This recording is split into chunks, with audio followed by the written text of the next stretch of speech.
British President and the European Commission President Ursula von der Leyen, that's going to be the tactic, isn't it? An exchange of information. What makes Trump tick? What makes him tick? What works? What buttons do we press with Donald Trump to bring him back on side, to boost the interpersonal relations that we have with him, because that's the starting point, and from there the politics will follow, and that is the more difficult aspect in all of this. How do they find compromise that works for Donald Trump and that works for Volodymyr Zelenskyy? Because right now they appear to be poles apart on that key issue of ceding ground. Sir Keir Starmer, I'm not sure if we're going to get questions to him. One would imagine that the British Prime Minister, pivotal, prominent, a significant player in all of this, would want to communicate his thoughts right now to the UK and international media. We'll see if that comes to pass, but the question's for him. You know, what's the path to agreement? Where do you find compromise? Will Ukraine have to cede land? How do you sell that to Volodymyr Zelenskyy? And ultimately, you know, how do you carry Donald Trump with you? Because that, in all of this, is key.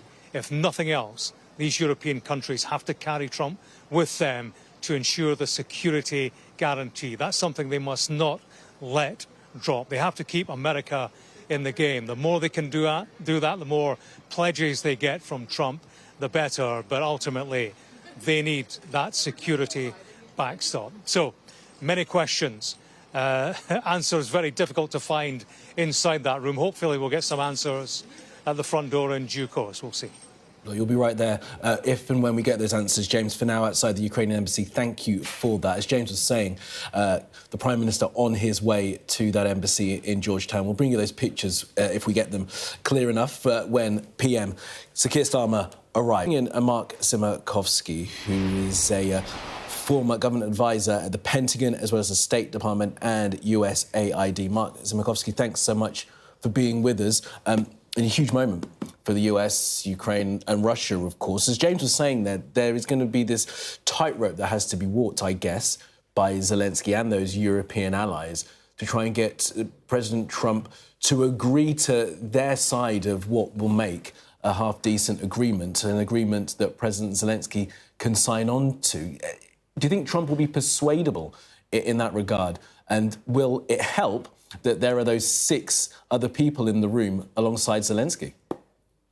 You know, I think it will. I think President Trump traveled to Alaska and unfortunately was handed a list of maximalist demands by President Putin that so far what we've seen, he generally swallowed. And the reaction, of course, publicly and then, of course, privately in key European capitals has been one of frustration and fear that essentially the United States' position is converging with the Russian Federation.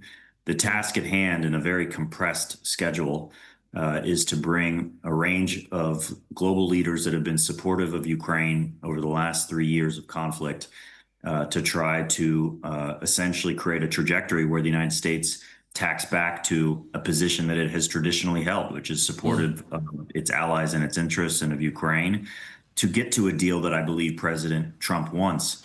And of course, President Trump has criticized his predecessor for essentially a bad war. But unless he creates a negotiating position with President Putin that can create a lasting peace and not just swallows Russian demands, he will be responsible for a bad peace. And do you think that they'll be able to put that across in a way that he will understand and he won't take umbrage at being criticised about? I mean, as you mentioned, Mark, like, bringing him back around will put the US back in its traditional position of seeing Russia truly as an adversary. But that's never really been Trump's position, has it?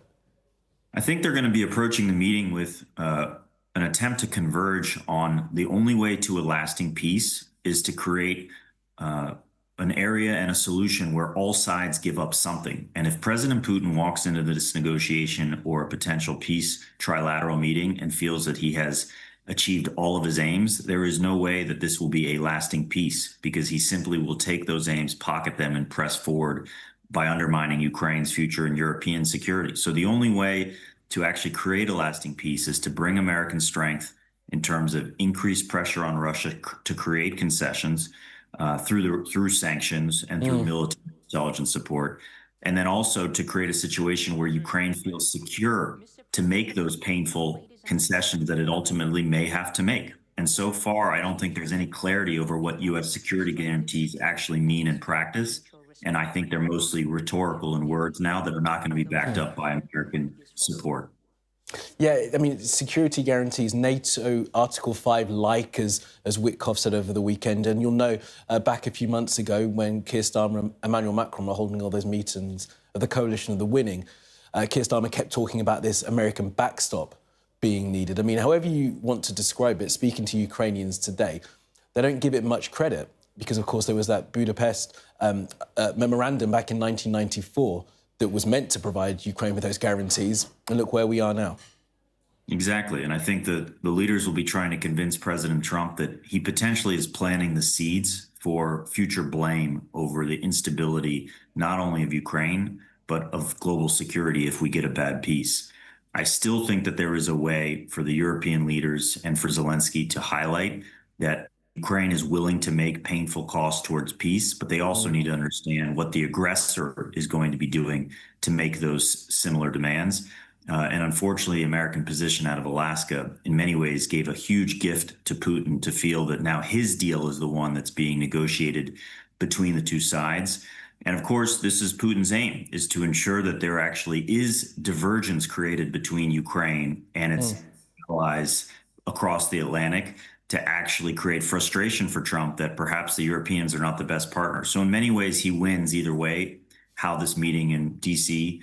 turns out. The goal, of course, is to ensure that we can get on a peace process, end this shuttle diplomacy and compressed timeline in a way that actually gets to an agreement that is lasting and actually creates real security guarantees for Ukraine to ensure that it can have some security as opposed to simply giving up its land for the hope that Russia won't invade again. Which, again, we all know what history has showcased of Russia's pledges. Volodymyr Zelenskyy has talked about peace through strength again this afternoon. He's had a meeting with Keith Kellogg, the Special Envoy for Ukraine. And there's a sanctions package, isn't there, waiting in Congress for President Trump to sign, which would bring in some really punishing sanctions on Russia. I think it's been waiting, if not weeks, then perhaps as long as a month for President Trump to get a hold of it. Do you get any sense, could it even happen, that could be a part of any agreement that's put forward later on following these discussions, that there will be these concessions by Ukraine, but at the same time, Russia will face these sanctions if it doesn't stick to the words that are offered?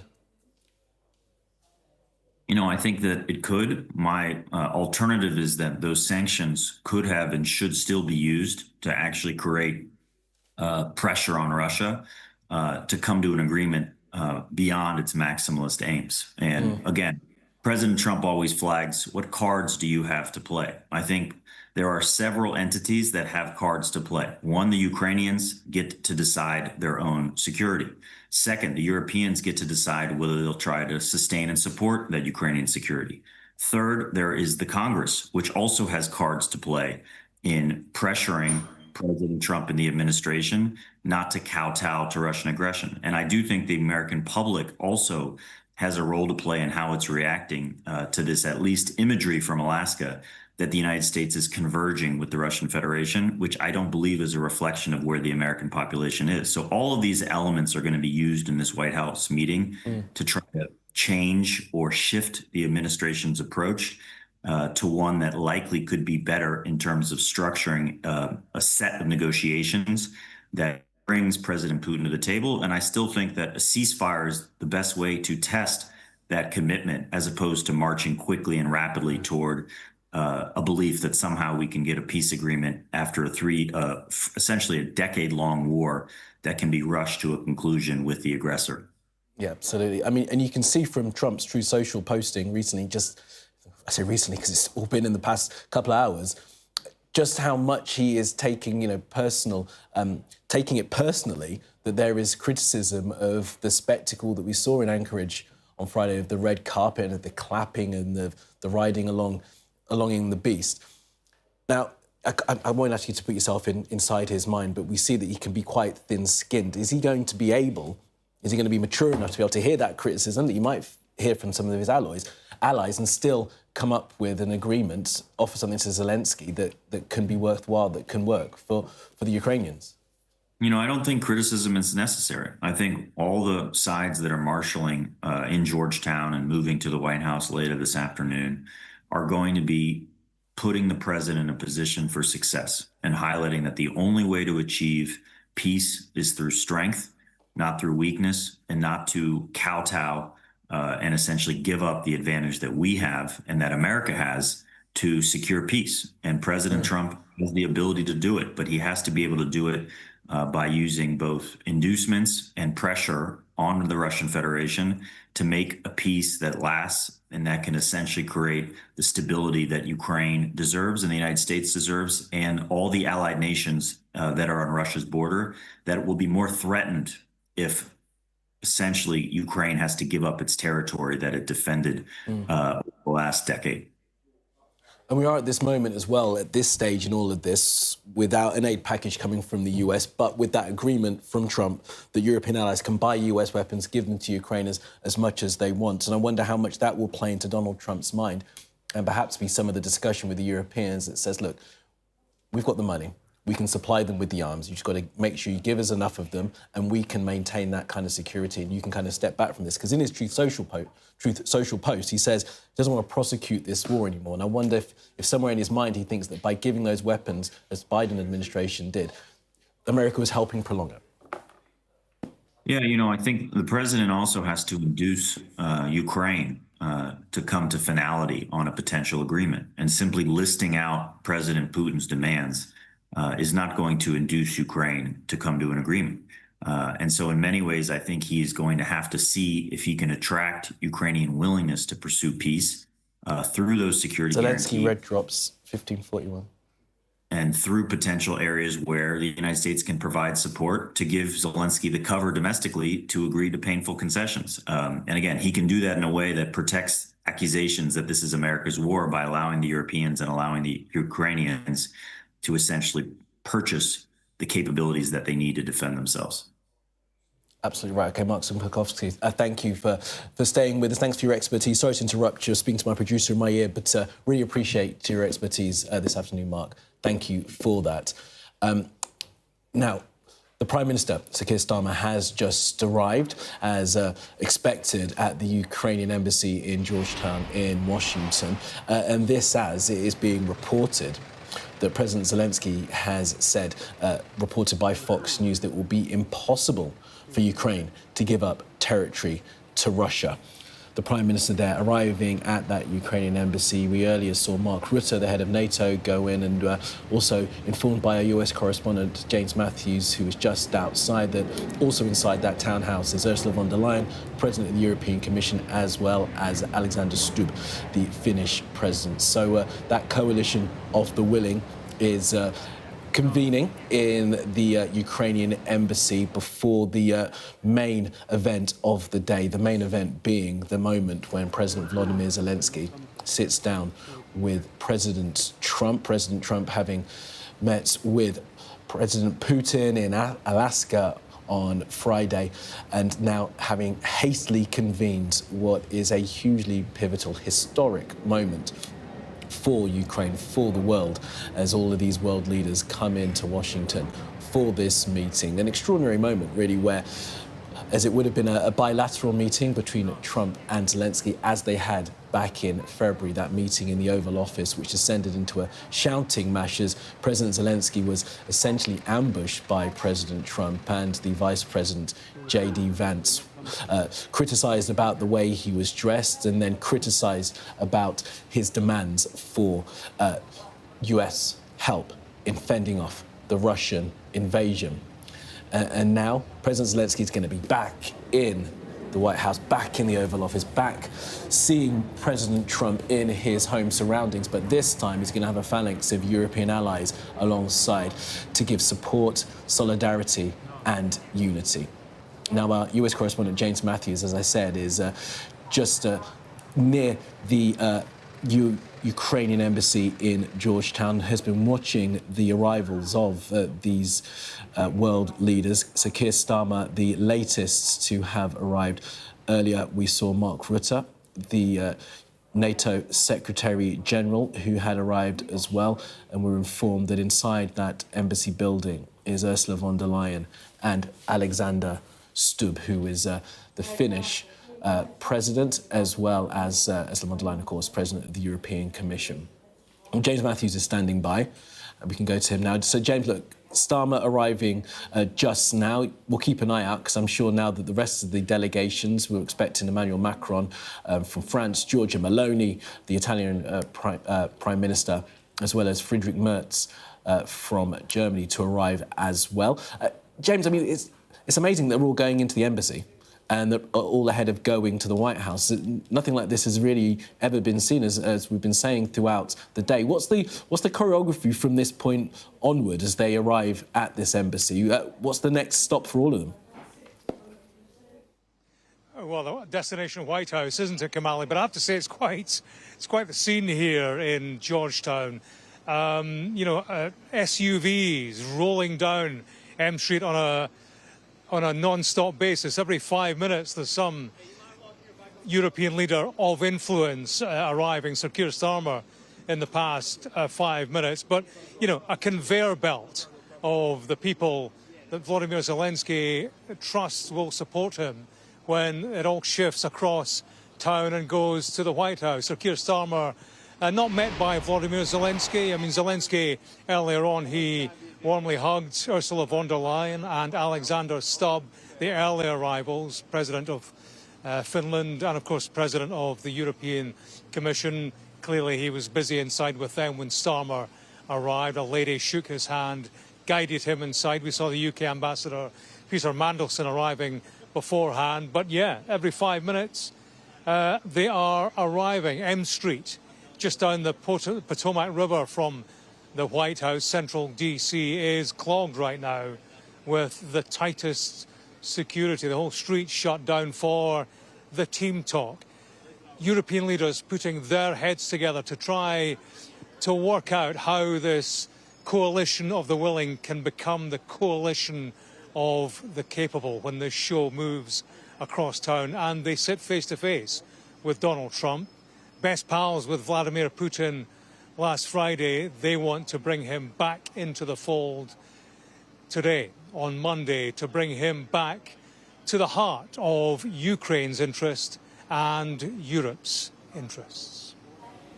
Okay, James Matthews outside the Ukrainian embassy in Washington, D.C. Thank you for now. More from you, of course, throughout the afternoon here. And in just a couple of hours' time, Donald Trump will welcome President Volodymyr Zelenskyy back into the Oval Office. The US president claims he knows exactly what he's doing as he hopes to secure a peace deal between Ukraine and Russia. Well, in what Trump described as a big day at the White House, it'll be the first time that President Zelenskyy has been there since that infamous bust-up between the two of them back in February. Today, though, Mr. Zelenskyy is going to be supported by a number of European leaders, Sir Keir Starmer among them, as well as President Emmanuel Macron of France. Well, today's meeting follows Trump's summit with Putin in Alaska last Friday. Well, President Trump has been posting on his social media site all day. This is one of the latest ones. He wrote, "I've settled 6 wars in 6 months, one of them a possible nuclear disaster, and yet I have to read and listen to the Wall Street Journal and many others who truly don't have a clue tell me everything that I am doing wrong on the Russia-Ukraine mess. That is sleepy Joe Biden's war, not mine. I'm only here to stop it, not to prosecute it any further. It would have never happened if I was president. I know exactly what I'm doing, and I don't need the advice of people who've been working on all of these conflicts for years and were never able to do a thing to stop them," he writes. "They are stupid people with no common sense, intelligence or understanding, and they only make the current R-U disaster more difficult to fix." All right, well, ahead of the meeting with Trump, Zelenskyy met with the US Special Envoy for Ukraine and Russia, General Keith Kellogg. Well, during their talks, Zelenskyy reiterated Ukraine's ready to work productively for peace, He wrote on social media that Russia could only be forced into peace through strength, adding Donald Trump had that strength. And as we reported in just the last hour or so, Sir Keir Starmer has landed in the US and is now inside the Ukrainian embassy, along with a number of other European leaders. Speaking while on the plane, the PM said lasting peace in Ukraine is in everyone's interests. This war in Ukraine has been going on a really long time now, 3+ years. Hugely impacted the Ukrainians who've suffered hugely, but it's also impacted Europe, it's impacted every single family and community in the United Kingdom. And so everybody wants it to end, not least the Ukrainians. But we've got to get this right. We've got to make sure there is peace, that it is lasting peace, and that it is fair and that it is just. And that's why I'm travelling to Washington with other European leaders to discuss this face-to-face with President Trump and President Zelenskyy, because it's in everyone's interests, it's in the UK's interests that we get this right. Well, that was the Prime Minister on the government plane. In the last few minutes, his motorcade has arrived at the Ukrainian embassy, where European leaders have been gathering ahead of those talks in the White House. Well, earlier, President Zelenskyy accused Russia of deliberate and cynical strikes ahead of the meeting later. Russia has hit Kharkiv, Zaporizhzhia, Sumy and Odessa, destroying buildings and infrastructure. Well, in Zaporizhzhia, the governor says 3 people have been killed, at least 18 others injured. Several of those injured are said to be in a critical condition. In Kharkiv, 7 people were killed in overnight strikes, including a number of children. The mayor says that 5 drones hit a building from different sides at around 5 a.m. And in Odessa, the airstrikes led to a fire at a fuel facility. More than 100 firefighters were deployed to deal with the flames. Well, writing on social media following those overnight attacks, Zelenskyy said this was a demonstrative and cynical Russian strike. They are aware that a meeting is taking place today in Washington that will address the end of the war. The Russian war machine continues to destroy lives despite everything. Putin will commit demonstrative killings to maintain pressure on Ukraine and Europe, as well as to humiliate diplomatic efforts. That is precisely why we are seeking assistance to put an end to the killings. That is why reliable security guarantees are required. That is why Russia should not be rewarded for its participation in this war. All right, let's take you to the White House now. As you can see, our US correspondent Mark Stone, as well as our deputy political editor, standing by. Guys, great to have you with us again this afternoon. And we've seen Sir Keir Starmer arrive at that Ukrainian embassy. They'll be on their way to the White House, where you are, pretty soon. Yeah, truly, Kamali, this is an extraordinary day. I think without precedent, so many European leaders here together at the White House, and crucially at such short notice. Sam Coates is with me, our political editor. You've hot-footed it over from Westminster. You know, a massive day for Keir Starmer, a massive day for Europe. And Donald Trump wanting to make clear it's unprecedented to have this number of leaders in the Oval Office or in the White House at one time. European leaders arrive in about an hour. In 2 hours' time, President Zelenskyy will be entering the building behind us. Yeah, it's a big moment. Donald Trump, you know, I was talking to a diplomat last night, and we were kind of discussing whether or not Trump might feel like he's being kind of surrounded by the Europeans. They were not in the room at all in Alaska, and now they will dominate the room here. But I don't think I think that's a misreading for him to feel surrounded. I think he will feel like he is the guy who's brought them all together. He is the great convener. He is conductor of an orchestra that he has assembled. It is a TV spectacle, as it always is. His posts on social media, on Truth Social, are all designed to build anticipation. It's almost like he himself is feeling excited.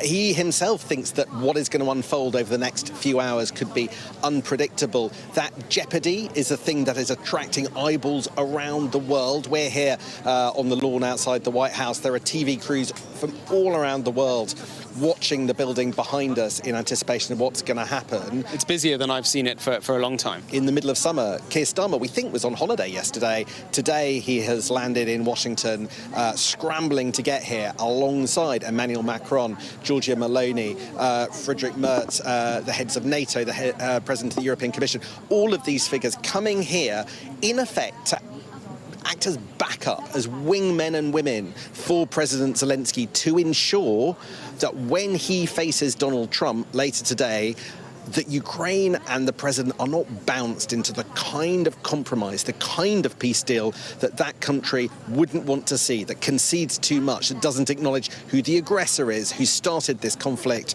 There are fears that could happen.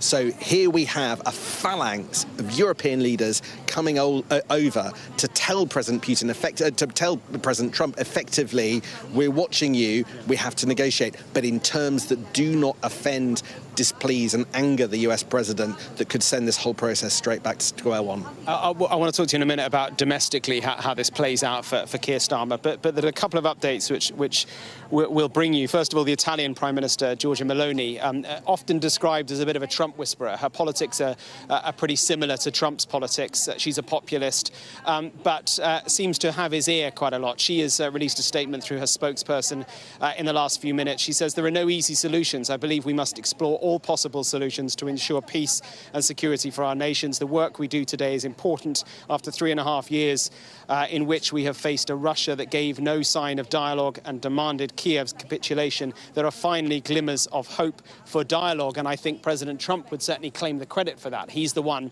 that made that summit in Alaska happen. He will say he's the one that's brought these leaders here to Washington today. Perhaps more significant, a word from Zelensky, who has been talking to Fox News this morning, and he has said that it is impossible to give up territory. Now, there is a big sticking point, because I think this all goes down to the idea of the contact line, that is the front line where the fighting is taking place now, and the geographical boundaries of the oblasts that are in the east of Ukraine, the counties effectively of the Donbass. What Putin wants is to take the whole of the Donbass, which would mean Ukraine giving up territory that it currently still holds. What I think Zelensky is talking about is potentially a freeze of the front line along the front line, not the geographical boundary. So that statement to Fox certainly suggests that the discussions at the Ukrainian embassy right now will be tense, because the Europeans might be saying to him, look, you've got to be prepared to talk openly about giving up territory. I think that's right. Look, what you've just done in reading out those two messages from Giorgia Meloni and from President Zelensky is given two different, possibly contradictory positions. I actually read into Giorgia Meloni's message the idea that if there is to be a peace deal, then there are going to have to be compromises on all sides. Compromises on land for Ukraine, compromises on perhaps giving a bit more of a security guarantee by the US, and Russia being prepared to tolerate some kind of collective security agreement amongst the country on its doorstep. But President Zelensky's language to Fox News that you just tilted towards and just read out suggests that he is still coming at this with this hard line on territory. You push that too far, and we've seen Donald Trump say you're going to have to concede territory. If President Zelensky bluntly tells the US president no to that demand, then the tone of the discussions could get a lot trickier. Yeah, and the issue of security guarantees is key, because quite apart from the fact that Zelensky back in February wasn't wearing a suit, which seemed in part to be why things unfolded the way they did, the other issue was that Zelensky back then, in a pretty blunt way, a way which he may now regret, certainly European leaders would say and have said behind the scenes, he did not play that moment in February very well. But what his point was, his key point was, I'm not going to go for a ceasefire until you, America, can, alongside Europe, guarantee my security long-term, my country's security long-term. Well, interestingly, it appears from what Steve Witkoff, Donald Trump's kind of Swiss Army knife negotiator, has said over the course of the past couple of days. Maybe now America is willing to guarantee security. This kind of Article 5 outside of NATO. This if you attack Ukraine, we will all come to your defence, but not part of NATO. It's a weird fudge. We don't know what it means. That's what the Europeans want clarity on from Trump. Yes, it's I can't believe it's not NATO-style agreement, as it were. Look, I think a lot of this does come down to tone, because if I've had a readout of how European leaders think that Zelensky could play today quite smartly, and it's to do two things. First of all, it is to try and bank as much of the potential gains that they can get. Try and get from President Trump what he understands he negotiated with President Putin over security cooperation, and then work out what the US is prepared to give in that sphere. Try and bank some of the potential wins on that side. And then when it comes to territory, well, there are some in Western capitals that think that ultimately there is going to have to be a discussion about some elements of territory. You referred to freezing the front line versus handing over land that Russia bluntly hasn't even yet occupied in the Donbass. That discussion is a bit more live behind the scenes and in private than it is in front of the cameras. And I think that is those two areas are where if President Zelensky says to the US president, look, I hear you, I will take this away, it's very difficult, and doesn't shut it down, maybe he could come away with something that looks like a bit more of a compromise.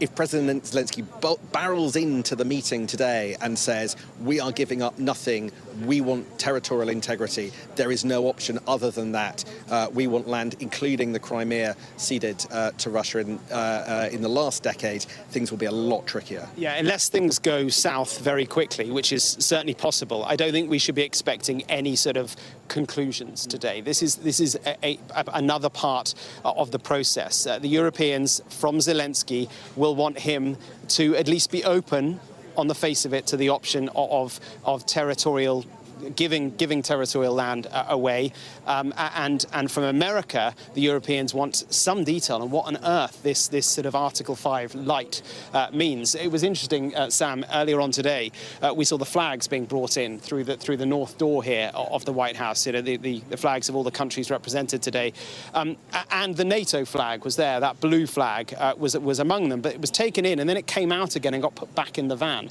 That seems indicative. Yes, NATO-style agreements, but not a NATO agreement. The head of NATO is here today as part of the European leaders' delegations, but clearly that word carries such significance and such hostility for President Putin that I wouldn't be surprised if there isn't a lot of talk of NATO in the meetings today. And no flag, potentially. I mean, certainly we saw it leave. Maybe it's gone back in again. We will see. In a word, do you think Zelensky will wear a suit? Do you think he should wear a suit? Oh, I don't know. Do you? I don't know. Don't ask me those questions and think that I'm not going to throw it back at you. I think he will not.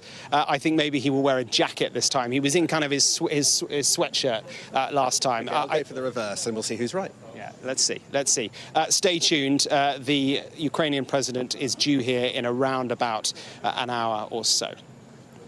Well, it's like you guys read my mind, because I was just going to put that question to James Matthews about how he will in fact be dressed. Mark and Sam, thank you for now. And James, look, I know it may seem trivial to viewers, but it's worth reminding ourselves, isn't it, that was one of the moments during that February meeting when he first arrived and Donald Trump turns to him and says, "Oh, you're all dressed up," cynically, making fun of him. And then the question was put about him not wearing a suit, and then all hell broke loose and it descended into the shouting match. Now, we have seen President Zelensky earlier today. He met with Keith Kellogg. I'm not sure we can play the pictures and we can have a look at what he was wearing and whether or not he was in a full suit and tie. I don't expect him to be wearing a full suit and tie. I mean, a white T-shirt, a black T-shirt, I don't think Trump's going to be particularly happy with that. Maybe he will have a change of outfit. But it is these kind of details, isn't it, James, that will matter to Trump when he meets him again at this key moment in trying to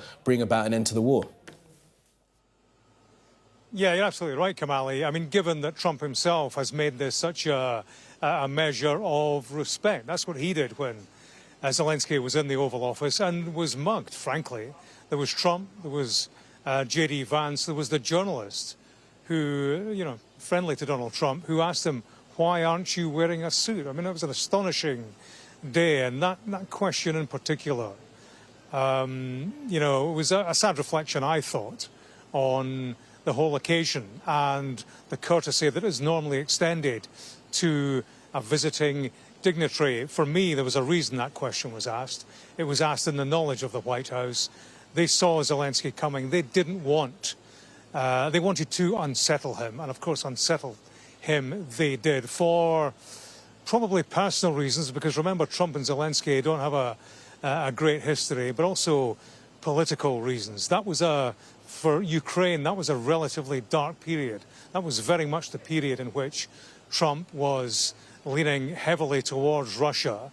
Over time, that has reversed. We've had Trump being disappointed with Vladimir, talking up the Ukrainian cause. And of course, that fed into last Friday, Putin trying to reel Trump back in to a place where he wants him. And that's where Trump is right now. You know, ceasefire off the table, Trump talking about Ukraine ceding land. So it is advantage Putin going in to this meeting. And it's the challenge of this coalition of the willing to bring Trump back on to their side. There is room for opportunity, I think. We've had Trump on Truth Social in the past couple of hours, clearly bruised at the sort of coverage he has had from that meeting with Putin. Much criticism that he was played by the Russian president. That hasn't gone down well with him. You know, he's pointing up the success of it all, saying, look, that's all fake media stuff. I'm the winner. I know exactly what I'm doing in all of this. For me, I think the challenge of the European leaders is to almost operate as a PR agency for Trump. Say, look, I don't know why they're saying that about you, because you are a success. You are the guy that has reopened dialogue. It's just a question of where we take it from here. And of course, remember us, we're your old allies. He's the enemy. So come with us. Let's talk about our friendship. Let's talk about why that should be cemented at a time like this. And let's talk about the politics that can make that work for us, for you, and crucially for Ukraine. It wouldn't surprise me, Kamali, if they floated the notion of the Nobel Peace Prize. You know, Donald Trump is a man who likes shiny things, and that, you know, he wants a Nobel Peace Prize. Don't underestimate the significance of that in his mind. It wouldn't surprise me if they said, look, you are the great leader. You are a man of stature. You deserve that Peace Prize, and we are the continent that can deliver that for you. I'll step out of shot, Kamali, so you can see the scene behind me. Quite quiet at the moment. They're all inside. Starmer, he arrived some 10, 15 minutes ago.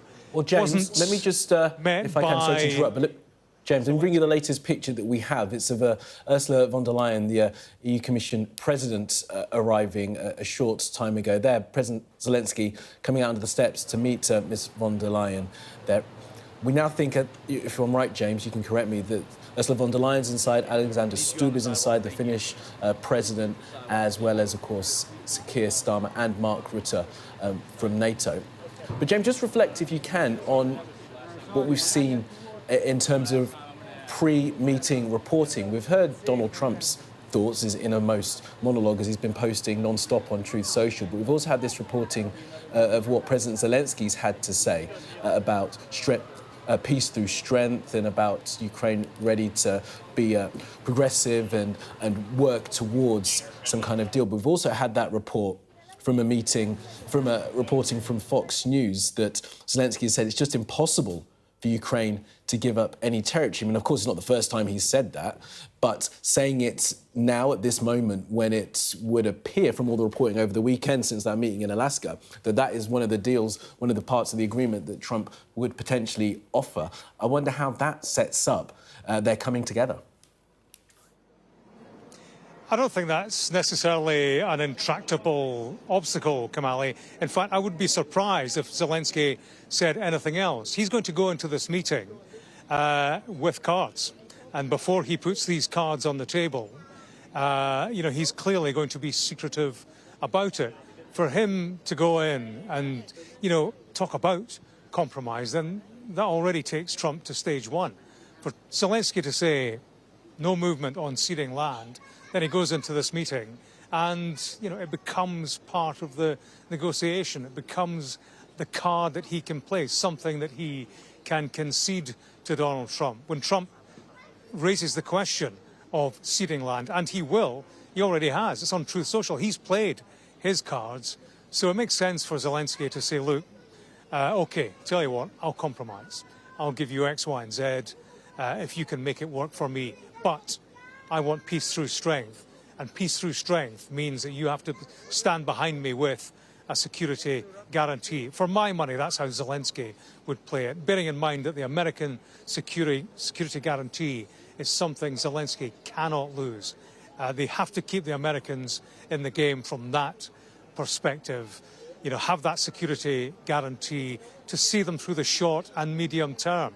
Clearly, in the longer term, Europe is going to have to shuffle its pack and think about how it can buttress Ukraine from a security point of view. But right now, for the next few years, they need the Americans.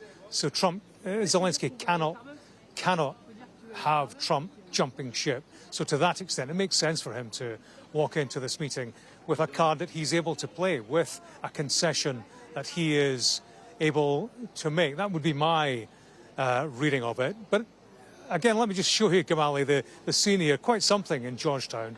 And, there's been a lot of talk of history over the past 72 hours. I tell you, in the history of Georgetown, they've never seen anything quite like this. You can see the Finnish president's vehicle ready to pick him up. Alexander Stubb, big pal of Donald Trump. He was given a big hug by Volodymyr Zelensky on his way inside the door. He's one of the individuals, a Trump pal who they will be leaning on to gel, to reinforce that personal interaction that Trump will like. And Trump will need for validation, I think. He's been stung by criticism. He's a man who wants validation, even from his critics. People like Alexander Stubb, European leaders, will tell Trump, we can make that work for you. We can deliver stature. We can help you deliver legacy. And I'm just looking, Kamali, at a statement from the Italian Prime Minister, Meloni, not giving too much away, but spokesman says this: after 3.5 years in which we faced a Russia that gave no sign of dialogue and demanded Kyiv's capitulation, there are finally glimmers of hope for dialogue. That's the public statement from the Italians. I expect that to be repeated word for word to Donald Trump. You are the man who's brought us to where we are today. You have reopened the dialogue. There are glimmers of hope, but let's do it on our terms. I think that will be the message from this coalition of the willing, and they will hope that that reinforces Donald Trump, gives him the strength to swim with the tide, to swim with European partners, and turn away from Vladimir Putin, who is the man clearly who has had his ear over the weekend. And James, what do you think will be the role of NATO going forward? I mean, Mark has been telling us this afternoon an interesting anecdote about the NATO flag being carried in with all the other flags into the White House and then it being removed because, I guess, there is, from Donald Trump's telling at least, no chance of Ukraine joining NATO anytime soon, although that remains the long-term ambition of the UK government and others for them to join NATO. Mark Rutte is there. We saw him arrive earlier at the Ukrainian embassy. And by all accounts, he has a pretty good relationship, doesn't he, Mark Rutte, with President Trump after calling him daddy back at that NATO summit earlier in the year. What role will they have? And what do we think is going to be, could be the actual result of this seeming promise from Steve Witkoff over the weekend that the US could provide some kind of Article 5-like guarantee to protect Ukraine? Of course, Article 5 being that once one NATO member state is attacked, it's war for all NATO member states. Yeah, that's a mystery for me, Kamali. I saw that interview with Steve Witkoff and he mentioned Article 5. He was pressed on it, but I don't think we got any kind of clear answer from Witkoff. I mean, who is himself a story in all of this. The guy who met Vladimir Putin strikes me as a as a guy who's taken a knife to a gunfight, frankly. And the big question is, was he played by Putin? Did he understand what he was being told by Vladimir Putin when they were in the room? And did he bring the wrong message back to Donald Trump? And is that what's bounced us into this situation where we are at the moment? I suppose the value is that dialogue, has opened up. The danger would be the misunderstandings, if there are misunderstandings that underpin that dialogue. But, we are where we are. I mean, it would be amazing if Rutte was not here. He's a key player in all of this, because NATO is a key player in all of this, because the defence militarily of Ukraine is front and centre. And Donald Trump, he speaks about a security guarantee that wouldn't be provided by the United States alone. I'm just watching some of the SUV traffic, Kamali pulling up to the door. They've all been inside for about an hour, something like that. That's when Ursula von der Leyen arrived. Starmer's been inside for something like half an hour. Lord Mandelson, the UK ambassador, is also there. But to get back to NATO, clearly, for practical reasons and political reasons, Rutte has to be there, because there will undoubtedly be discussions, perhaps not detailed at this stage, about the security guarantee. It's at the heart of the matter, and Trump will want to know what security guarantees is NATO providing. And there will be discussion too around this business of NATO membership. Ukraine and European capitals, they have been reluctant to cede ground on that, this business of not allowing Ukraine to be a member of NATO. But Trump has already played that card, and he repeatedly said that that isn't going to be an option. That's clearly ground for compromise that he sees, and perhaps we're at the stage where that's a battle they've already lost, these European leaders. So, I would expect some compromise on the NATO membership, perhaps some fudge in terms of the wording of that. It remains a long-term ambition. But yeah, NATO membership, clearly one of the issues. But this business of ceding land that's the real crux of the matter. How do you tell Trump that we don't want to cede land when he's telling you that that has to happen? That's where compromise lies, and that's where difficulty lies. It certainly does. All right, James, for now, outside the Ukrainian embassy, thank you for that. We'll continue to keep an eye on those pictures, as we know that Ursula von der Leyen, the EU Commission President's in there, Alexander Stubb, the Finnish President, as well as the Prime Minister, Keir Starmer, and Mark Rutte, the NATO Secretary-General, before the delegation makes its way to the White House for that Trump-Zelensky meeting. We'll keep across the situation in DC throughout the afternoon, of course, but let's, for now, take a look at the weather. A bright start and always a warm welcome. The weather, sponsored by Qatar Airways. It's going to turn cooler this week, but it will be mostly dry and settled, but cloudy, especially in the east.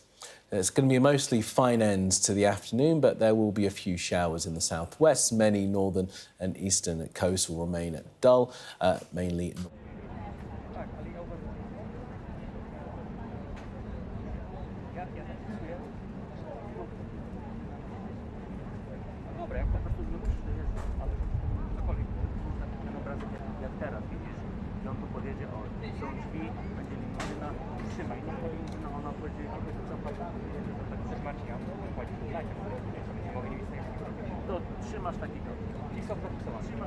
In another fiery showdown in the Oval Office.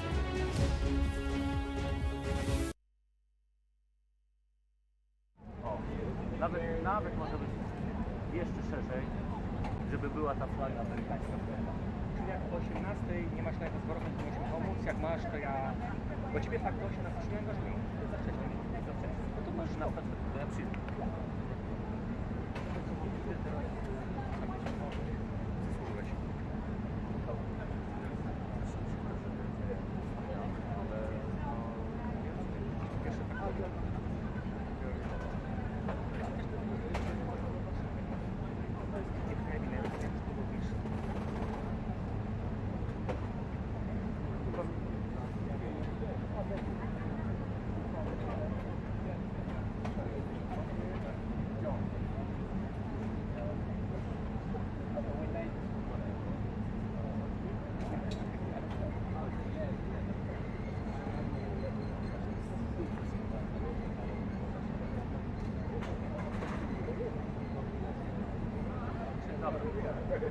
Ja w ogóle rozumiem. To jest bardzo miłe, co powiedziałeś.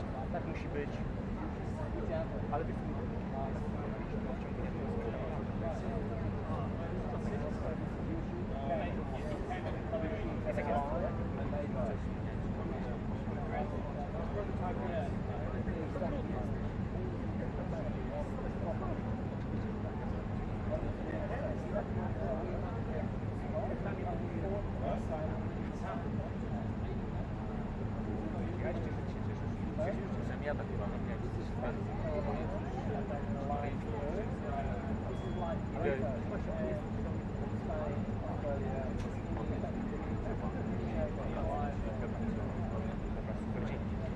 jakby to zapraszam na.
Interesujący poniedziałek.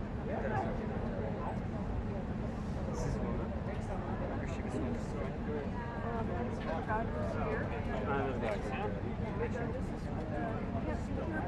a full camera, so we never have a snow in front of the full camera. Because you can't stay there without talking to him. If he says okay, that's another thing. I'm going to be right there. I'm just, no, I'm not, okay. I can't say yes or no. This would be this guy, but normally the pool camera takes no stills. Here all along, yes, but not there. So, and I'll be back, I'm right there. No, because I'm there. And he's here with his stuff. Yeah. Including the Prime Minister Keir Starmer as well as Mark Rutte, the NATO Secretary General.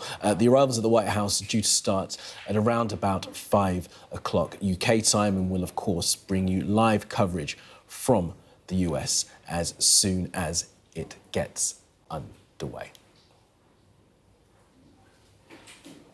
First, let me bring you a line of breaking news now from the Middle East. And a senior official from Hamas has told Sky News that the group has agreed to the ceasefire and hostage deal that was presented to Hamas on Sunday by Egyptian and Qatari mediators. Well, let's go to the region now and bring our international correspondent Diana Magne. Diana, great to have you with us. So what do we know was in this deal presented to Hamas? So it seems to have been in similar parameters to Steve Witkoff's 60-day ceasefire deal, which was under discussion before and then was broken off at the end of July. And then we saw Benjamin Netanyahu promise to escalate and push forward. And certainly Israel and also Donald Trump today seem to be pushing a very hard line. We heard from the Prime Minister's office here in Israel on Saturday that they would only do a deal if all the hostages were released all in one go. And we just had this social media post from Donald Trump saying that the hostages will only be returned if Hamas is destroyed. And yet at the same time, what we understand from Hamas now in relation to this deal is that it would be within this 60-day ceasefire framework, but it would be a release of prisoners and detainees in two parts.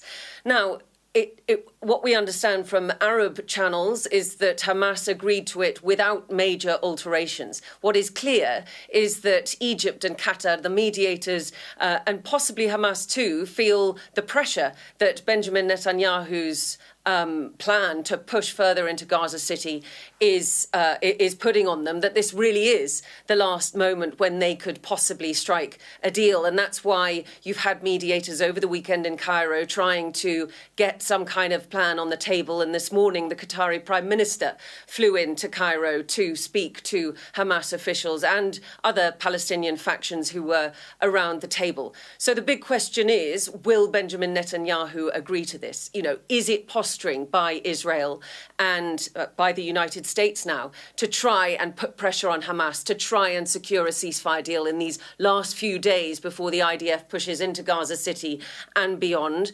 Or does he have no intention of doing that anyway? And I think if you speak to a lot of people on the street here in Israel, tens of thousands of whom came out on Sunday on this nationwide day of stoppage to try and ask Benjamin Netanyahu, please don't escalate further, strike a deal. This is the last time, otherwise we are in this forever war. And essentially he gaslit them. He accused the hostage families of being the ones making Hamas break out of ceasefire talks, and that they would be responsible for the deaths of the hostages if it came to that, and for a forever war. You know, we shall have to see whether it is his intention at any point to agree to a ceasefire, or whether this is just too late now and he will use the opportunity to push on in Gaza. We're trying to work out at the moment whether that deal in terms of prisoners and hostages would involve a one-for-one exchange. That was apparently one of the points that Hamas wanted, that for every hostage they would have, essentially, if they were exchanging all their hostages, all of those detainees in Palestinian Israeli jails would come out too. We don't know the details on all of this. What Israel wants is all their hostages, dead and alive, out in one go. They want the complete demilitarization of Hamas. What Hamas wants is to be sure that Israel is going to agree to end the war within that 60-day ceasefire, and that they say that they don't want to put their arms down until that is agreed, and that the IDF withdraw from Gaza. So there is a lot still to be worked out, and the pressure is very, very high. But I think this is a good sign at this stage that Hamas have agreed to this proposal, and that Israel will have to take that seriously. And as a marker of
Is anybody sitting here?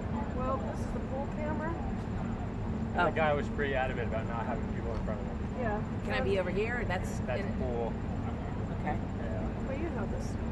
Huh? You know this. No, sure I do. You gotta keep sniffing until you find a spot. Yeah. All right, well, I guess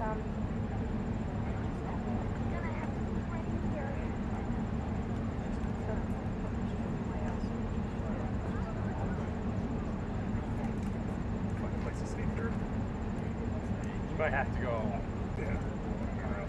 Yeah. Sorry. Or if you go right back that way. Yeah. There's also a chair. All of these people are trying to push everybody here back. yeah.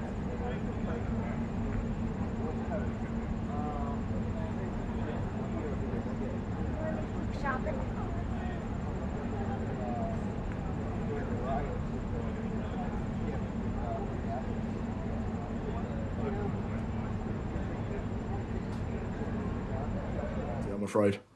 But it will be a huge loss, won't it, if they are to lose that area of Donetsk? Because, as you say, it's a fortified line. Is it possible for them to refortify in the event of there being a ceasefire? Is that even something that they would seek to try and do? Because I guess that would then mean that that whole sort of 1/5 of the country has just been completely given away, and there's perhaps very little thought of it ever coming back under Ukrainian control. Oh, absolutely. I think there's no question regarding what Ukraine will do with the land that is still theirs after the end of this in terms of reinforcing it. I don't think there's no illusion in Ukraine, really the rest of Eastern Europe, anywhere that has any remote borders with Russia. There's no illusion as to what being so close to Russia, being a Russian neighbour, actually entails. And we can see that in European NATO countries like Lithuania, which have entire 20-kilometre zones, beating zones, fortified defences, tank traps, things like this, close to their border, because they know, maybe not today, but tomorrow, they're in the limelight next. And we can see that really quickly with Poland as well. Some of the messaging coming out of Russian, the political scene in Russia, the propaganda is antagonising the Polish population, labelling them as a threat. It's exactly what they did to Ukraine, sort of 5 to 10 years ago. It's preparing the Russian population that, these people are, a threat to Russia. And we can see that across Europe. So I think there's no question Ukraine are going to be heavily involved in building up their defences for the foreseeable future. And I think that's crucially where European partners are going to have to play a much larger role going forwards, particularly in light of, the unreliability of America under President Trump. OK, Robert Clark from the Yorktown Institute. Always good to get your thoughts, Robert. Thanks so much for joining us. Thank you. All right, let's bring in our military analyst, Sean Bell. Sean, great to have you here with us. Good afternoon to you. So, look, we do feel closer, aren't we, to something coming of this, potentially. I mean, whether or not it's a full ceasefire, we've certainly advanced, haven't we, since you and I last spoke, and since maybe last week? Yeah, I'm not sure we have, unfortunately. There's a great deal of hope here, but hope over expectation, I think, maybe. Now, you're going to have to talk to bring this to an end at some stage, but let's be brutally frank. Why would Russia stop at the moment? Unless it's achieved its objectives, and I think President Putin put his objectives in front of Trump, and Trump had a drawing of breath and then went, OK, we're going to have to sort out some territory. But until that's been achieved, let's face it, Putin is on the front foot. If I was a military advisor to Putin, I'd be saying, just keep going. Zelenskyy is struggling to have any cards to play in Trump's parlance at the moment. And the problem is that the only way that Putin is going to gain a truce is if he actually forces Zelenskyy to surrender. Well, Zelenskyy can't surrender. So I do think there's some really interesting things going around. Alaska, I think, Trump, his body language, it was clear he didn't get what he wanted out of it. By contrast, it was pretty clear that President Putin got a platform, he got a welcome, he got a clap, he was welcomed back onto the stage from a pariah status, and now has at least a voice of influence. So, I'm not sure we're navigating a lot closer to a deal yet. Those European leaders being there, what impact do you think they will have? We are now at the point where the Americans have said that the Europeans can buy the weapons and give to Ukraine. Is that a sign that Europe is now, it's already stepping up, but stepping up even further and perhaps taking the place in many ways of American support for Ukraine? Yeah, I think there's a couple of factors here. There's no doubt that President Trump has been frustrated at Europeans, members of NATO, not paying their way. And I think part of this, he said, America's going to focus on China, you need to focus on Russia. It's on your doorstep, after all. And it's been successful. The West has started to step up and start to spend money there. I'm not sure that's the backdrop of the Europeans going off to America at the moment. I think part of that was it the 28th of February this year, with a very unedifying picture of President Zelenskyy being hijacked in the Oval Office. You think it's simply that, just to try and make sure that that can't happen again? Well, given that after Alaska, it was pretty clear Trump didn't get what he wanted, he pretty quickly after that said, well, it's up to Zelenskyy to sort this out now. He can do a deal. And therefore, he was setting up a really embarrassing front of house where the finger was pointing at Zelenskyy. You started this. Take it or you take it or leave it. And I think that's why European leaders have rallied round to go, hang on a minute, there's a bit more to this. If we allow President Putin to win, then where does that leave the rest of Europe? Where does that leave the security for all of us sat here? We may be a distance away, But it's not that far away, 1,000 miles away. You know, there's a full-scale war of national survival going on. That will quickly come our way if it isn't properly resolved. I'm asking you this for years to try and get inside his mind, Trump's mind. I mean, do you think he understands that sense of, you know, the historical importance of making sure that Putin cannot be seen to win this war, to get what he wants from this war? I think one of the challenges of, because without wishing to point fingers at individuals, I think Trump is very good as an autocratic leader back in America. He's got advisors, but it's not clear he listens to them. He trusts his own instincts and operates on them. When you look at international affairs, one of the great benefits of having diplomats and lots of negotiations is that you work out what each side are trying to achieve and where there is the potential for. And I think when you don't do that, and what that strategy was laid bare in Alaska, was suddenly you go, altruistically, yes, I want to end the war and stop the fighting. The irony is Trump has two levers available to him to stop the fighting. One is military. I'm sure he doesn't want to use that. The other one is economic, and yet he's been bluffing every way, 50 days, then 10 to 12 days, then he knows that if he put a major sanctions against any country dealing in oil, it would bring Russia to its knees pretty quickly and stop the fighting. So the irony is that he's not doing that. The fighting continues. Yeah, there's that sanctions package waiting in Congress to be signed by him. Some of the guests we spoke to this afternoon said that should just be signed regardless of what happens now, because that will keep the pressure up. Sean, we're going to have more analysis from you, I'm sure, throughout the evening here as that meeting gets underway. Sean, great to see you. Thank you so much for that. All right, you're watching Sky News Today, and still to come. A man found guilty of helping to plan a gang shooting in East London, which left a 9-year-old with a bullet lodged in her brain.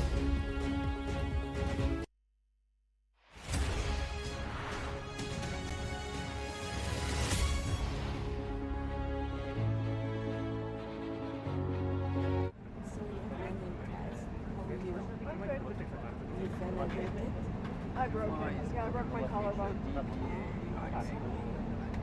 What happened? I don't know how to do it. This is you I was looking for. How are you? How was your trip? To Bahamas? Excellent. Very good. It's very time consuming, so to waiting to open up my bank. These are live. Everything is fine. See you. Okay.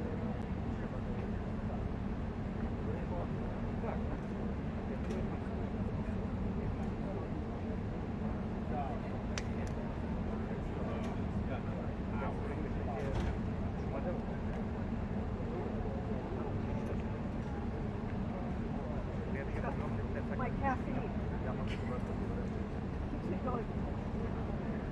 I learned it from my grandmother and my mother.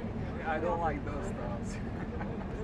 It's been like since high school. I don't remember that I drink coffee or any. Okay. For you. Yeah. Yeah. I Just did some last sparkling week. I did water. almost the whole week. Excuse me, guys. Just a heads up. In 10 minutes, we'll be doing a live shot, okay? Yeah. All last week, 6 days. No caffeine. It was really great. Had it. Yeah, I mean, like I do drink time to time coffee, but not like this stuff. Yeah. Yeah, it's probably not good, but it has 76 grams of caffeine in it or something. Yeah, 76 grams of caffeine is not going to do anything for me. I'm drinking stuff with 300 plus. You're drinking the hard stuff. Well, this does a pretty good job on me, so. And when I can't get coffee, I feel like I need a boost. I was thinking I'm I got up actually today and I thought, going to send an email. I have an email chat going with this other lady from Zuma who said she forwarded.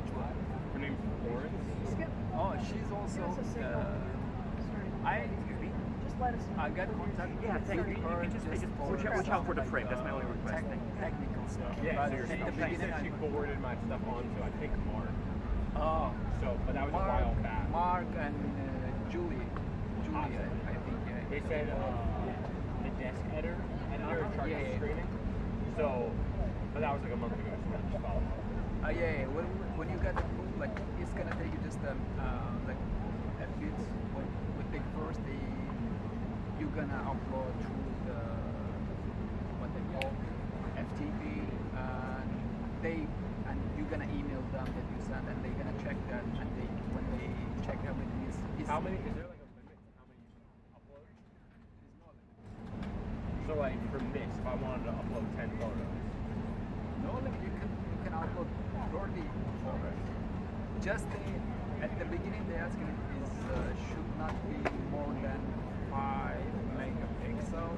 at the beginning. It takes a long time to when they check and download and upload. But later, I'm not reducing quality. I'm just my photos come out to be like anywhere from 25 to 63. No, man, it just on the paper that they sent you, they write like that. Just send them. Now, a 33-year-old man has been found guilty for his part in the shooting of a 9-year-old girl at a restaurant in East London in May of last year. Javon Riley was found guilty of 3 counts of attempted murder. That's good. Then they're gonna provide like one, how can I say, a username and password. And James gonna come out kind of as usual here. Okay. Yep. Let us know if you need any help with that. Yeah, might be coming right in front of here. That's fine. I can. Yeah. I'm gonna bring it out. Thank you. I'm gonna at the backside. If you see any available spot, could you just give me.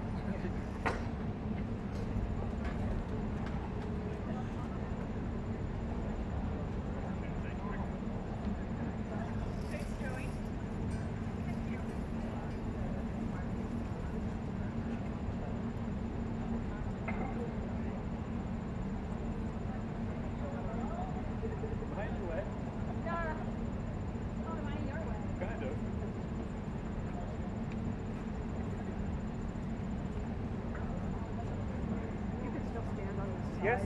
For now. Yeah, for now.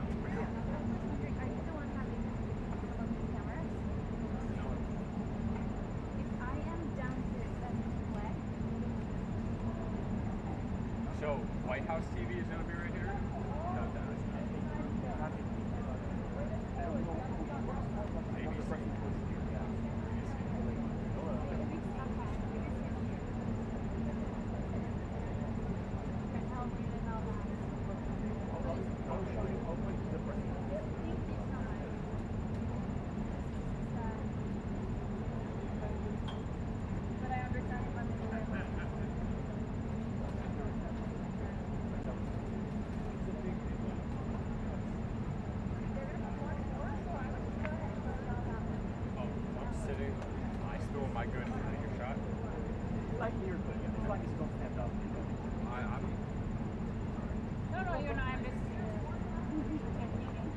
Will be here soon and then we'll know more, but here you're totally good and I appreciate you asking. Thank you. I'm trying to not be on TV. It's Crunch Talks at the White House. Fire, shouts the commander. There's a...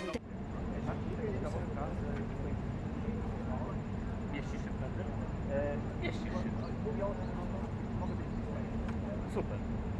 Do czasu aż ten, ale ja mam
Tylko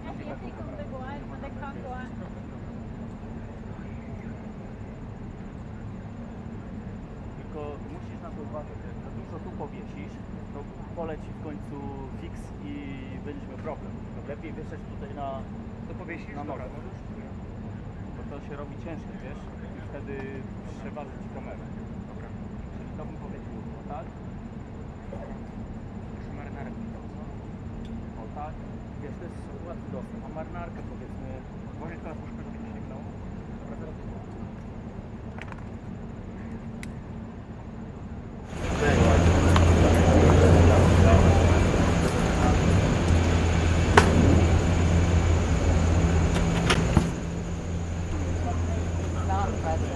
That's what I'm saying. Why are you guys over there? You can't see the person coming in as well. But it's the protocol, Andy. You can. I thought we missed protocol. You can treat the first one as like a test run, and then Right. really master it by the last one. Right. You get one good, like one solid one. Get a few. So we're staying here the whole time, though, right? There's no like. Okay, I was told there might be a movement. I was like, I don't know what's happening. No need here. Fine with me. And then on departure, how's that going to work? Like the last one. Well, no, when everyone's Oh, like done. the actual part. Yeah, right. I get that.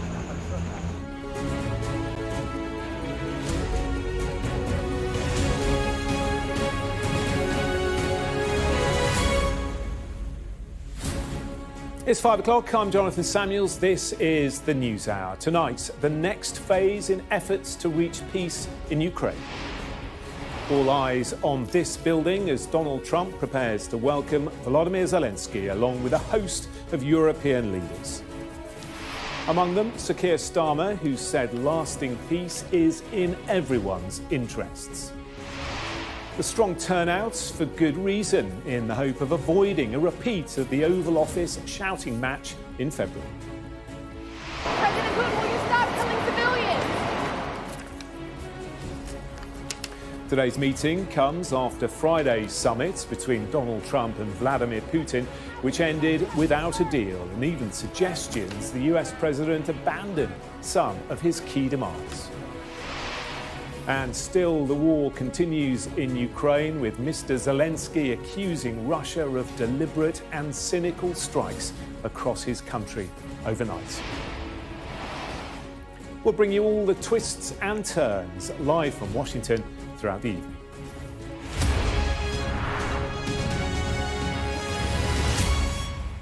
Hello, a very good evening. Thanks for joining us. All eyes are on the White House, where Donald Trump is about to host Volodymyr Zelenskyy of Ukraine.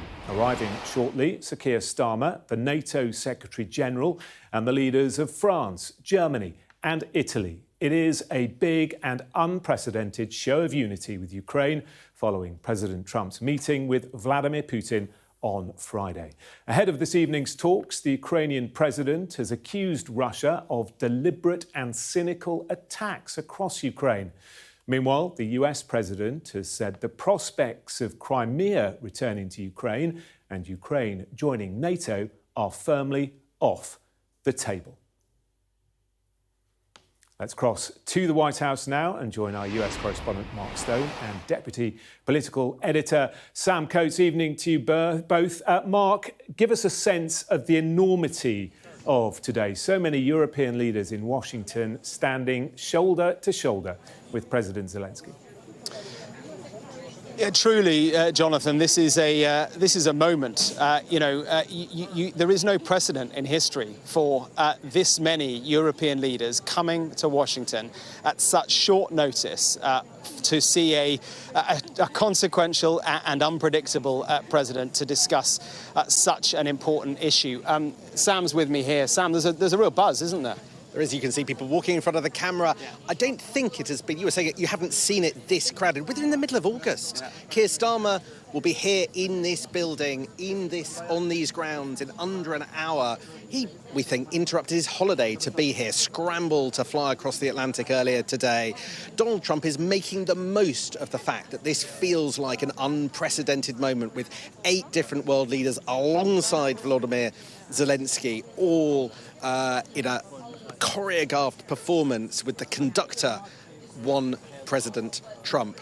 Will there be a breakthrough in the war in Ukraine? It seems unlikely, frankly, but the leaders here are coming to stand shoulder to shoulder with President Zelensky to try and prevent some kind of breakdown in the process, to try and stop a rupture of the sort that we saw in February. Can they do it? Will President Trump take umbrage at things that President Zelensky says? There's all to play for in the next few hours. We just don't know. Yeah, you can see the Guard of Honour here on the north lawn of the White House. The camera's just refocusing there on the Guard.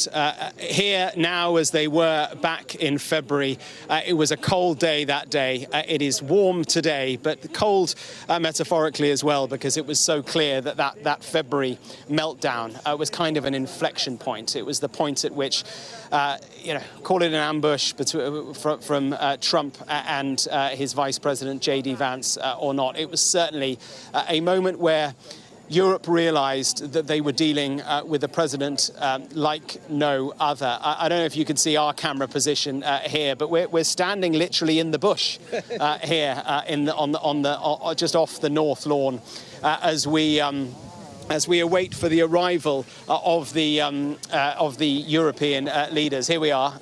You can see, if we move the camera angle out a little bit, you can see just how busy it is here. Journalists right the way up to the gates at the other end there, and also outside the Oval Office itself as well, the West Wing, where President Zelensky is due to arrive in around about an hour's time. The other European leaders, who, as you say, have ripped up their schedules for what was to be a very different Monday and have made it here very quickly, they're due to arrive any moment, not here, but at the south portico on the other side of the building. So we will see them. We won't get a chance to shout any questions at them. Remind us who's here. So Keir Starmer. The reason I'm here to cover the Prime Minister. We've flown across the Atlantic. He flew across and arrived at Andrews Air Force Base a couple of hours ago. President Macron arrived at Dulles Airport. Is coming straight from the airport to the White House. Giorgia Meloni, the Italian Prime Minister, often thought to be one of the most ideologically sympathetic figures. She is here. A bit of a Trump whisperer. As some says, and she's been posting and talking, basically giving some sort of optimistic noises about that. We've got the President of the European Commission, Ursula von der Leyen, as it were, representing the whole of Europe. Of course, this war taking place on Europe's doorstep. You've got the head of NATO, Mark Rutte, and then you've got Keir Starmer, for whom this is a big moment for our Prime Minister. And the reason for that is because he has taken a very particular position, also tried to be something of a Trump whisperer, Trump sympathiser, play the bridge, the role of the bridge between the US and Europe, try to be the figure that hugs America close, however controversial Donald Trump has been. And I think that is the consequence of that, is that he now needs to show that closeness can pay dividends at moments like this, and that relations don't break down, and he can help keep the US president on the right side of where they want to see it. Jonathan, I think it's not only Keir Starmer and the way he has played his relationship with President Trump over the course of the past few months. In fact, since that February meltdown on so many different issues, different world leaders have kind of tried to see what the best way to deal with this president is, and they have done that either through what some might say is a bit of sycophancy on the part of Keir Starmer. He's certainly been wanting to be very close to Donald Trump. The bromance that we saw with Emmanuel Macron, Mark Rutte, the NATO Secretary General, and that kind of weird daddy comment at the NATO summit a month or so ago. Giorgia Meloni already politically aligned with Trump. So they're kind of hoping, Jonathan, that they can bank all that in today. They can use the rapport that they have individually built up with Trump to appeal to him, not to abandon Ukraine. It's a massive day. About the meltdown in the Oval Office last February between Zelensky and Trump. I was on air when that happened. My jaw dropped, as did jaws around the world as we watched it unfold. I wonder how different things will be today. Will Zelensky wear a suit, for example? He didn't last time, and that was seen as a sign of disrespect for the office of president by Donald Trump. Will he use a translator? Maybe one of the issues for him last time was that he was speaking English. And I wonder, too, whether he has had some advice from the European leaders who are travelling with him as to how to approach the next few hours. Yeah, I remember that moment so well. It was the early days of the Trump presidency, and it was a time when these Oval Office moments were not broadcast live, and so we had this bizarre situation where we were seeing a transcript of how it was unfolding, and you could see it wasn't going well, but it was the written word, so you couldn't quite work out the tone. And I remember, I think I was talking to you, and I said, this doesn't sound good, but we don't actually know what the body language is like. And then the tape play out, as it's known, came out, and the world saw an Oval Office moment like no other.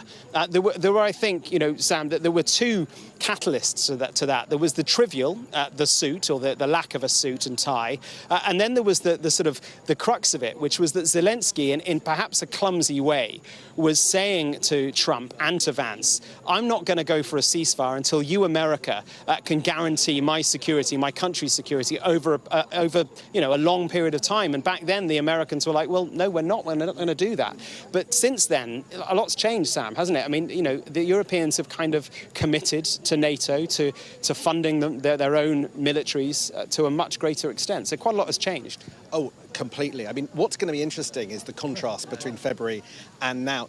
In effect, if it goes well today, it's because there's been a big lessons learned sort of exercise gone on. And I think that's not only the trivial, the suit, and I would expect Zelensky to be significantly smarter today than he was back in February. But I think that European leaders have been, in effect, coaching President Zelensky on how best to deal with Donald Trump. And I've been talking to European diplomats about how they think the Ukrainian president will approach today. And really, he's got two jobs. First of all, he's got to bank some of that change of position of Russia that we saw on Friday when it comes to security guarantees. President Putin appears to have suggested or hinted in some form he might be open to some kind of guarantee of security for Ukraine in a post-peace deal settlement. So President Zelensky should listen and see if he can get further flesh on the bone of what that actually means in practice. And then a second thing, which is even harder for President Zelensky, there is a live discussion about territory that is going on. And Donald Trump has made his view very clear that unless Zelensky and Ukraine give up some territory, there is no deal to be done. President Zelensky's been very clear he does not think that that is appropriate. He said it as recently as this morning on Fox. So how best to deal with that in the room with Donald Trump? Well, I'm told that what President Zelensky is being urged to say is he hears the president, he needs to take that discussion away, but he is being urged not to shut down the discussion around that. However difficult it is, do not shut down at that point, because you will then inflame the president and he could walk away. So I think the job of Zelensky is to restrain himself. Can he do that? We've heard all sorts of different versions of what he might do, and President Zelensky himself out and about earlier today. It's going to be a drama over the coming hours. We don't know what's going to happen. Yeah, it's all about the optics in a sense. We don't know what Zelensky is going to choose to wear today. I'm told that earlier on this morning when he was spotted, he wasn't wearing a suit. He hasn't worn a suit since the invasion itself. He has chosen to be the wartime president, and he's worn his sort of combat fatigues, various versions of it. I mean, it sounds so trivial, but I was just talking to Brian Glenn, who is a reporter here for a very pro-Trump outlet here in the United States. He was the guy who asked Zelensky in February, why aren't you wearing a suit? And everyone was like, why does that matter? But to a proportion of Americans, it does matter. It's about respect for the office of the president. So will he wear a suit? I don't know, but I wonder whether he will, as you say, be a little smarter than he was in his kind of fatigue sweatshirt back in February. A massive moment indeed. As I say, I can hear sirens in the background now. We expect that the European leaders will arrive very shortly on the south to the south entrance. Zelensky a little bit after to the north entrance, and a moment of jeopardy as well, because as we understand it, Zelensky will have a bilateral one-on-one with Trump in the Oval Office before the other European leaders are brought in as well, and they'll do that in one of the other staterooms here at the White House. Huge moment, and we'll have plenty more over the course of the day. OK, as we wait for the European leaders to arrive at the White House, we will say thank you for the moment, Sam Coates and Mark Stone.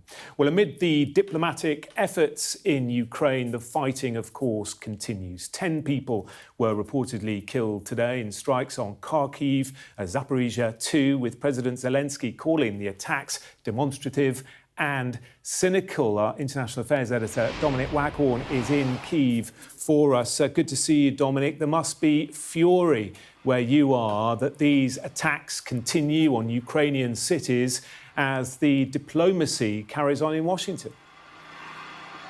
Yes, Jonathan, but except for the fact, I think, that it helps them prove their point, which is, as they've always said, Vladimir Putin is not serious about peace. He doesn't want this war to end. And he doesn't want the killing to end, something that Donald Trump gainsaid, standing alongside Vladimir Putin in Alaska on Friday. He said he did believe that Vladimir Putin wants the killing to end. Well, I mean, ahead of this crucial summit, when all eyes are on this conflict, Vladimir Putin unleashed hundreds of drones on a number of Ukrainian cities, with the most lethal effects in Kharkiv, the city in the northeast of Ukraine, killing at least 10 people there, including a 18-month-old baby girl, a 16-year-old teenage boy, a number of others, and at least 20 others injured. Now, Donald Trump has said in the past that when he's been frustrated, some of those sort of rarer moments when he has sounded frustrated about the Russian leader, he says all these nice things to me on the phone. I go back to the White House residence and Melania, the First Lady, says, well, look, he's now killing more civilians.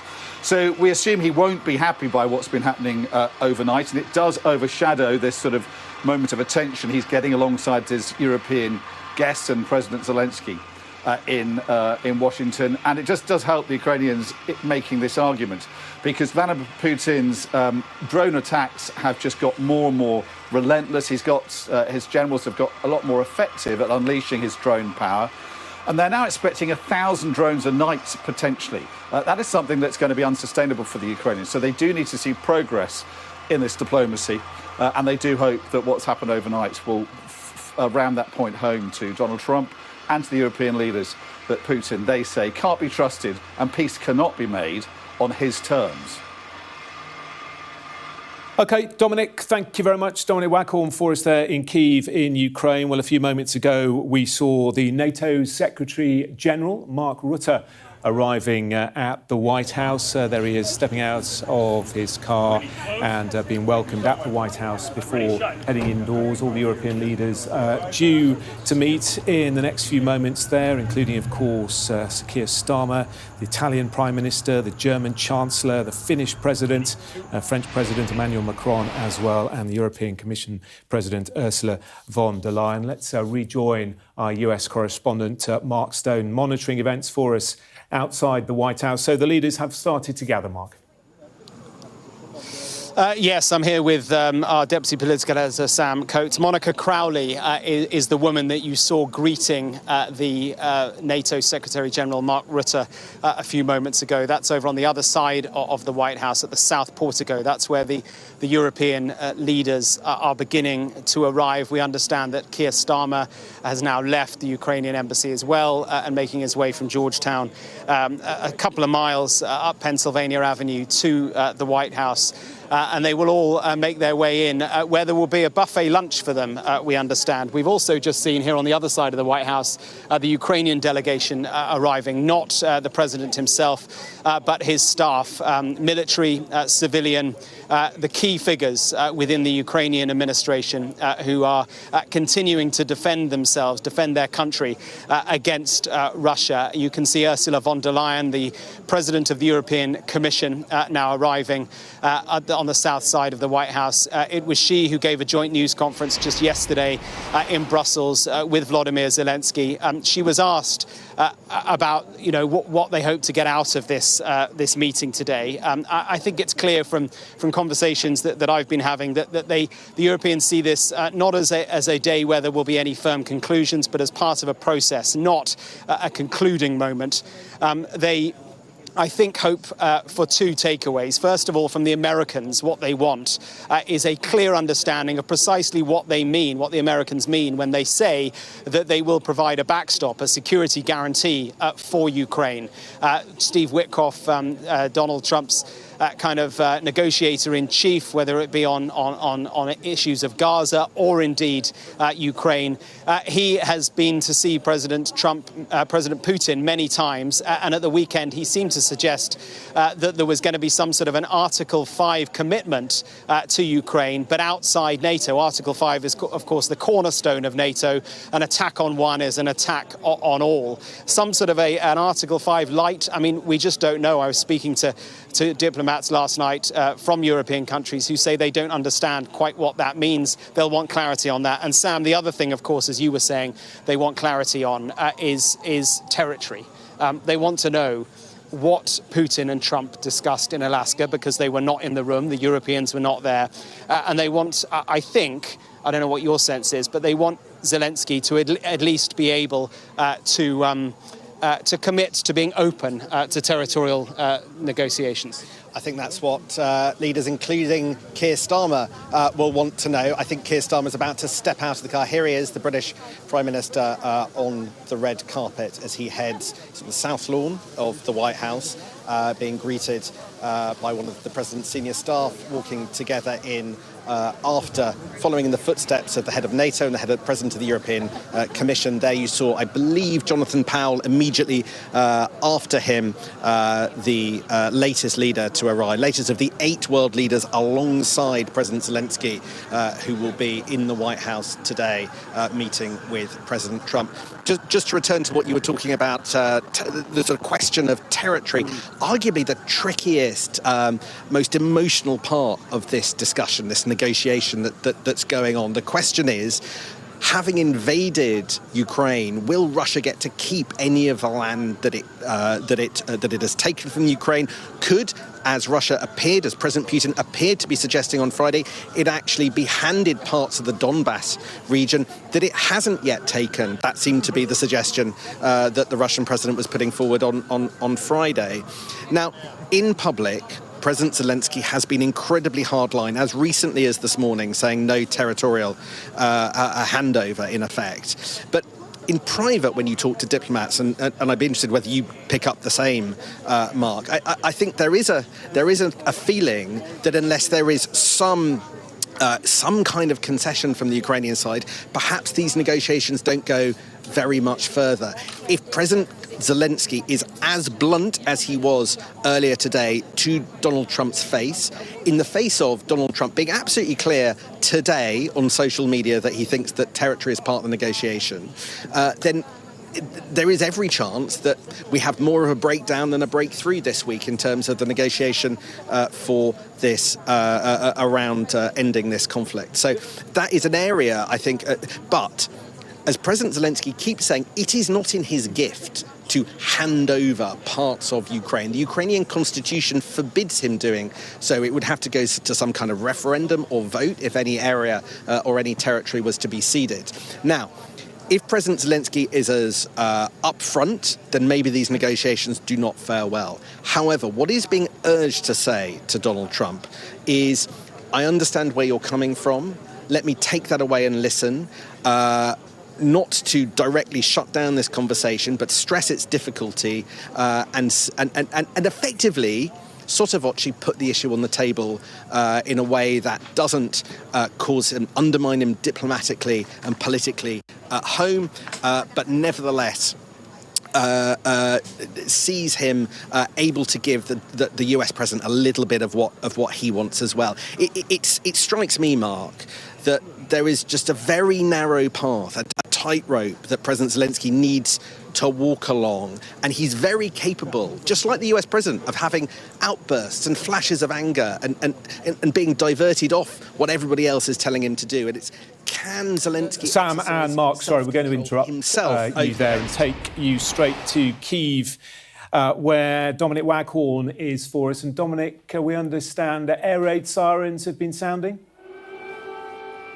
Yeah, as you can hear behind me, that air raid siren has been sounding for about a minute now. It normally goes on for a minute or so, so it may come to an end fairly soon. Not sure if it's sirens blaring across the whole of Ukraine. Sometimes it is a nationwide alert, sometimes it's city-specific. No sign of any explosions or any incoming airstrikes. And Kyiv actually has been spared airstrikes in the recent days, presumably because Vladimir Putin doesn't want to be seen to be attacking the Ukrainian capital at such a sensitive moment of diplomacy. The RSR is now gone. And people are so used to it here now, they don't really respond. They don't run for shelters. They don't really react in any way anymore. But it bears out what the Ukrainians are living with. You know, Sam Coates was saying there that Zelensky's been schooled now. He's been coached in coming up with ways of responding to Donald Trump. What the Ukrainians would say is none of this help they're getting from the West and from their European allies is really helping their situation. They're still getting bombed. They're still getting attacked by drones every night. At least 10 people killed in Kharkiv last night, and Donald Trump appears to have switched diplomatically into the hands of Vladimir Putin supporting the Russian leader's key positions. So they really want to see progress and real support from European allies in Washington later today. OK, those sirens seem to have fallen silent for now. Dominic, thank you very much. Dominic Waghorn for us there in Kyiv in Ukraine. Our US correspondent, James Matthews, is outside the Ukrainian embassy in Georgetown in Washington. Sir Keir Starmer and President Zelensky meeting before they headed to the White House. Hi, Jonathan. Yeah, Georgetown has never seen anything like it. I mean, you know, polite society lives here, Jonathan, and the main artery through this part of town is shut. I was on my way here past RFK Jr., you know, the health secretary. He was walking one of the back streets with his security. So security, it's happening, and it makes space for nobody. RFK Jr. having to make a detour, as has the rest of Georgetown, because of the convoy, consistent convoys of this coalition of the willing. Motorcycle traffic, they've all left, I can tell you, Jonathan, pretty much. Zelensky's still inside. We have seen him shaking the hands of Ursula von der Leyen, EC Commission President, Alexander Stubb, Finnish President. They were the first arrival. Stubb, of course, big buddy, golfing friend of Donald Trump, who has earned, you know, his trust to a degree on the golf course, a man who has told Trump, do not trust Vladimir Putin. But the one departure, the most significant departure we still await, probably from the side door of this townhouse in downtown Georgetown. The building that bears the legend, we are open, we are strong, we are open for business. A defiance about this building in Georgetown, a defiance that Volodymyr Zelensky will carry to the White House, a 5-10 minute journey uptown towards that big meeting with Donald Trump, on which so much depends. OK, James in Georgetown, thank you very much for the moment. So leaders already arriving at the White House, the south portico of the White House. We've seen Mark Rutte, the boss of NATO, of course, Giorgia Meloni, the Italian Prime Minister, arriving a few moments ago, and indeed Sir Keir Starmer there as well. They're all going to meet and have lunch before then meeting with Donald Trump a little later on this evening, monitoring the situation there at the White House, of course. So let's bring in Judith Gough, a former UK ambassador to Ukraine. Very good to have you on the programme this evening as European leaders gather in Washington along with Ukrainian President Volodymyr Zelensky. What are your hopes and what are your fears about this meeting today?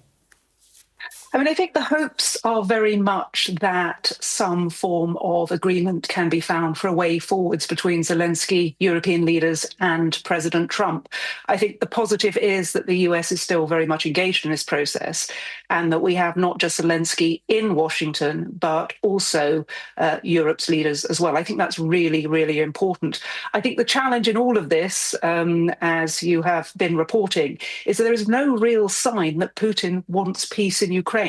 It is unusual to be negotiating a peace agreement before you have a ceasefire. And quite frankly, if Putin wanted peace, he could just stop firing at Ukraine and in cities across the rest of Ukraine. European leaders, of course, will be mindful that they will want to flatter President Trump, but they'll also want him to listen to their red lines over security and also the reshaping of borders. How do they get that balance right, do you think? I think it's going to be a challenge. I think clearly we have to be really clear that changing borders by force sets very, very difficult precedents, not just for Ukraine, but also for European security and more widely globally. So I think it's really about landing those messages that this is, yes, about Ukraine, but it goes much wider than Ukraine as well. And that in order to see a lasting peace, we really need to see Russia come to the table in good faith and not do what it's currently doing, which is continuing to fire at Ukraine whilst making a show of engaging in peace negotiations. Yeah, as we've just seen and heard, those air raid sirens going off over Kyiv. And we've talked a lot about Article 5 and this intriguing notion that there may be an Article 5-like deal available. Will Putin really agree to that, do you think? It sounds almost like NATO without the membership. I think we don't know the details. I'm as intrigued as many others as to what that might look like. But I think what's essential for Ukraine is some form of security guarantee, because what we've seen time and time again is that Putin signs up to something and then reneges on that deal, whether it be the 1994 Budapest Memorandum, which guaranteed Ukraine's security, to the Minsk agreements in 2014, 2015. It didn't stop him from invading in 2022, and he has repeatedly shown that he is not going to adhere. So for the Ukrainians, the security guarantees are absolutely critical. So it's a positive that there is a sense of engaging on that. But of course, it will need to be something that Putin will engage with as well. Yeah, it sounds like you're cautiously optimistic. Do you think that a trilateral summit could be around the corner?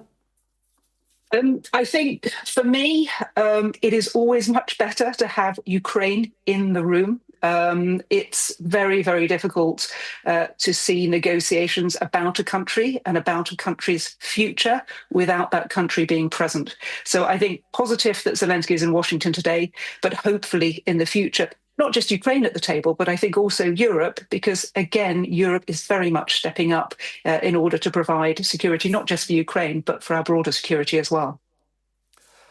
OK, we really appreciate your analysis on what is a momentous day in Washington. Judith Gough, former UK ambassador to Ukraine, thank you very much indeed. You are looking at live pictures of the White House lawn. That's the South Portico, 12:30 in Washington, D.C. We've seen various European leaders arrive already. We've seen Giorgia Meloni, the Italian Prime Minister, also NATO Secretary-General Mark Rutte, and of course the UK's Prime Minister, Sir Keir Starmer, arriving there a short time ago. The President is due to have his meeting with the President of Ukraine, Volodymyr Zelenskyy, in about 45 minutes' time.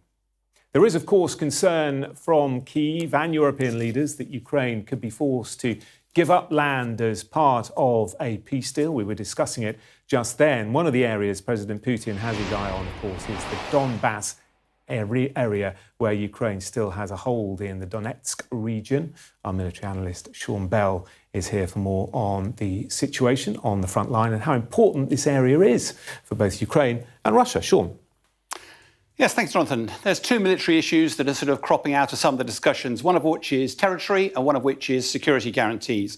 It is worth pointing out right at the start of this that nobody going to go into negotiations playing their hand before that. They're going to stick to their red lines, and that's why President Zelenskyy has done that. If you look at territory, which is one of the key ones, President Trump has already suggested that Crimea is off the table, that it isn't going to be part of that negotiation. It is worth pointing out that Crimea was originally part of the Soviet Union. They'd fought hundreds of years ago for the strategically important port of Sevastopol down in the south there. In 1954, Khrushchev had handed that to Ukraine, largely for administrative purposes, when Ukraine was actually just a county of the Soviet Union at the time. Of course, when the Soviet Union collapsed, Russia and Ukraine very nearly went to war over Crimea, and there was an accommodation made at the time. And of course, but now that's why in 2014, following about 2 decades of Ukraine starting to look further to the west for economic support, and with NATO starting to become on the agenda, that the Russians moved into Crimea. Now, having got in there, it'd be incredibly difficult military operation to liberate that. And that's why many people think that Crimea is not a useful negotiating tool at the moment. Having moved into that, though, Russia built a bridge across the Kursk to actually join this to Russia itself. But, of course, that was incredibly vulnerable. And as the years went by, that's why that Russia had started a sort of insurgency up in the Donetsk region and tried to build this land bridge across the region. Now, why the focus on the Donbass region? Well, a lot of it's mineral resources and the like. This is the one area that Russia hasn't yet taken. But this isn't about just trying to get to the borders. It's not like they're trying to secure Somerset. Why is this actually key? If we zoom in a little bit further, there's a line of cities, based on road junctions and rail junctions, strategically important, that are, if they are going to be very difficult for Russia to take. If you remember the battle for Bakhmut back 18 months ago, about 60,000 people died in that battle about 18 months. So it's really difficult for any of these to fall. Russia is, of course, paranoid that if they don't take these, then there is the danger that Ukraine in the future cuts the land bridge and therefore isolates the Crimea. From a Ukrainian perspective, if these were to fall, there's lots and lots of free area up here that Russia could actually rampage across. The real key here, though, is what is going on in President Putin's mind. Is his ambition still to take the whole of Ukraine, or is it simply to secure this land bridge? If it's just the land bridge, then the conversation is about territory and it's about security guarantees, and therefore there's just the faintest prospect of a negotiated settlement.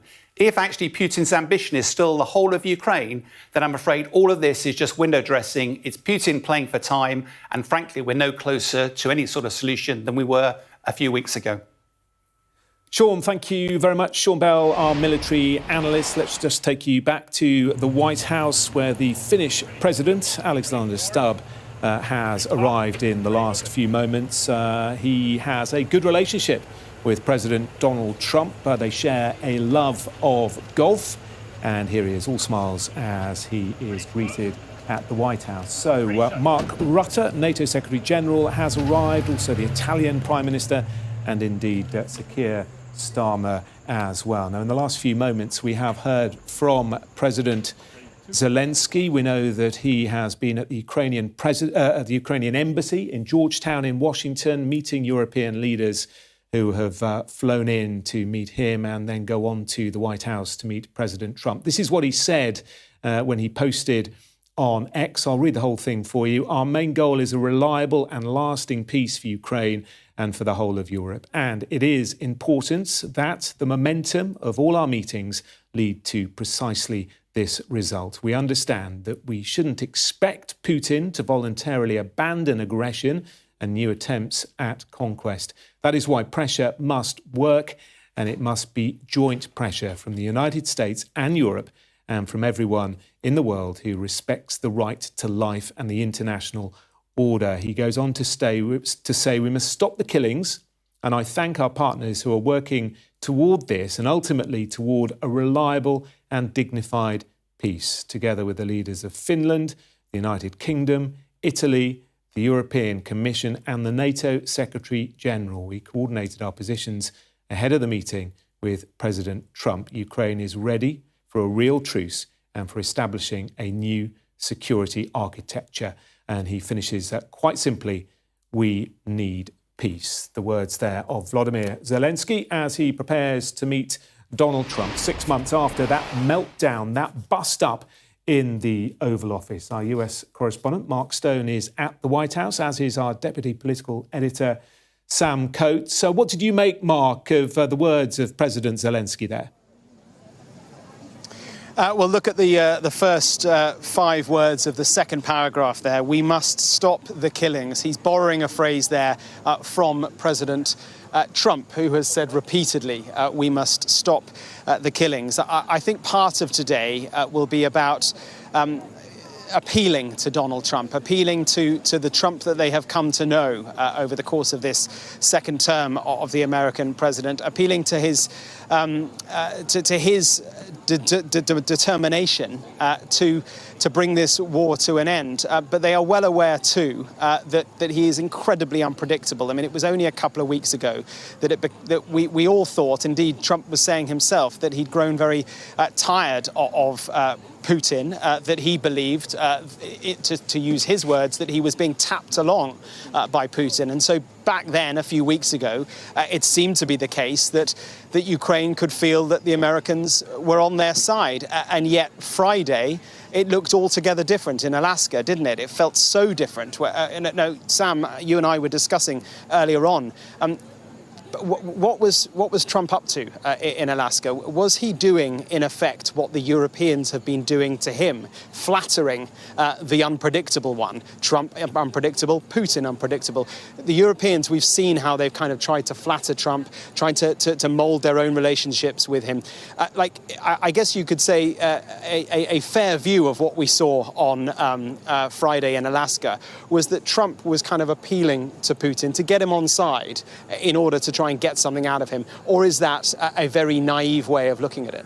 Well, we don't know. And I think the job of today is for the 8 leaders, including Keir Starmer, to look Donald Trump in the eye and try and work that out. Because in the end, as you say, Donald Trump may have been playing the Russian president. He may have been flattering him in the way that other world leaders flatter him in order to try and get this conflict to an end, a conflict that he could end. He said he could end in hours of becoming president, but has proved pretty intractable. Another car pulling up now. This is the German Chancellor who was running a bit behind schedule, which is why everything's running slightly late. I should say that that now means that all the European leaders are here. We can't. We must underline how unusual this moment is. I mean, it was only on Saturday that Zelensky announced that he would be coming here to Washington.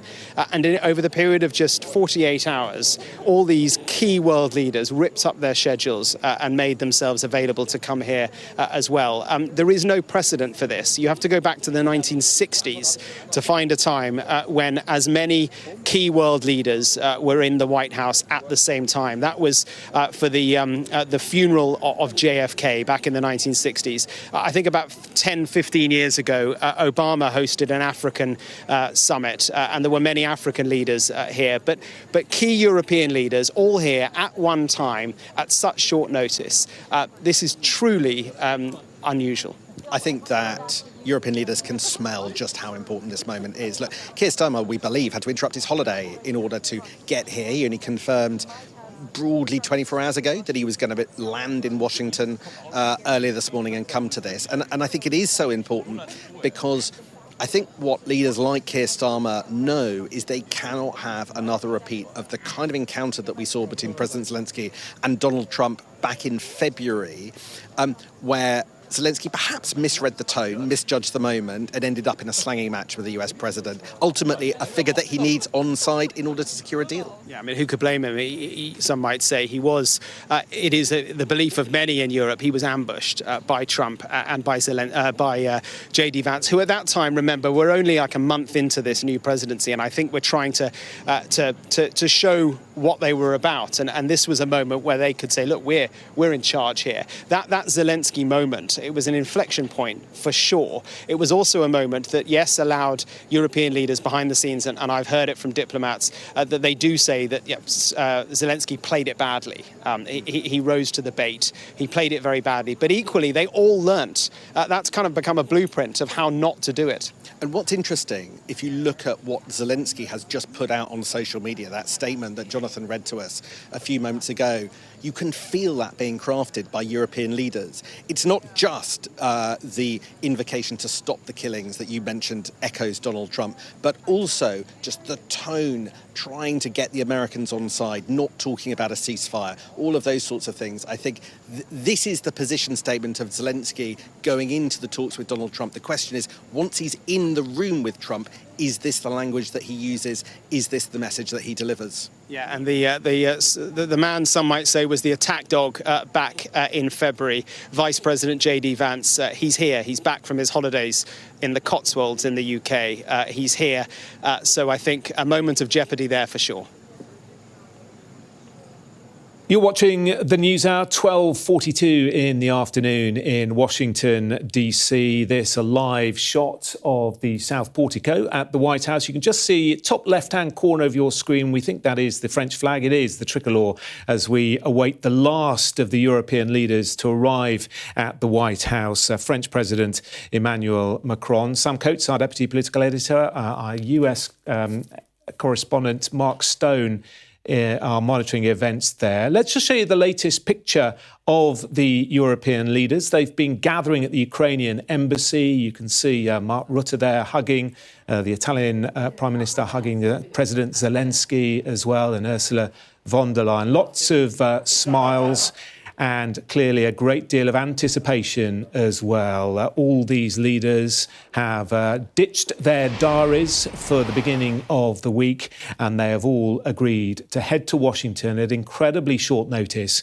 for what we've been hearing are unprecedented scenes, standing shoulder to shoulder with the president of Ukraine, Volodymyr Zelensky, who is meeting Donald Trump 6 months after that meltdown in the Oval Office. How will things pan out this time? There is an argument that this meeting could even be more crucial than that summit we saw on Friday in Alaska between President Putin and President Trump. Mark, what do you think the Europeans that we just saw there in the Ukrainian embassy, around the corner from you in Georgetown, want to leave Washington with? They'll want clarity, won't they, on this Article 5 idea, but they will, I'm sure, need a commitment of sorts from President Zelensky that he will at least talk about land.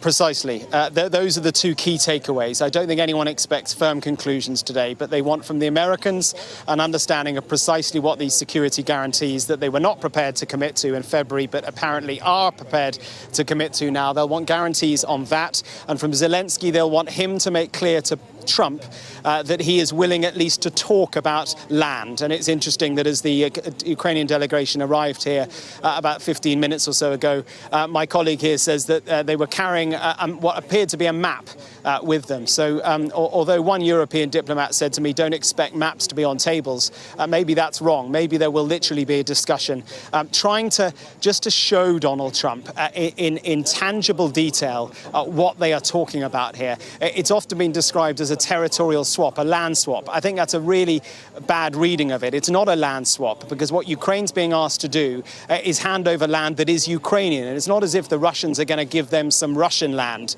in return. That's not on the cards. It's all about where the front line is, the contact line, as Sean was describing a moment ago, the contact line and the actual geographical boundaries of the oblasts, of the counties that form the east of Ukraine. Where does that line in any settlement lie? Is it the front line, frozen there, or is it in fact Russia being given more land that they haven't yet taken? It's absolutely key. I don't know if you can play those pictures again of the leaders meeting at the Ukrainian embassy, because trivial as this may seem, I think it will be all important because Volodymyr Zelensky, he's not wearing a tie, but he is wearing a suit. And I think that will be seen as a really important moment. We have learnt with Donald Trump that the trivial matters as much as the detail. In fact, very often the trivial impacts the detail. And the fact that he has chosen this time to wear a smarter outfit than the sweatshirt that he was wearing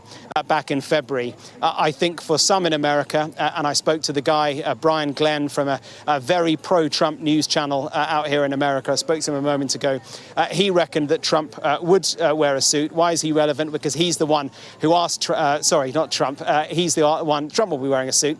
He was the one who asked Zelensky why he wasn't wearing a suit last time. Macron is now, President Macron is now arriving around the other side of the White House. I was wrong a bit said earlier, there was one more leader to come, and that is the French president, who I don't think was at the embassy because he's only just landed, greeted there by Monica Crowley, the head of protocol here at the White House. She will take him in for the buffet lunch, Sam, that they're due to have.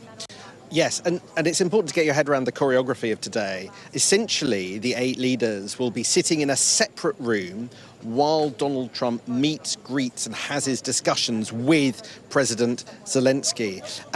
And then there will be a separate meeting later on between Donald Trump and those eight leaders. So I suspect the most important meeting for those 8 leaders was the one we've just had between Zelensky and the European leaders, as they effectively coach President Zelensky for this. It could be the most important moment of his political career, quite frankly. Don't mess this up, Volodymyr. And don't go too hard on Donald Trump. And I think we saw that reflected in the statement that President Zelensky has just issued. But there's so much confusion on the substance. In the last 20 minutes or so, Russia has issued a statement saying that it would oppose any scenario that envisages the deployment of NATO troops in Ukraine. Now, that's really interesting. I mean, it's absolutely fascinating, because over the weekend we had the suggestion that Russia would be able to accept NATO-style deployments. But what is a NATO-style deployment that's not a NATO deployment? Troops from countries like Britain are in NATO. The reality of what that means, very hard to read. Sam, Jonathan, back to you. Sam, Mark, thank you both for the moment, monitoring events for us at the White House. Let's bring in the filmmaker Michael Waldman, director of the Zelensky story, someone who knows Zelensky well, has made a number of documentaries. Thank you very much for being on the programme with us this evening. I'm interested in your thoughts about today's meeting in Washington. We all saw that bust up in the Oval Office 6 months ago. How do you think that affected President Zelensky, and how do you think he will have prepared for today's meeting? Well, he's a man of great emotional intelligence and obviously with a past in the world of entertainment. So he understands how things look and images. And he's also obviously the head of state of a country at war and all the dynamics that go with that. And I think he will have undoubtedly taken stock and advice and realized that whatever he might have felt he was doing right didn't work at that meeting in February, to say the least.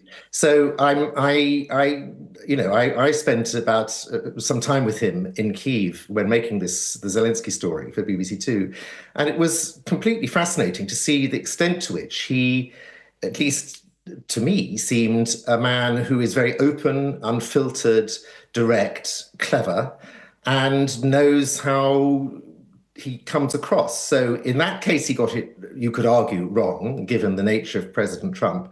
I suspect this time he will retain his dignity and his position, but he will know that he has to appear, both literally in terms of what he wears, but also how he comes across, slightly differently.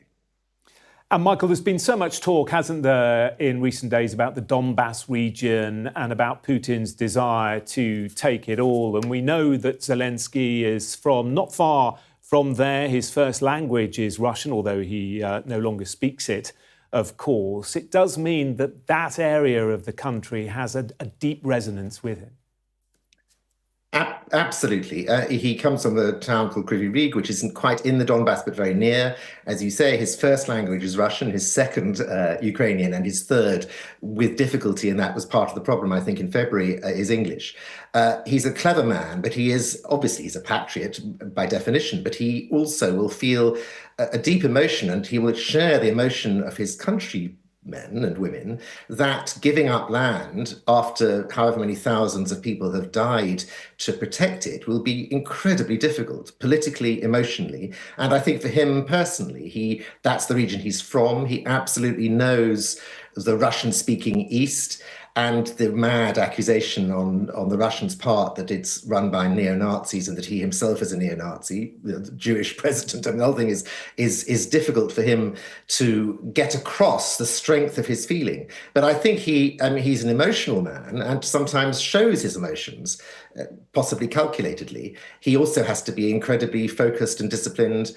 And obviously the realpolitik of now August 2025 is very different from the extraordinary success they had at first in repelling the Russian invasion of vast parts of Ukraine. So I think, the fact that he knows and loves the region that is under discussion is going to make it all the more difficult for him to concede.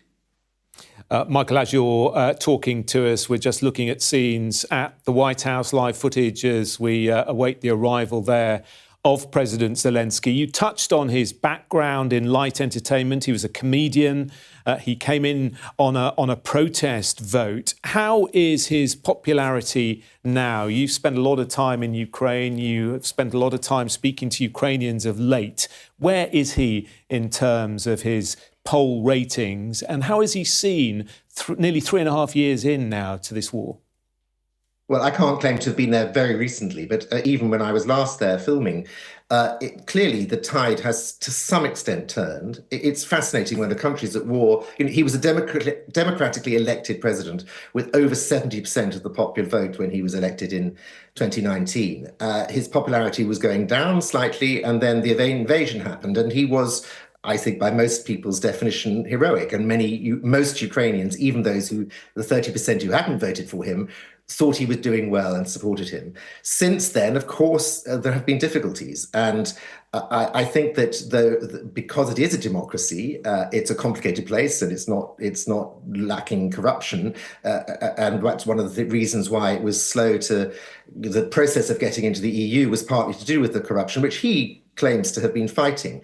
But the fact is that it is a democracy. People can express themselves, and there are critical voices. I think at the same time, most Ukrainians recognize that he has done an extraordinary job, both at the beginning in the famous, I'm here, the video on the night of the invasion, and all that he's done since. And even that event, that meeting in the White House, in the Oval Office in February this year, I think many Ukrainians felt more supportive of him as a result of the way he was treated than they might have in other circumstances. So it's a mixed picture, but it is a democratic country. And I think generally, while the war is going on, he will get the support of most of the Ukrainian people.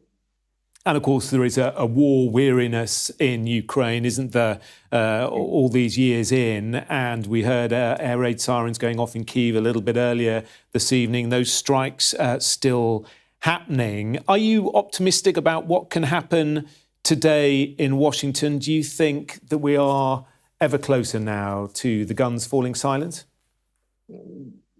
I can only hope that is the case, and that Zelensky, the president of the country that was invaded by Russia and feels that they have had wrong done to them in a very profound and even existential way, is a realist. And although you talked earlier about how people in Ukraine feel, he's going to have to deal with, even giving over 1 kilometer of land, there will be people in Ukraine who say, well, why did my husband or my son die for now what we're giving away? So it's going to be incredibly difficult. But I think that if I were a betting person, there is some hope that this gamble will pay off, that somehow he, with the support of the Western leaders who are there, who understand how high the stakes are, not only for Ukraine, but for the West, for Europe and the West. This is not just an isolated country that is irrelevant to our lives. If Putin were able to continue the war and conquer Ukraine, what country next? First, the Baltic states, and then further. So it's a very, very serious issue, hence all these leaders changing their diaries and dashing across the Atlantic. But I think there is hope. And I just hope that what they do, the combined forces, intellectual and emotional and political, of Zelensky, Macron, Merz and Starmer, among others, is to persuade Donald Trump that if he is going to be claiming to have made a deal, it's a deal that lasts and isn't totally unfair to the Ukrainian people, and that can be sustained. And he has to understand that despite his admiration for Putin, Zelensky is a force to be reckoned with. Well, it's been fascinating getting your insights into the mind of President Zelensky. Michael Wardman, filmmaker and director of the Zelensky story. Thank you very much for your time this evening. On the left of your screen, you can see the White House as they await the arrival of President Zelensky 6 months after he was last in Washington and had that fateful meeting with Donald Trump in the White House. We've been seeing European leaders arriving as well there to show solidarity with Ukraine, also to press for strong security guarantees in any post-war settlement. Now, after meeting Volodymyr Zelensky, Donald Trump will then meet the leaders of the UK, Sir Keir Starmer, we saw a short time ago, also Germany, France, Italy, Finland, the European Union and NATO as well, meeting in the White House's East Room at around 3 o'clock local time, 1 o'clock almost there in Washington, DC. Donald Trump posting earlier on social media, "I know exactly what I'm doing and I don't need the advice of people who have been working on all of these conflicts for years and were never able to do a thing to stop them." It is going to be fascinating to see how the next few hours pan out. Our Deputy Political Editor, Sam Coates, is monitoring events for us at the White House, as is our US correspondent, Mark Stone. So, Mark, we are just moments away then from seeing President Zelensky arrive. Yes, I could hear some of the motorbikes from what we think is Zelensky's motorcade arriving, although the gates, I'm just looking now, the gates are still shut at the north entrance of the White House, but you can see the Guard of Honor now is there, the Ukrainian flag alongside the Stars and Stripes at the entrance to the West Wing. Of course, the location of the Oval Office where that extraordinary showdown took place back in February. The feel right now is different in one respect, but actually the anticipation and the sense of anticipation here feels very, very similar. I guess a sense of jeopardy as well, Sam. Yes, in the White House behind us, in one wing, there are 8 European leaders having a buffet lunch, waiting for a moment where President Zelensky arrives. They've been seeing him beforehand, trying to, I think almost you could see it like coach him for his meeting with Donald Trump to make sure that it doesn't end in the same way that it did in February, when it went basically degenerated into a slanging match between President Zelensky, J.D. Vance, the Vice President, and President Trump. But they are in a separate part of the building behind us, having entered through a different entrance. And now we have, as it were, the main event, which is that bilateral meeting between President Zelensky and Donald Trump. I don't know how much of that is going to be on camera. Sometimes these events are almost entirely in public, whether or not there'll be some of that where the two men discuss behind closed doors. 2 issues are above everything else. One is whether or not Zelensky can try and eke out from President Trump exactly what his discussions with President Putin on Friday resulted in. What would President Putin be happy in terms of security guarantees, if anything? What was the specifics of the discussion that over the weekend allies of Donald Trump claimed amounted to a concession from the Russians? And secondly, that question of territory. Will the Americans try and pressure Ukraine to hand over some territory, maybe even territory it would appear the Russians are demanding that they do not already control? Really difficult, some might think almost intractable issues on the table. But for now, we're just waiting for the arrival of President Zelensky. We don't think that he's actually left the embassy. Yeah, I got that wrong. I think the motorbikes I heard were one of the other motorcades. You're right, he's still at the embassy. They're just adjusting some of the guards of honour in order to get the ceremonial side right. Tone and ceremony is so important, but in the end, it's the substance that will determine whether or not we are going to be any closer to a deal by the end of the day. Yeah, as I say, it looks like Zelensky hasn't actually left the embassy just yet. Sam, in a moment, I just want to ask you, like domestically for Keir Starmer, what this means and how important a moment like this is. I mean, he clearly had to come to this, as the other European leaders did as well. But first of all, there's a really interesting statement that's just come out from the Russians, which I think, you know, gives you a sense of the whack-a-mole here. You know, on one sense, you feel that maybe on Friday, Trump had made some progress with Putin, because he seemed to be suggesting that Putin seemed to be suggesting that he would be open to some form of security guarantee for Ukraine.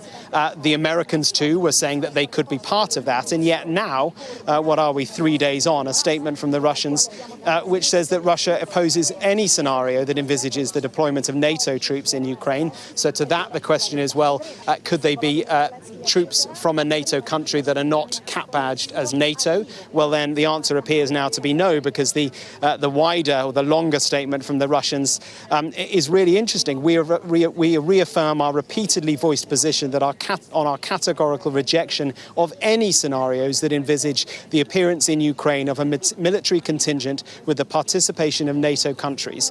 And it goes on to say statements on this matter by individual European countries, including Great Britain, essentially record their openly provocative and predatory aspirations in the Ukrainian direction. So that goes back to the very beginning of what Putin says all this is about, this idea of NATO encroaching on Ukraine. So maybe we're going to get a scenario where somehow there is kind of this trust that no European countries have troops in Ukraine, and yet Putin doesn't, try to reinvade again. That doesn't sound like a security guarantee. No, and Downing Street were most, I think, excited or interested in whatever Donald Trump negotiated with President Putin on Friday. When it comes to Putin accepting some kind of security guarantee, maybe there was no hard negotiation. Maybe there was nothing that President Putin and Donald Trump actually nailed down. And what some Americans thought was a breakthrough was actually a mirage. Thanks, Sam. Jonathan, back to you. Mark, thank you very much. Sam Coates as well, monitoring events at the White House as we await the arrival of President Zelensky. At the moment, President Zelensky is here. This is the Ukrainian embassy in the Georgetown area of Washington, D.C. He hasn't yet left, but we do know that a bit earlier today he met with many of those European leaders who have flown out in haste to be with him, to stand shoulder to shoulder with him as he meets Donald Trump in the White House. A car here with the Ukrainian flag on the bonnet. It looks like the motorcade getting ready to leave the embassy and make that short journey around the corner to the White House. President Zelensky saying today that Kyiv was seeking a reliable and lasting peace in its war with Russia, and that it was prepared to establish a new security architecture. It does look like that motorcade has now left the Ukrainian embassy for the short journey to the White House. As we're watching that live image of the motorcade weaving its way through the streets of Washington, let's bring in our international affairs editor, Dominic Waghorn. He's in Kyiv for us in Ukraine. And Dominic, it's very interesting what we heard from the Russians in the last few minutes, that Russia opposes any scenarios that envisage deployment of NATO troops in Ukraine. What's your reading of that? It is very interesting, and what they're doing is sort of putting back in the box these sort of rumours and ideas that seem to have come out of the Alaska summit.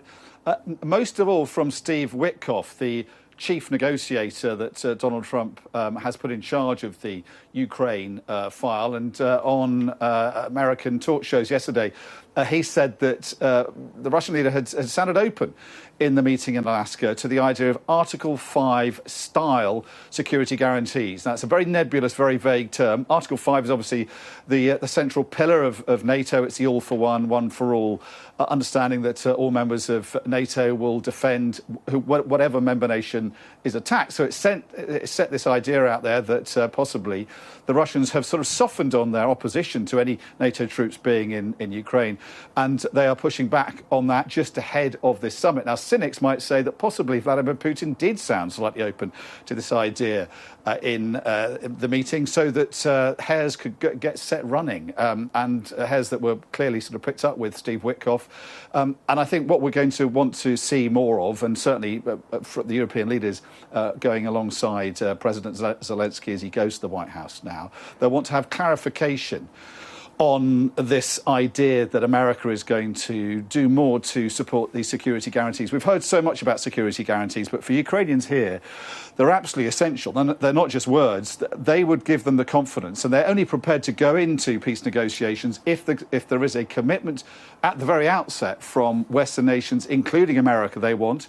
And this was really at the heart of that massive fiasco we saw in February in the Oval Office. They want those kind of commitments from Western nations to say that wherever these peace talks go, if a peace agreement is reached, that they will be supported, that they will have NATO-style guarantees. They'll get the kind of security guarantees they need in case Vladimir Putin comes back for more, in case Vladimir Putin attacks their country again in a few years' time. Because the assumption for Ukrainians, based on past history, given what Donald Trump, what Vladimir Putin has done not just in Ukraine but also in Georgia and other places, is that he will come back for more. This is a Russian dictator who thrives on war, thrives on the kind of martial law that it gives him in Russia, and will come back to attack them again unless there are cast iron guarantees.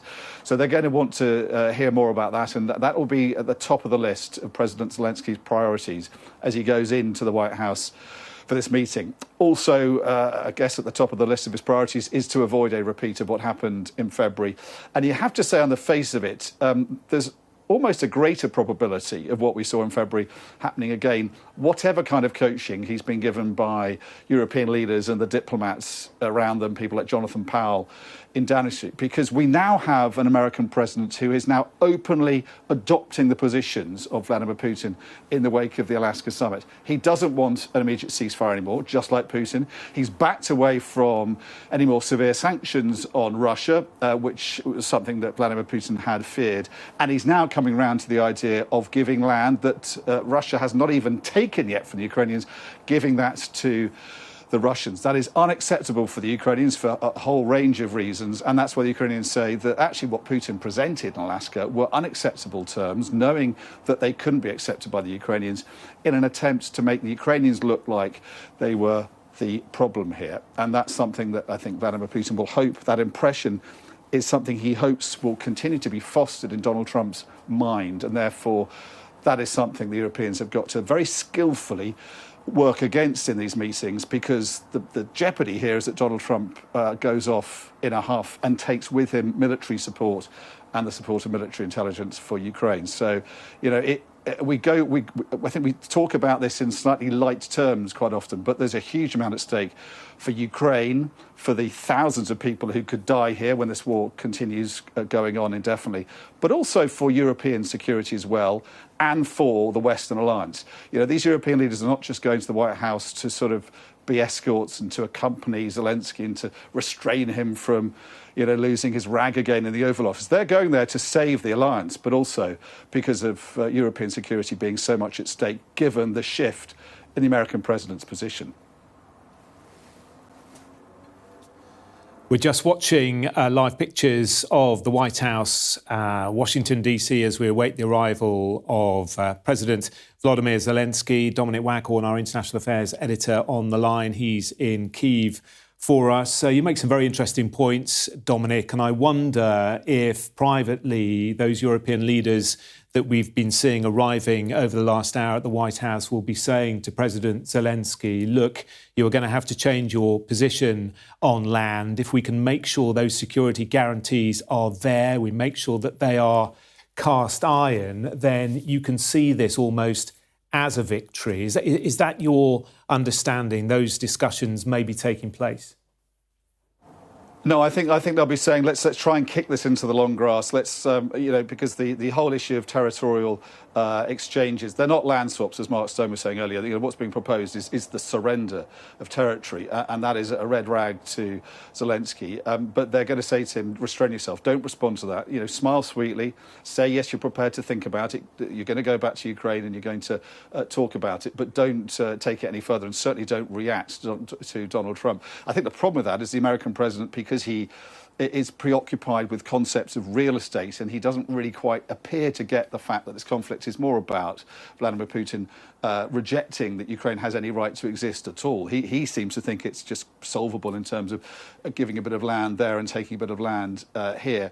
He may get impatient with that. And I think that's why the strategy we expect to see from the Europeans and from Zelensky is to kind of talk about territorial exchanges, to show willing on that, but give no ground at all, but really focus with a laser beam on talk of security guarantees. Say to Donald Trump, well, what did Vladimir Putin say to you about Article 5 security guarantees? What are you saying when there is the possibility of NATO-style security guarantees?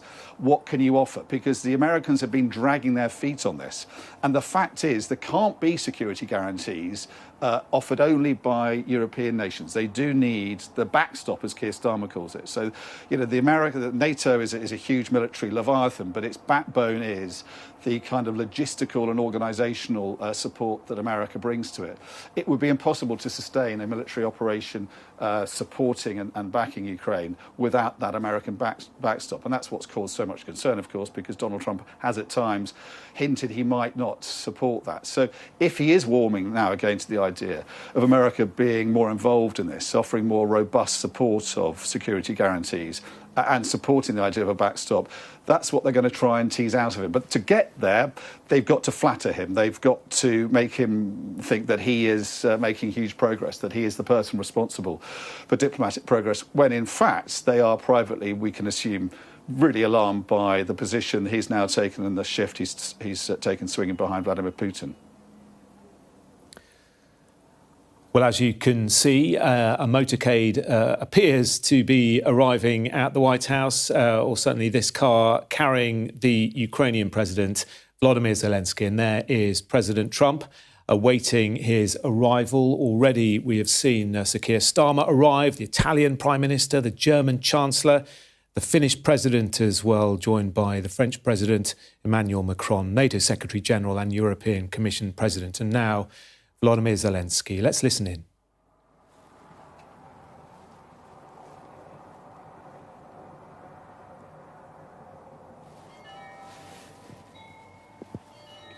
Gathered here today. And Russia continues to attack civilians, this time in Kharkiv, killing many. Is there a just offer for peace on the table? Will you cede land to Russia?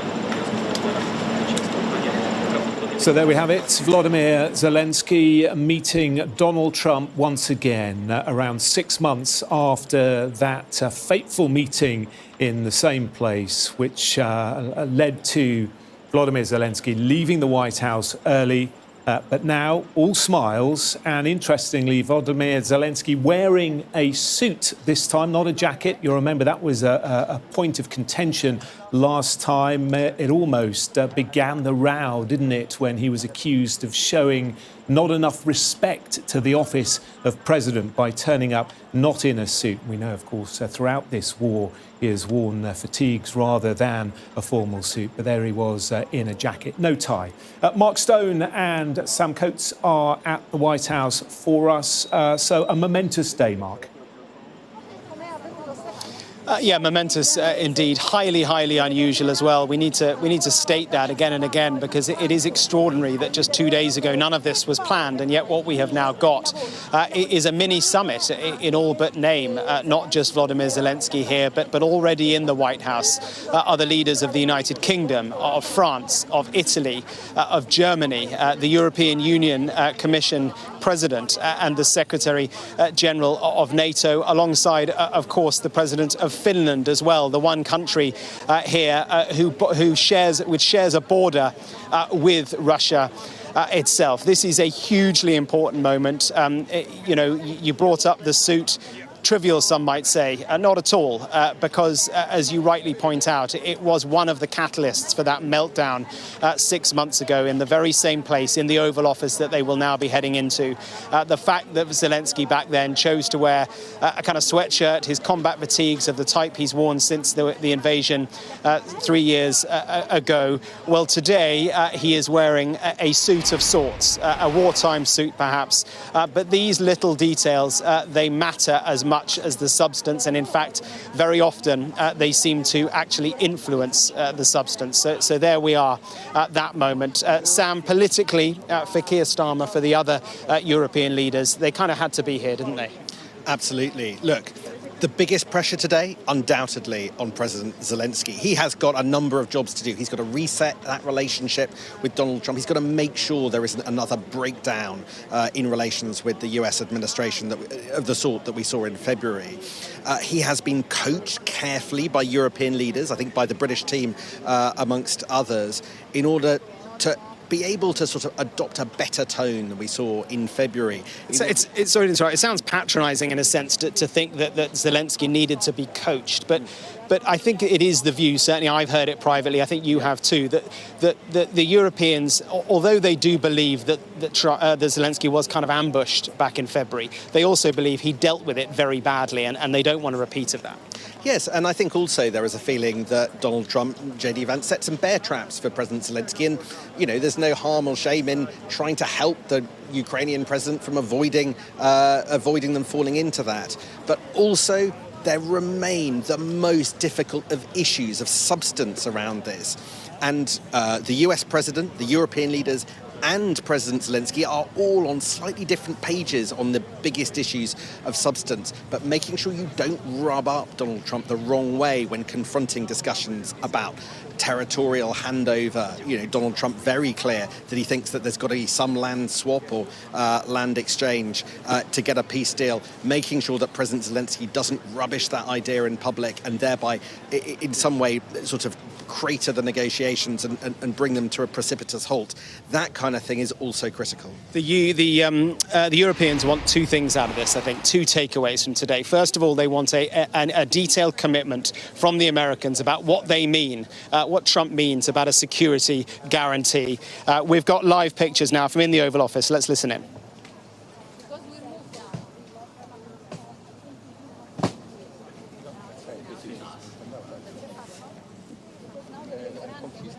Well, thank you very much. It's an honor to have the president of Ukraine with us. We've had a lot of good discussions, a lot of good talks, and I think progress is being made, very, very substantial progress in many ways. We had a good meeting, as you know, just a short while ago with the president of Russia, and I think there's a possibility that something could come out of it, and today's meeting is very important. We have, I guess, the seven very powerful leaders from Europe, and we're going to be meeting with them right after this meeting. And thank you very much for being here. Thank you so much, Mr. President.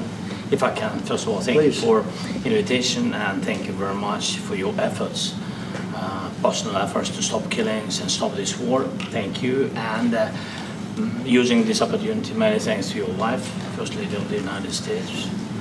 She sent a letter to Putin about our children, abducted children, and my wife, she, First Lady of Ukraine, she gave the letter.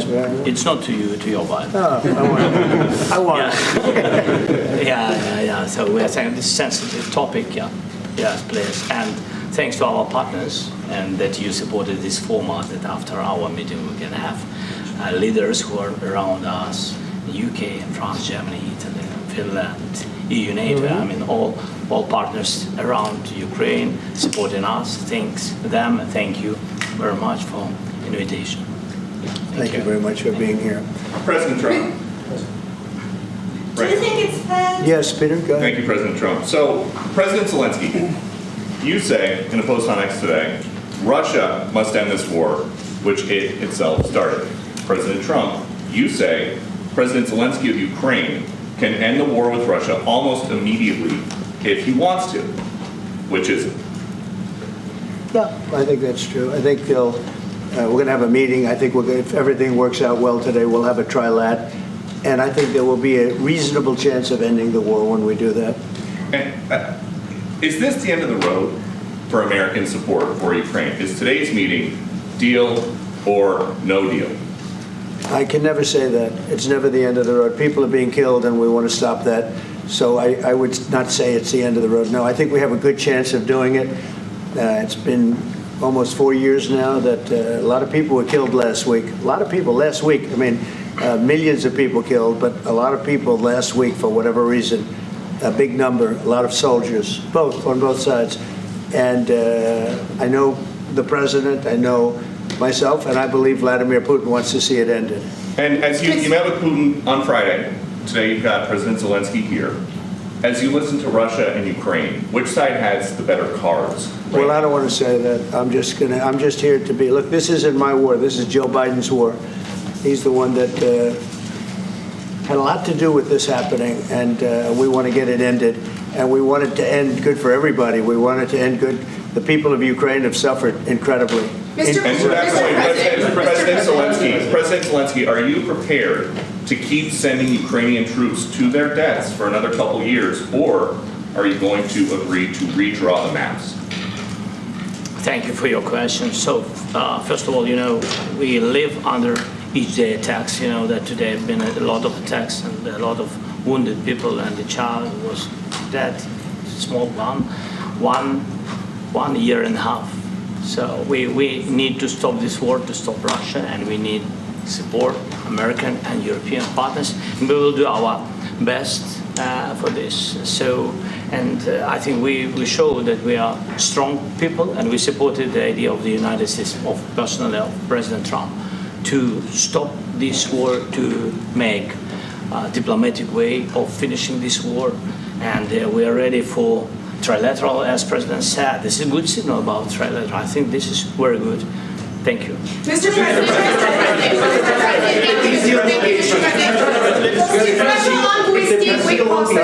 yes, if the peace deal will be achieved, are you going to be willing to send American peacekeepers to Ukraine?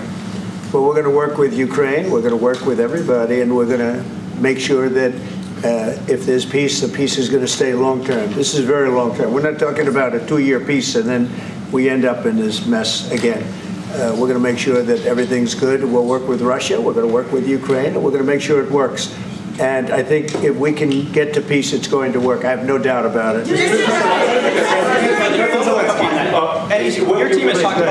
Your team has talked about security guarantees. Could that involve U.S. troops? Would you rule that out in the future? We'll let you know that maybe later today. We're meeting with 7 great leaders of great countries also, and we'll be talking about that. They'll all be involved, but there'll be a lot of help when it comes to security. There's going to be a lot of help. It's going to be good.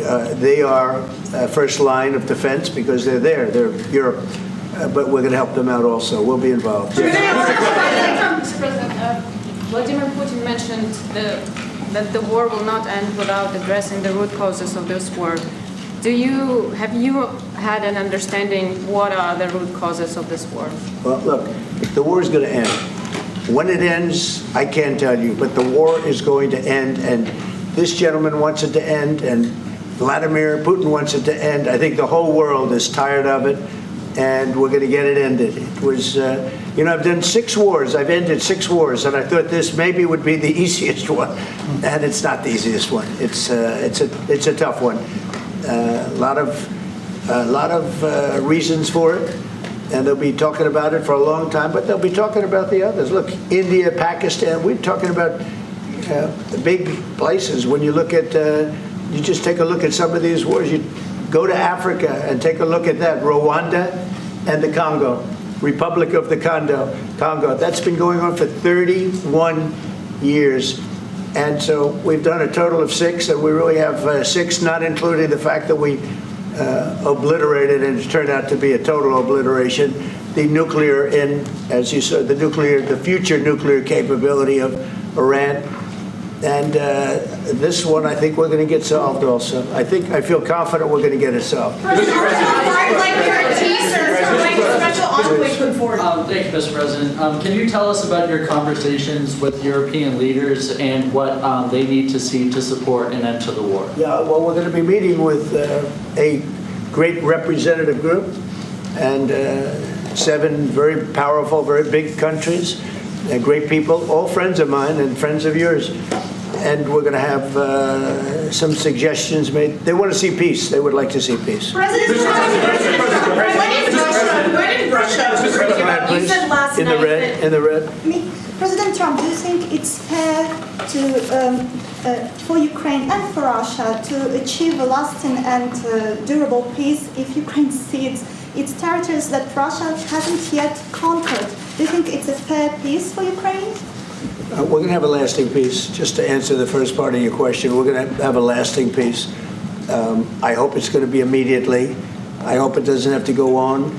And I think people of the whole world is going to be very happy when that's announced. Mr. President, you posted on social media, Mr. President, a very touching letter from the First Lady. And the letter was hand-delivered to President Putin. And it calls for an end to the war, essentially, because of the children and the children's future. Why did the First Lady feel that letter was necessary? Was it because she believes that Mr. Putin is the aggressor in the war? Is a similar letter being hand-delivered to President Zelensky? So the First Lady felt very strongly. She's watched the same thing that you watch and that I watch. I see things that you don't get to see, and it's horrible. But when she's got a great love of children, she has a wonderful son that she loves, probably more than anybody, including me. I hate to say it, but she loves her son. She loves children, and she hates to see something like this happening. And that goes for other wars too. I mean, she sees the heartbreak, the parents, the funerals that you see on television. Always funerals. We want to see something other than funerals. No, she felt. It was a beautiful letter. It was very well received by him. And she did ask me to say, you know, she would love to see this end. She would love to see it end. And she says it very openly, very proudly, and with great sorrow because so many people have been killed. Mr. President, last week, Brian, go ahead, Brian. Yes, sir. I've got a question for each of you. Yes. First of all, Mr. President Zelensky, you look fabulous in that suit. I said the same thing. Yeah, you look good. I said the same thing. Yeah, looks good. I said the one that attacked you last time. See, now I remember that. Yeah, I apologize to you. You look wonderful. No, my first question for you, President Zelensky. In the same suit. You see, I changed. You are not. Maybe yours is much better. Real quickly, upon peace, God willing we get peace, are you open to holding an election in your country? Yes, of course. We are open for election, yes. We have to do safety circumstances, and a little bit we need to work in the parliament, because during the war you can't have elections, but we can do security.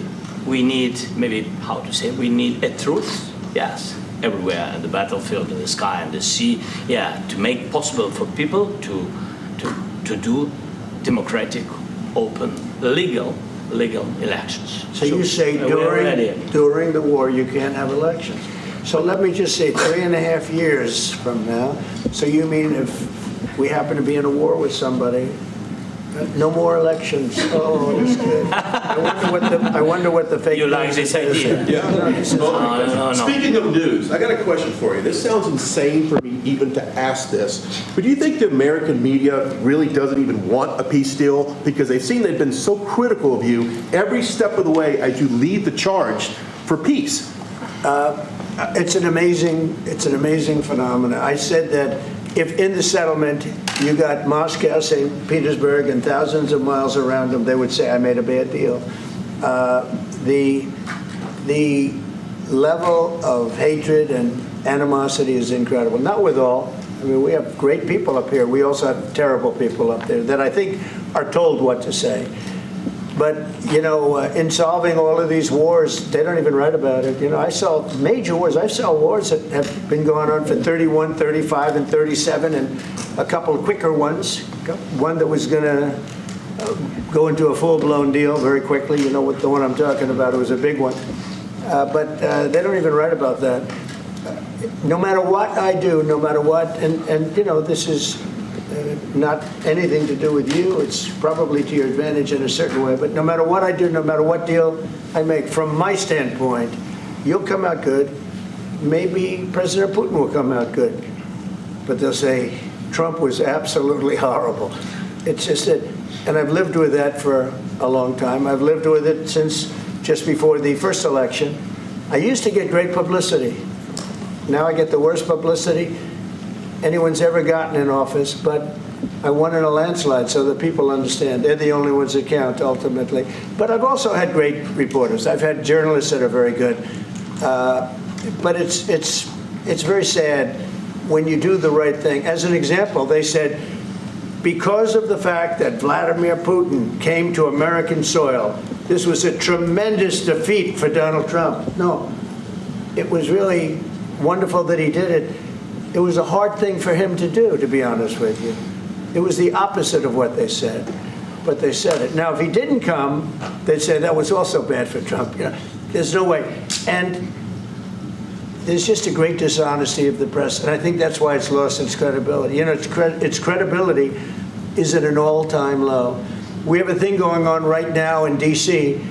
We went from the most unsafe place anywhere to a place that now friends are calling me up, Democrats are calling me up, and they're saying, sir, I want to thank you. My wife and I went out to dinner last night for the first time in 4 years, and Washington, D.C. is safe, and you did that in 4 days.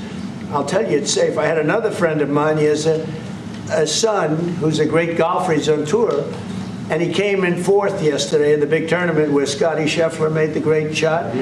And he said his son is going to dinner in Washington, D.C. tonight. I said, would you have allowed that to happen a year ago? He said, no way, no way. He said, what you've done is incredible. And I think the people realize it. But the press says, he's a dictator, he's trying to take over. No, all I want is security for our people. But people that haven't gone out to dinner in Washington, D.C. in 2 years are going out to dinner. And the restaurants the last 2 days were busier than they've been in a long time. Thank you. I walked around yesterday with MTG. If you can walk around with D.C. with MTG and not be attacked, the city is safe. Yes.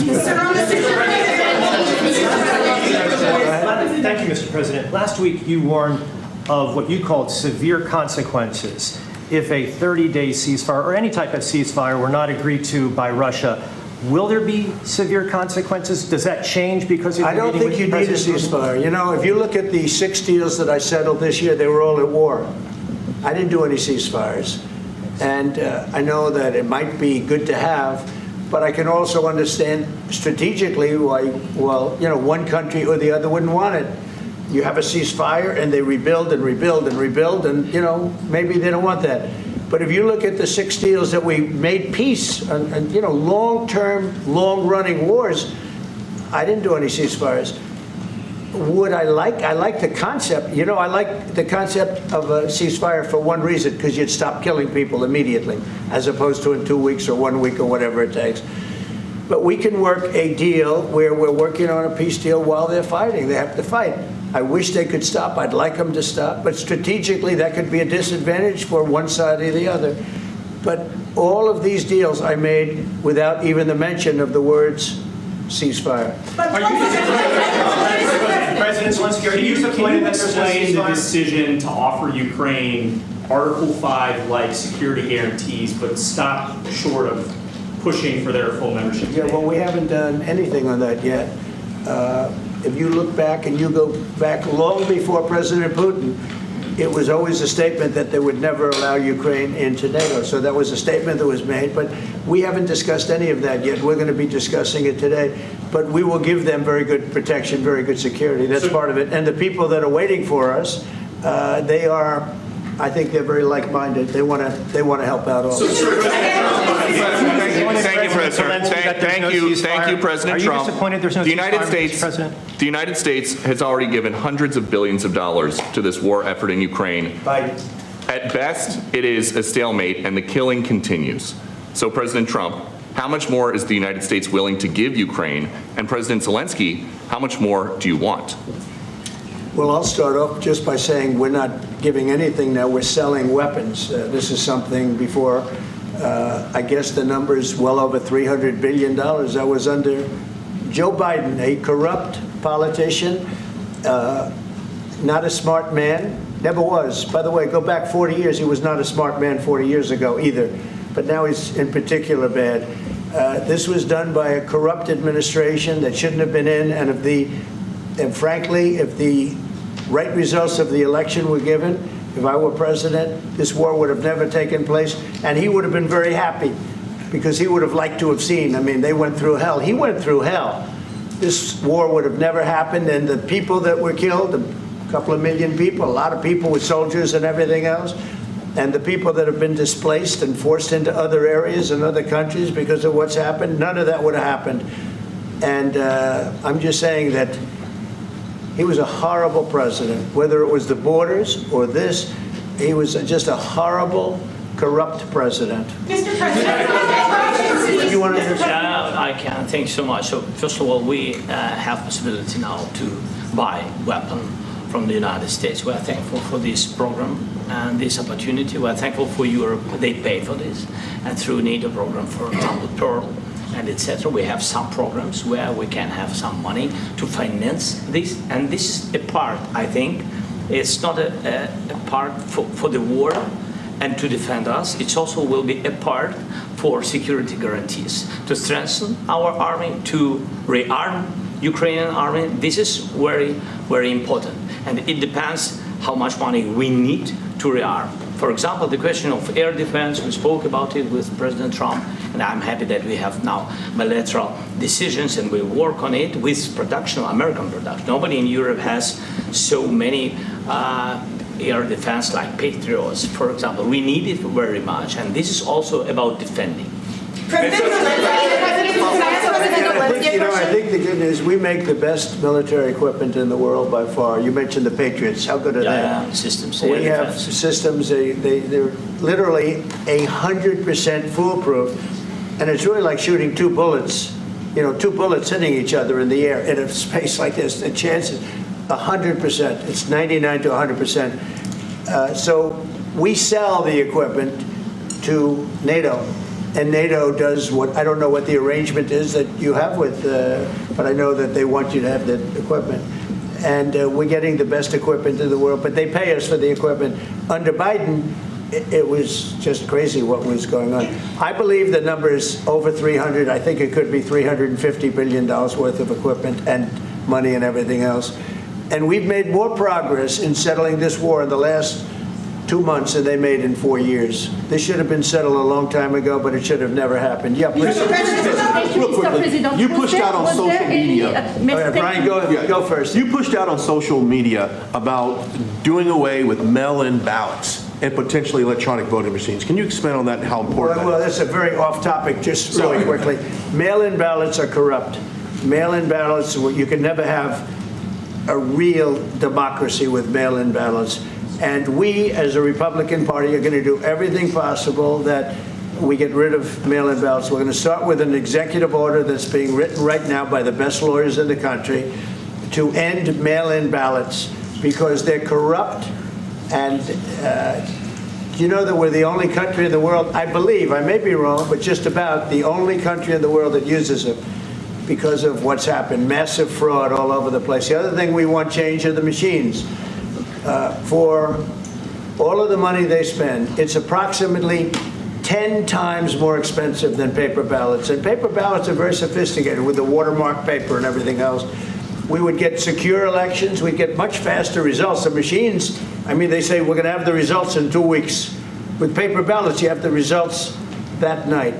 Most people, but most people, many countries use paper ballots. It's the most secure form. So between paper ballots, very, very important, paper ballots, and I think maybe even more important, the mail-in voting. We're going to end mail-in voting. It's a fraud. If you have mail-in vote, even Jimmy Carter with this commission, they set it up. He said the one thing about mail-in voting, you will never have an honest election if you have mail-in. And it's time that the Republicans get tough and stop it because the Democrats want it. It's the only way they can get elected. Because with men and women's sports and with transgender for everybody and open borders and all of the horrible things, and now the new thing is they love crime. They're fighting me on the fact that I've made Washington, D.C. safe. We're not going to get mugged, beaten up, or killed like all the people you've been watching get so badly hurt. I'm glad, I hate to take your time with this, but I'm glad you asked me that question. Sorry. We're going to stop mail-in ballots because it's corrupt. You know, when you go to a voting booth and you do it the right way and you go to a state that runs it properly, you go in, they even ask me. They asked me for my license plate for identity. I said, I don't know if I have it. They said, sir, you have to have it. I was very impressed, actually. But it's very hard to cheat with mail-in voting. As you know what happens in California, it's so corrupt, where some people get 5, 6, 7 ballots delivered to them. Now, we got to stop mail-in voting, and the Republicans have to lead the charge. The Democrats want it because they have horrible policy. If you have mail-in voting, you're not going to have many Democrats get elected. That's bigger than anything having to do with redistricting, believe me. And the Republicans have to get smart. We're not going to have a country. I said for a long time at rallies, you need borders and you need free and fair elections. Those two things, otherwise you don't have. We have strong borders now. In 90 days, Mr. President, we didn't have 0 in 3 months. Not one person came in illegally into our country. In fact, even I find that hard to believe, but it's run by a little bit of a liberal group that put out the numbers, so I guess it's, but 0, 0, and 0. You go back a year ago, 2 years ago, 3 millions of people poured into our country. It was terrible. Thank you very much. What security guarantees do you need from President Trump to be able to make a deal? Is it American troops, intelligence, equipment? What is it? Everything. And really, it includes two parts. First, strong Ukrainian army. That's what I began to discuss with your colleagues. And it's a lot about weapon and then people and training missions and intelligence. And second, we will discuss with our partners. It depends on the big countries, on the United States, on a lot of our friends. And Mr. President, are you willing to commit American troops to that NATO-like protection in order to get President Zelenskyy to a deal today? Well, I don't know if you define it that way, but NATO-like, I mean, we have people waiting in another room right now. They're all here from Europe, biggest people in Europe, and they want to give protection. They feel very strongly about it, and we'll help them out with that. I think it's very important. I think it's very important to get the deal done. You've been involved with the peacekeeping in Ukraine since your first day in the administration. What would you say to the Ukrainian people right now who are suffering under the Russian attacks and hoping that the American people will stand with them? Well, I know Ukrainian people. I've known many over the years. They're great people. They're smart. They're energetic. They love their country. I mean, they love their country, and we want to get this war ended. That's all I can do. I love the Ukrainian people, but I love all people. I love the Russian people. I love them all. I want to get the war stopped. Very important. Mr. President, was there any aspect of your discussion with Vladimir Putin that left you disappointed? Look, we just spoke to, I was just telling the president, I just spoke to President Putin indirectly, and we're going to have a phone call right after these meetings today. And we may or may not have a trilat. If we don't have a trilat, then the fighting continues. And if we do, we have a good chance. I think if we have a trilat, there's a good chance of maybe ending it. But he's expecting my call when we're finished with this meeting. Thank you very much. Thank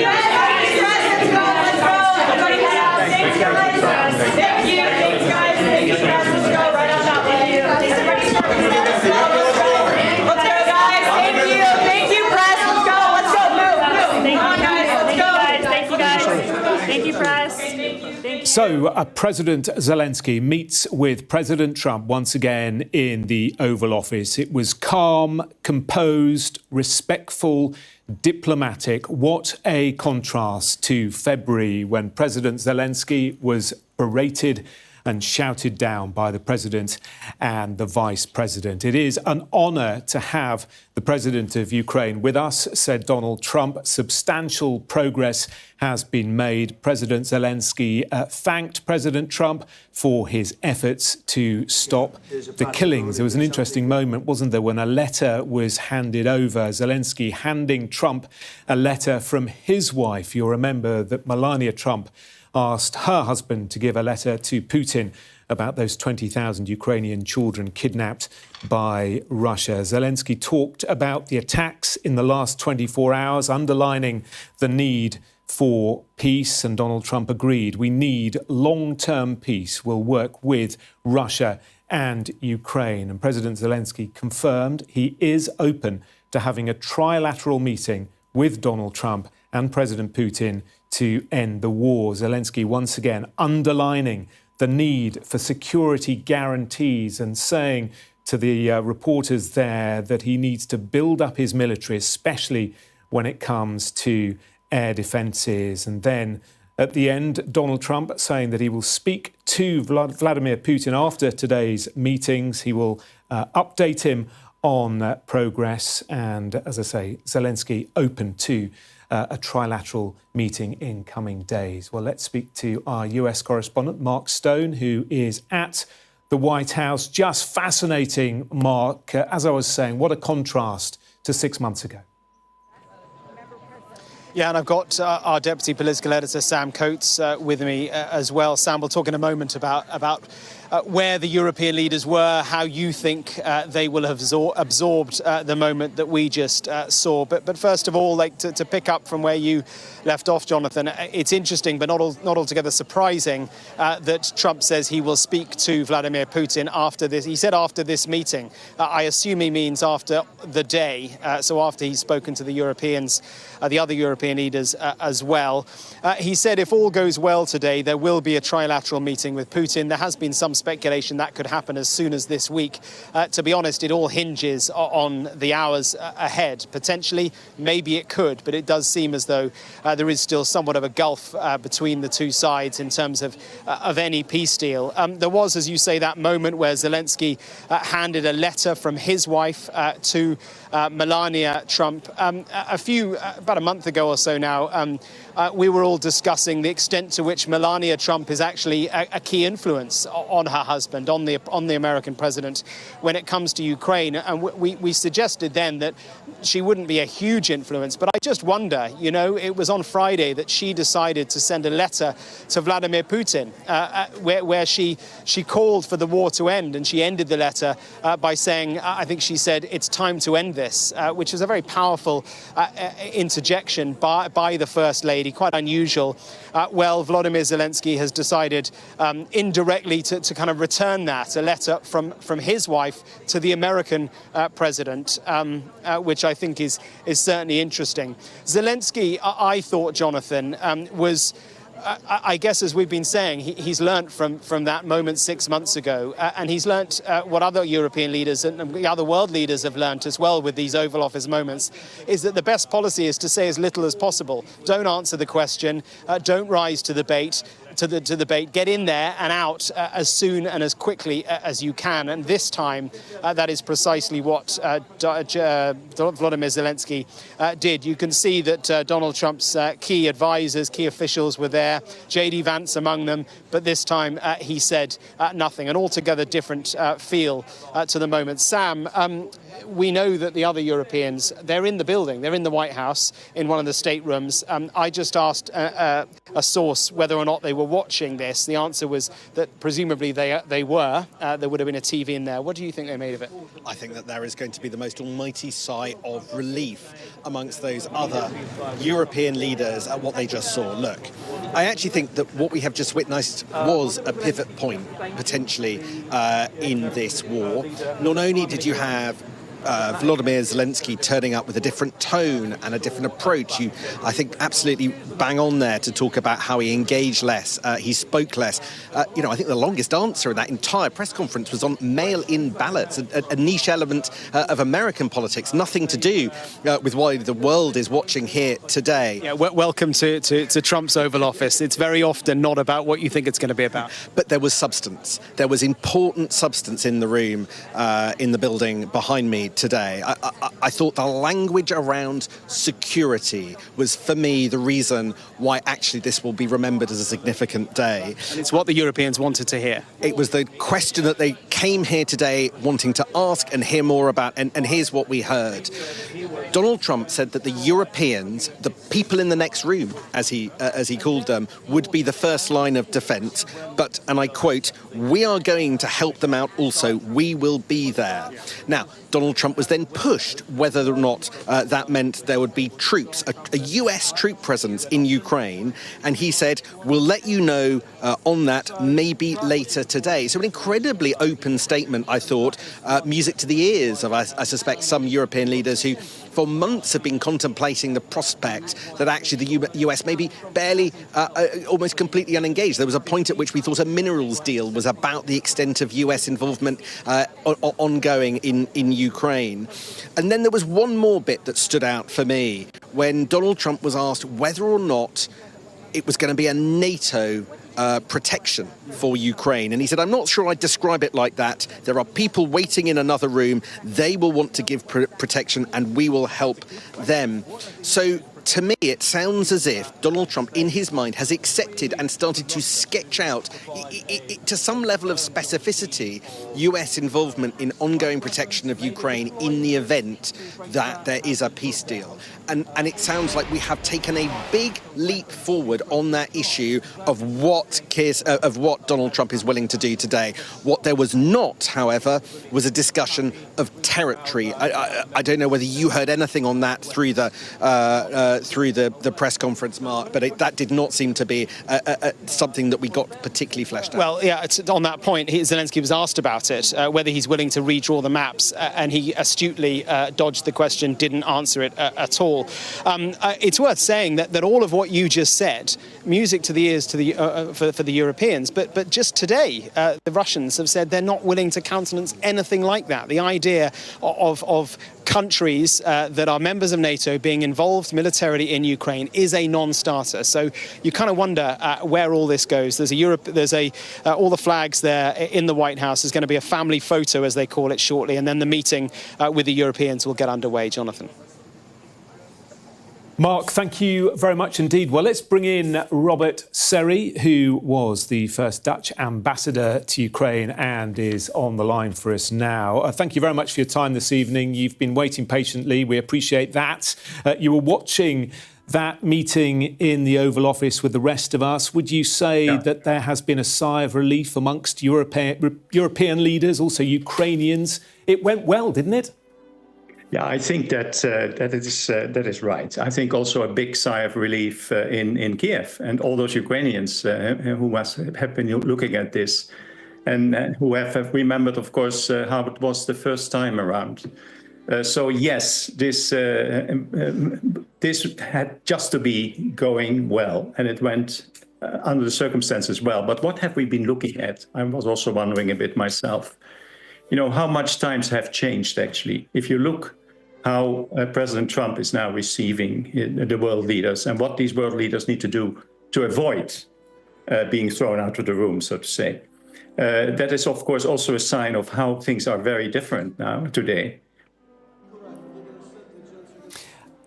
If it all goes well, a trilateral meeting could be around the corner, we heard, and yet we also know there's a huge gulf, a big gap in what both Zelenskyy and Putin want and are prepared to agree to.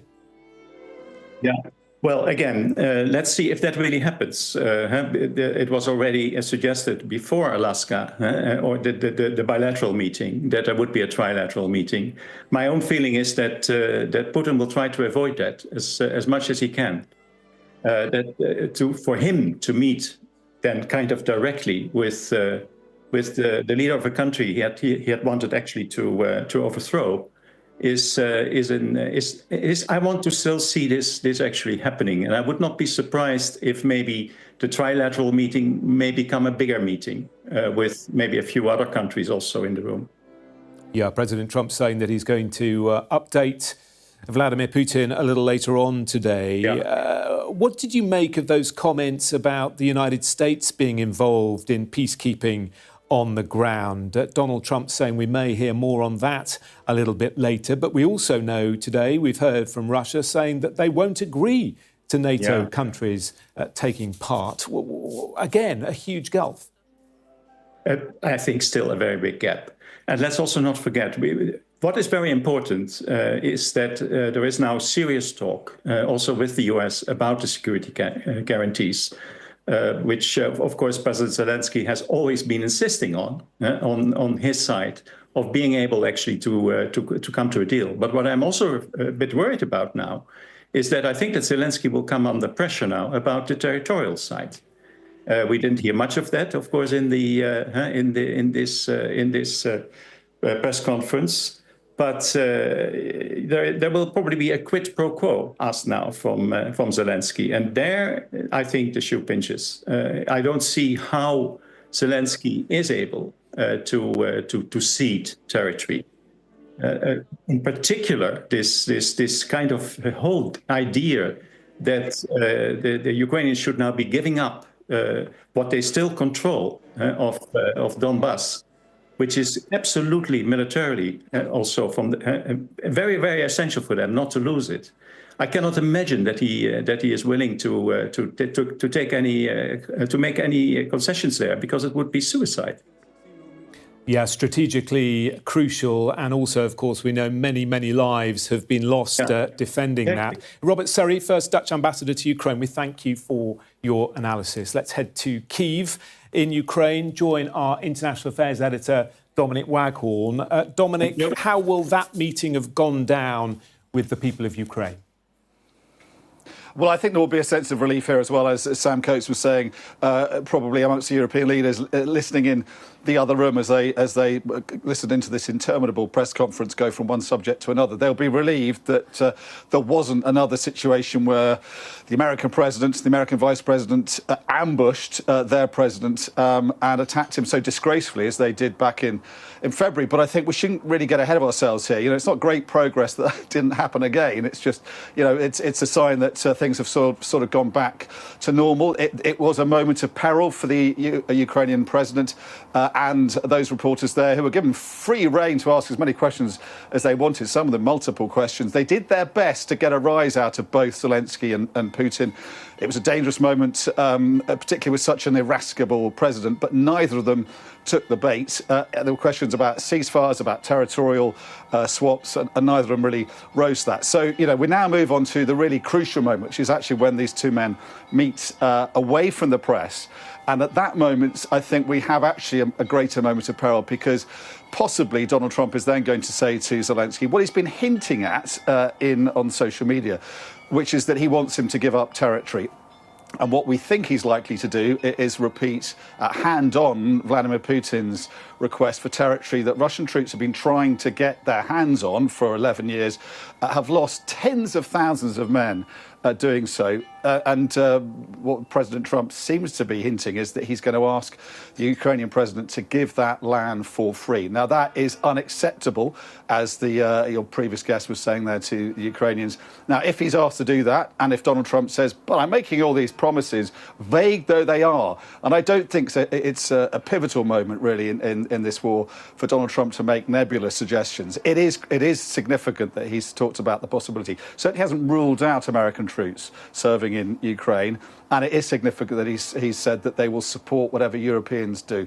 But, you know, we're going to have to get to the detail of this, and if this is just being dangled in front of Zelensky's eyes, trying to tempt him to accept this territorial handover, that's just not going to fly with the Ukrainian president. And then we do have a critical moment, the potential for a breakdown between America and Ukraine, and then the Europeans will be in difficulty as well. And they are there to try and save the European alliance with America, and that really is the jeopardy here.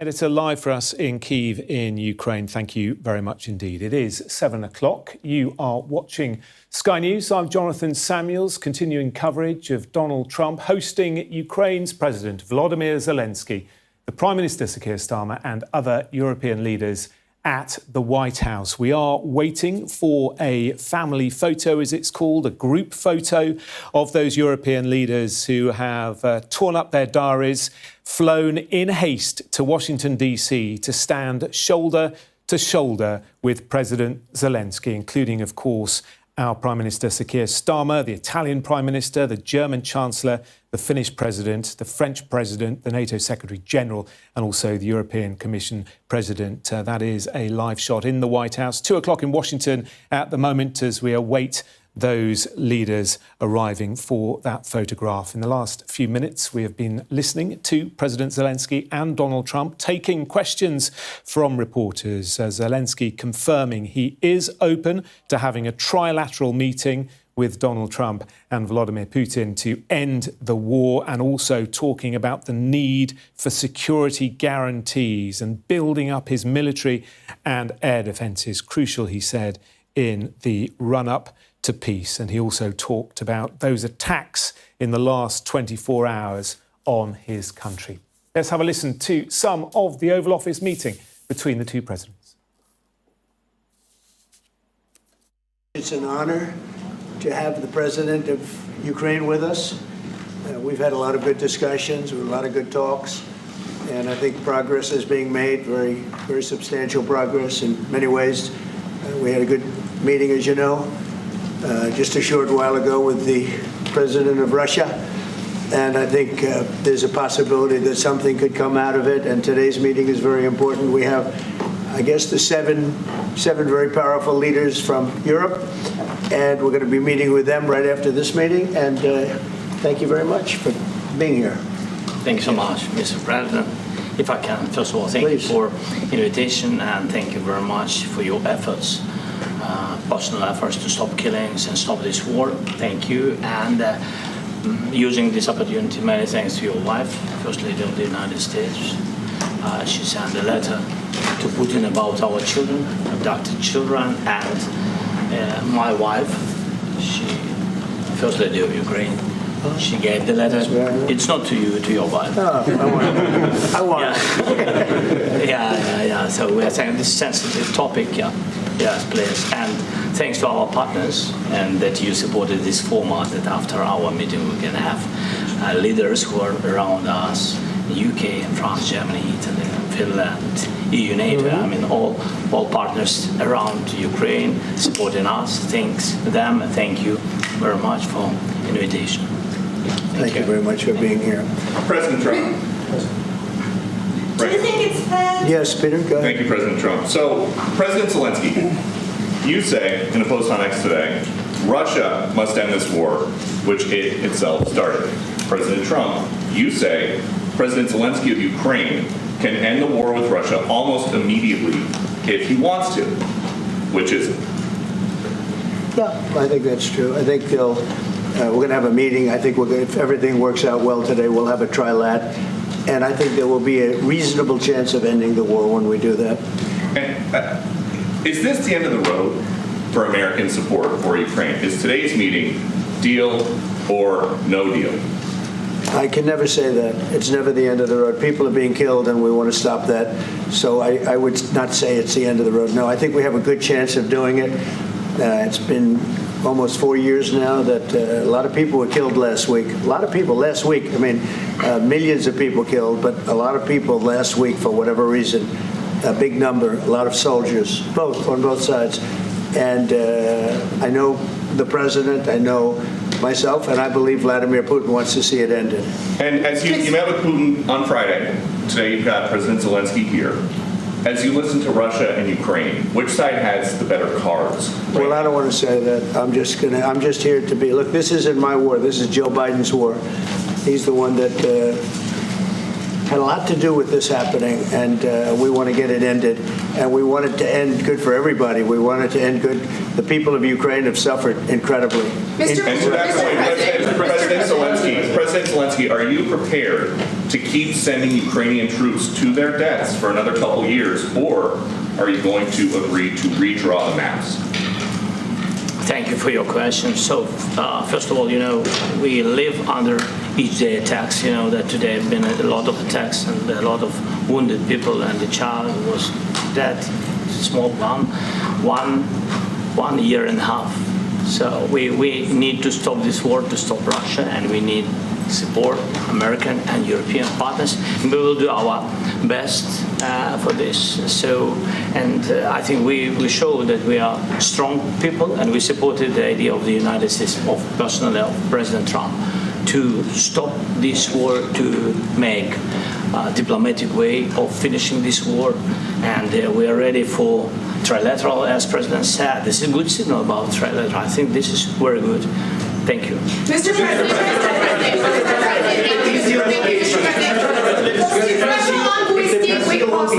Yes, if the peace deal will be achieved, are you going to be willing to send American peacekeepers to Ukraine? Well, we're going to work with Ukraine, we're going to work with everybody, and we're going to make sure that if there's peace, the peace is going to stay long-term. This is very long-term. We're not talking about a 2-year peace and then we end up in this mess again. We're going to make sure that everything's good. We'll work with Russia, we're going to work with Ukraine, and we're going to make sure it works. And I think if we can get to peace, it's going to work. I have no doubt about it.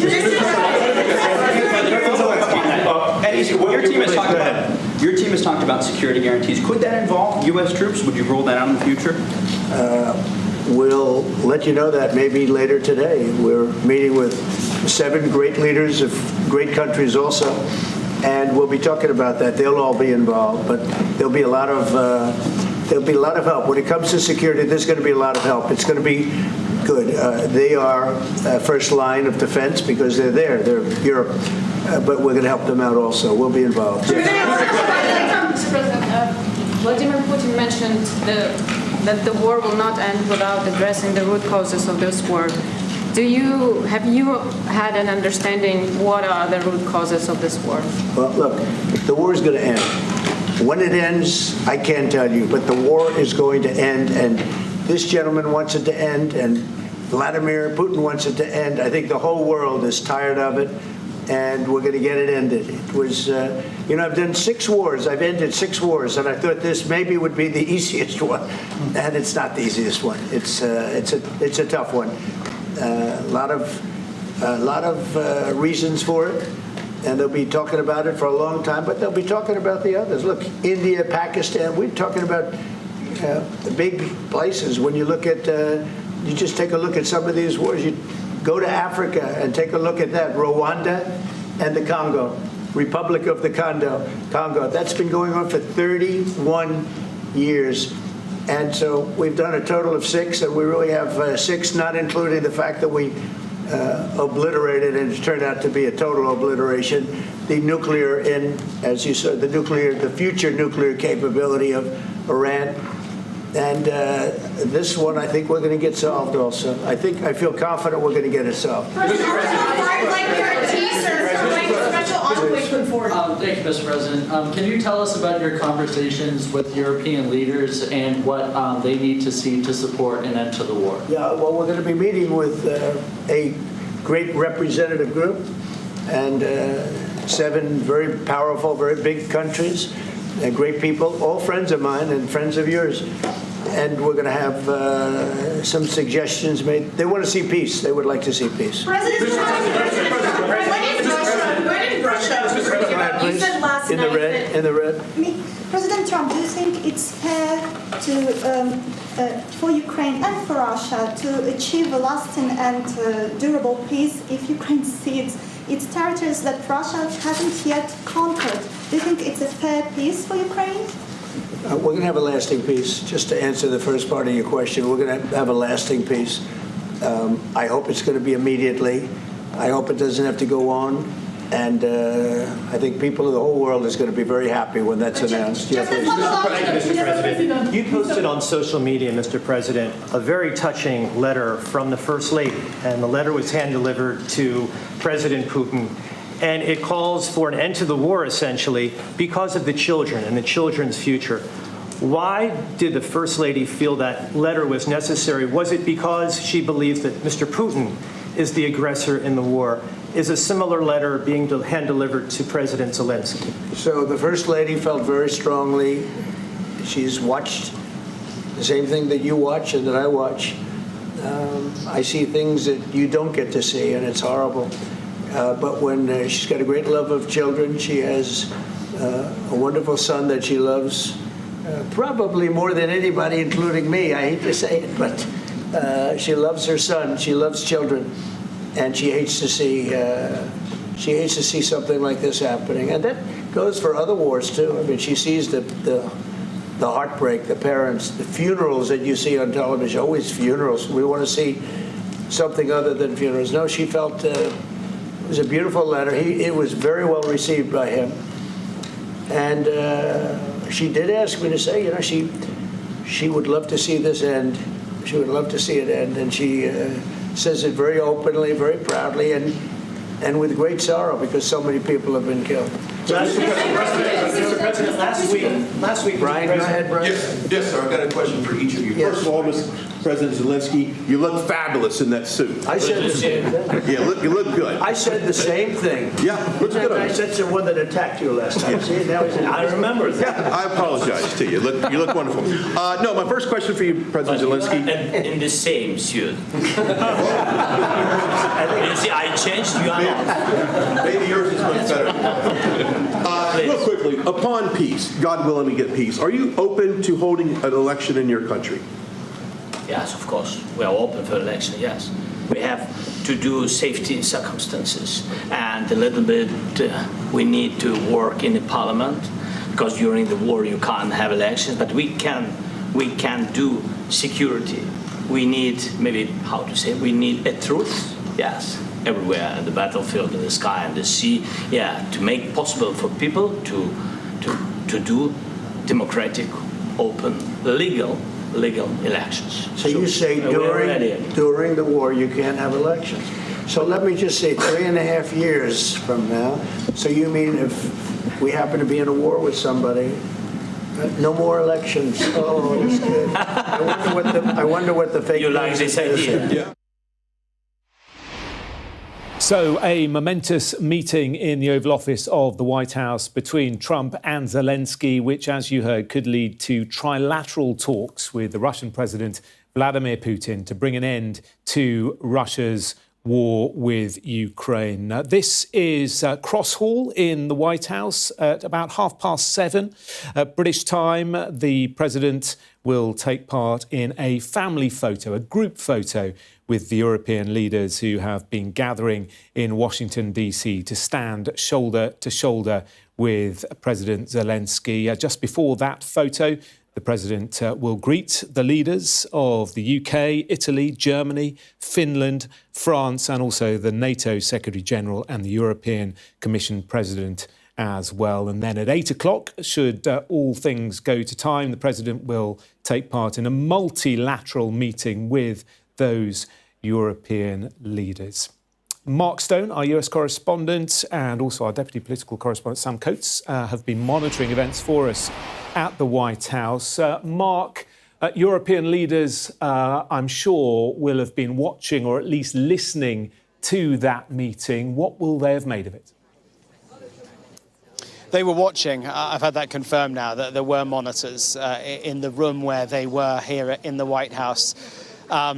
Another of the staterooms here, clearly no room for all of them to be in the Oval Office, and it was never the case that they would be at the beginning. There was to be a bilateral between Zelenskyy and Trump. That was the moment of great jeopardy, and I think, as we've been saying, everyone will be relieved. The gauntlet has been run, the Oval Office gauntlet successfully run, and Zelenskyy has emerged the other side unscathed, largely because I think he learnt from February, and all other world leaders, in fact, have learnt that the best policy when it comes to these unpredictable Oval Office moments is to say as little as possible. I remember Mark Rutte, the NATO Secretary-General, I think on his first visit here, he's here again today, when he had his Oval Office moment. He's a man who gets on very well with Trump, but he adopted the policy to say basically nothing for the whole of his moment with Trump, and that allowed him to emerge unscathed, and I think that's precisely what Zelenskyy did today. Sam, you spend most of your time around the corridors of Whitehall. What do you think in Downing Street they are making of what we all watched?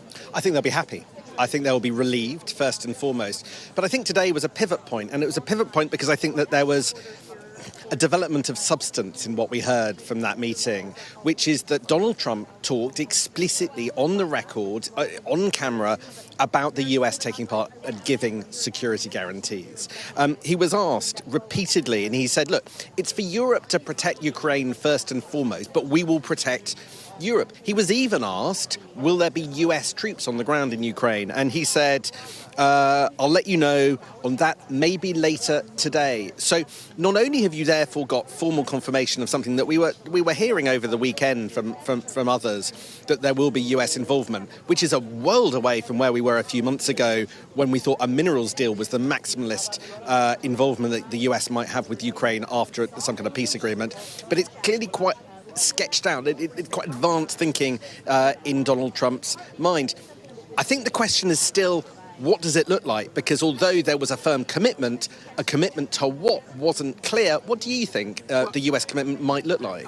I think, in one sense, we're kind of like everyone seems to be relieved that this moment has been passed without any breakdown that we saw in February. But we're kind of back to where we were at the beginning. And what's really important to remember is that Trump, a few months ago, was saying, we want nothing to do with this. This is not our war. This is Europe's war. You need to take care of it.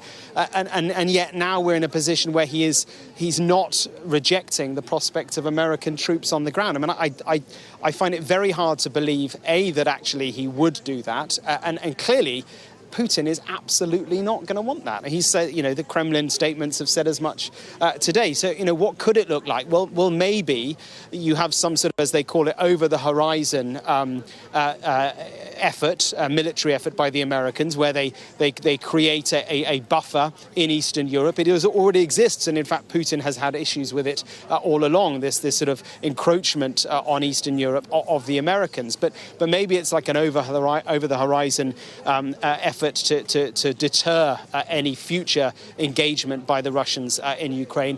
There's this thing called they call it the National Guard Partnership, where the American National Guard, different states have a National Guard. It's not the military, but they look like the military. A National Guard Partnership is a way in which American National Guard from different states around the country are sort of co-opted into other countries to help them with their defense. Maybe Putin will accept that as part of some peace deal, because it's not the American military, it's the National Guard. Honestly, I really doubt it. But I don't know what the British effort would look like militarily, because Putin has been so clear he's not going to cease fire if there is any NATO military in Ukraine. And of course, several NATO members amongst the European contingent. Look, Keir Starmer just a couple of days ago was talking about how military plans are quite advanced when it comes to what's going to go on in Ukraine. But there has always been bits of Whitehall deeply sceptical about what in practice it would mean, whether there would ultimately be UK troops on the ground in Ukraine. Keir Starmer's been pretty explicit that could happen. It seemed to draw back in the last few weeks, but there were points where he was saying, but just imagine drawing up the rules of engagement. How would it work? When would UK forces be allowed to fire back, potentially at Russian forces? What would that mean for UK-Russian relations? Would America be dragged into some kind of conflict if other European nations started to retaliate, even defensively, against any kind of Russian operation? All of this strikes me as incredibly difficult. And I was told that we would not know the nature of our forces until we know the nature of that US security guarantee, because you can't answer one question without the other. So I do actually wonder whether things are quite as advanced as Keir Starmer says when it comes to British military plans for Ukraine. Yeah, I get the sense, and this is the case with so much of this second Trump presidency, that we're kind of back where we were. It's not as if, on the whole tariffs thing, it was the same, where, he imposed all these tariffs and then one by one it got back to the status quo, the position we were in at the beginning of the Trump presidency. It's almost like that's the case now. We're back where we were. Things are kind of reset with Zelensky. He's back in the room. The other NATO countries are back in the room. But I still don't see how we get from the point that we're at now to any sense of a peace deal. And remember, Putin, he's going to be pleased with all of this, because he is now in a position where Trump is not going to want to impose sanctions on Putin, because he believes that there could still be a chance for peace. And so, from Putin's perspective, he can keep this war going. Yeah, so long as you accept President Trump's framing of things, today could well come out looking like a success. Is peace closer as a result of what we've heard? Well, I suppose on the upside, there has been no disaster. That was the great fear. After everything that European leaders heard Donald Trump talk to President Putin about on Friday, there were nerves that this was about to go south and go south fast. That hasn't happened. But as you say, we're not farther forward, we're just no further back. And the other thing I guess to note is that remember what Friday in Alaska looked like. It was a kind of bromance, wasn't it, between these two presidents of the United States and of Russia. It was extremely unpalatable for many to watch. And although the Oval Office moment today, it went without any hiccups, it went well in that respect, it didn't feel... it didn't feel as warm, did it, as what we saw in Alaska on Friday? No, but President Trump is a person capable of quick-fire, quick-term relationships. He is one of those people who can forge a relationship and then undermine it a few weeks later. You never really know where you are with President Trump. It's both his strength and his weakness. Which is precisely why the European leaders, Keir Starmer included, felt the need that they had to be here. In terms of what we will see over the course of the next few hours, there will be this family photo where the leaders will all gather, and then the substance of the talks, and I think a lot of that will in fact be behind the scenes. There may be a moment where cameras are allowed in to what I assume will be a kind of round table with all the leaders discussing the events of the morning and of course of Alaska on Friday. The two things that the Europeans want to get out of this from Trump is some clarity on what the security guarantees that America can offer, what they actually look like. Will we get any clarity on that today? I'm not so sure. And the second thing, which there wasn't much on in the Oval Office, is this idea of territorial swaps, or not really territorial swaps, but control swaps. Where does the frozen front line lie? Is it the actual front line, or does Russia get to keep some of the east of the country? Is Ukraine, is Zelensky prepared even to entertain that idea? OK, Mark and Sam outside the White House, thank you both very much indeed. Let's get the thoughts now of our international affairs editor, Dominic Waghorn. He is in Kyiv for us in Ukraine. So a fascinating meeting, Dominic, between these two men. Hope that there can be a trilateral meeting, potentially, Trump, Putin and Zelensky in coming days. But as Mark was saying, when it comes to those two key questions, security and territory, we're not hugely further forward at the moment. No, we're not. And I think Ukrainians watching will wonder whether it's worth sort of looking too closely at what Donald Trump says during these meetings, given that he chopped and changed and in the end didn't really do what he said he was going to do during the Alaska summit. You know, is what he says in public and what his officials say in public that much worth listening to? What he said about security guarantees, we've heard a number of different things. We heard, first of all, Steve Witkoff over the weekend saying that the Russians had agreed to Article 5 style security guarantees. The Russians have come back against that, said no, we didn't, in the sort of few hours before this meeting. We then heard the talk of NATO-style security guarantees.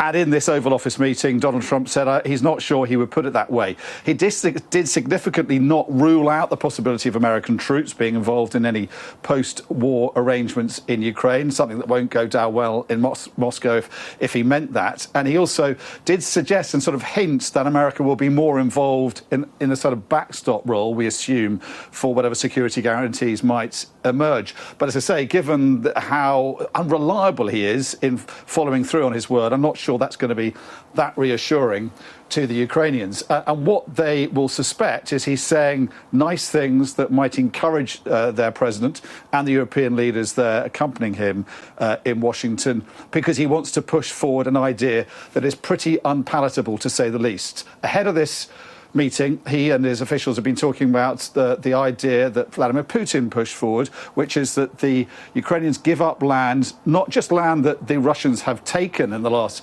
11 years of fighting since 2014, but land that they have fought bitterly to defend and have retained, particularly in the Donbass, in Donetsk. Land that is strategically crucial for the Ukrainians, and it would be politically suicidal for President Zelensky to give up. Now, I think the moment of peril in terms of what happens in the sort of the limelight, in the glare of the cameras. That has passed. Obviously, we haven't had a moment like a repeat of what happened in February. But what happens now between these leaders and also with the European leaders? The danger is that Donald Trump then pushes this idea that Zelensky doesn't find a diplomatic way of pushing back against that, because he simply cannot accept this idea of giving up land that Russians haven't even taken yet, and that upsets Donald Trump. And we see a rift opening up even wider in this transatlantic alliance. You have to stress that since Alaska, Donald Trump has now shifted to adopt some of the key demands and positions of Vladimir Putin. He doesn't want a ceasefire anymore. He is not threatening severe sanctions on Russia, and he is pushing this idea of giving up territory. That is a wedge that has been driven between him and the European allies. The reason they're in Washington isn't just to accompany Zelensky so that he doesn't end up ambushed again, but to try and salvage what remains of that transatlantic alliance, and also protect the rights and the future of European security. Because if land is given up, if might is proven right, that is a big problem for the continent as a whole. So there's so much at stake in the hours of diplomacy that lie ahead. I think we've got past one hurdle. There are a lot more to come. OK, Dominic in Kyiv, thank you very much. You're watching Sky News. We are waiting for that photo of the European leaders with President Trump. We'll bring that to you, of course, as soon as it happens. Let's bring in Shashank Joshi. He's defence editor at The Economist. Good to get your thoughts on all of this. So the meeting in the Oval Office wasn't a disaster, but are we any further on, do you think, on the road to peace? No, it's interesting how far we judge on a curve these days. Relative to February, it was about as good as it could have been. We had Zelensky joking with President Trump over the idea of cancelling elections, joking about his suit. And despite some pretty probing, leading questions, I think both men were very restrained in avoiding provoking the other in any fashion. Certainly, Zelensky, having learned from February, was very grateful, full of gratitude for Trump, didn't push any big red buttons that might push Trump over the edge. But are we any closer? Fundamentally, I take two things from this. One is the importance that Trump places on that trilateral meeting with Vladimir Putin and Zelensky. And isn't it interesting? He said he was going to talk to Putin straight after this meeting. So he wants to put pressure on Zelensky to have that meeting, which is going to be very difficult for Zelensky to manage if he's trying to keep at bay some of these American demands on ceding territory to Russia. I think the other big thing is, and this will be very encouraging for the Europeans, is how open and positive Trump was on the question of security guarantees, the idea of a European force in Ukraine. He said they will be the first line of defense. I think that's the phrase he used, but we're going to be helping them. We'll be there supporting them. They'll have a lot of protection. That is really encouraging, I think, for Keir Starmer and Emmanuel Macron to hear as they wait outside that office, waiting to come in.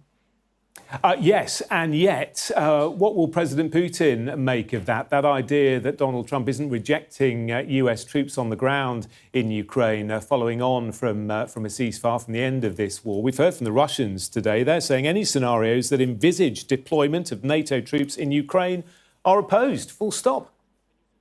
Ultimately, you're exactly right. They've consistently opposed this. On the weekend, we saw Steve Witkoff, who is Trump's envoy to these talks. He was in the room just now. We saw him sitting there on the sofa listening, a real estate man with no experience of diplomacy, say that he had seen Russia was open to accepting that America and others might provide Article 5-like guarantees to Ukraine.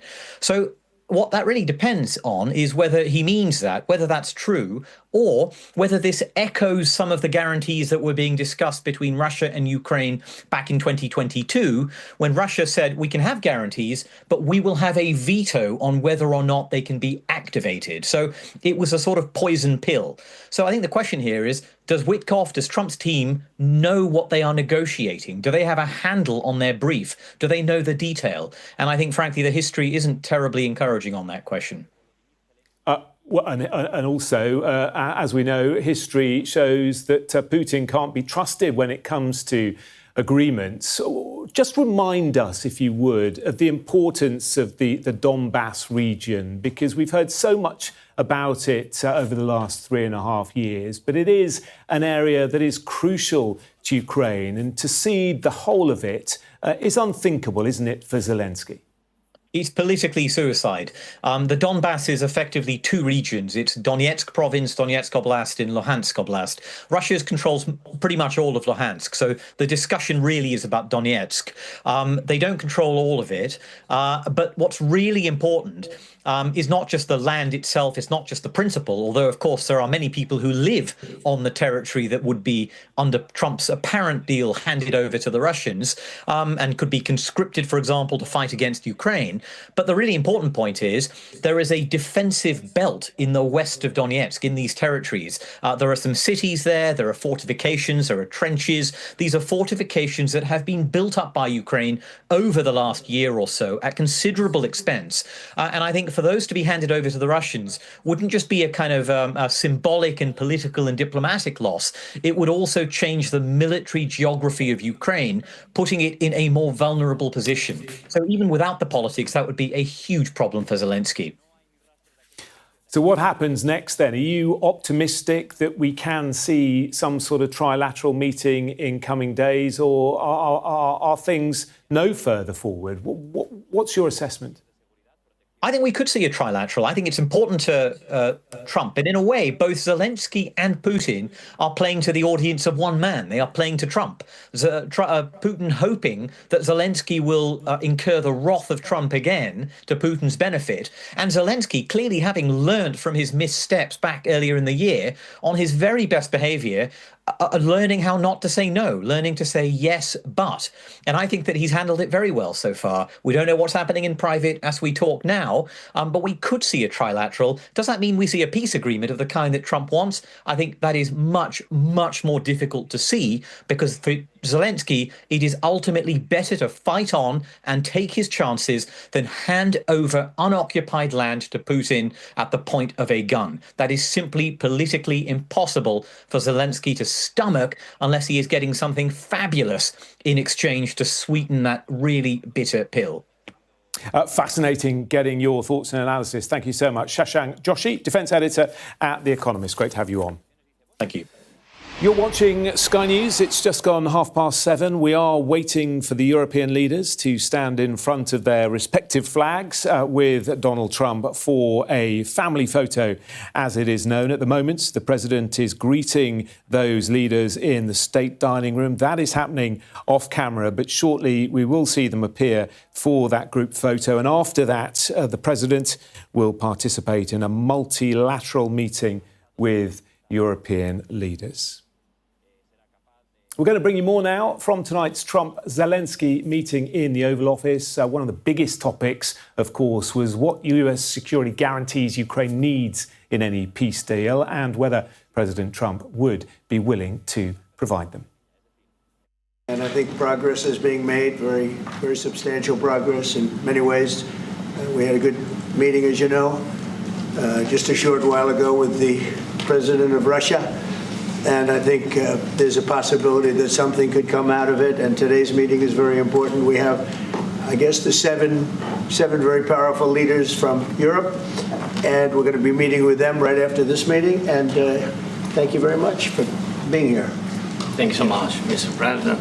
If I can, first of all, thank you for invitation, and thank you very much for your efforts, personal efforts to stop killings and stop this war. Thank you. And using this opportunity, many thanks to your wife, First Lady of the United States. She sent a letter to Putin about our children, adopted children, and my wife, she, First Lady of Ukraine, she gave the letter. It's not to you, to your wife. Oh, I want it. Yeah. So we're saying this sensitive topic, yeah. We're going to have a meeting. I think if everything works out well today, we'll have a trilat. And I think there will be a reasonable chance of ending the war when we do that. We are strong people, and we supported the idea of the United States, of personally of President Trump, to stop this war, to make a diplomatic way of finishing this war.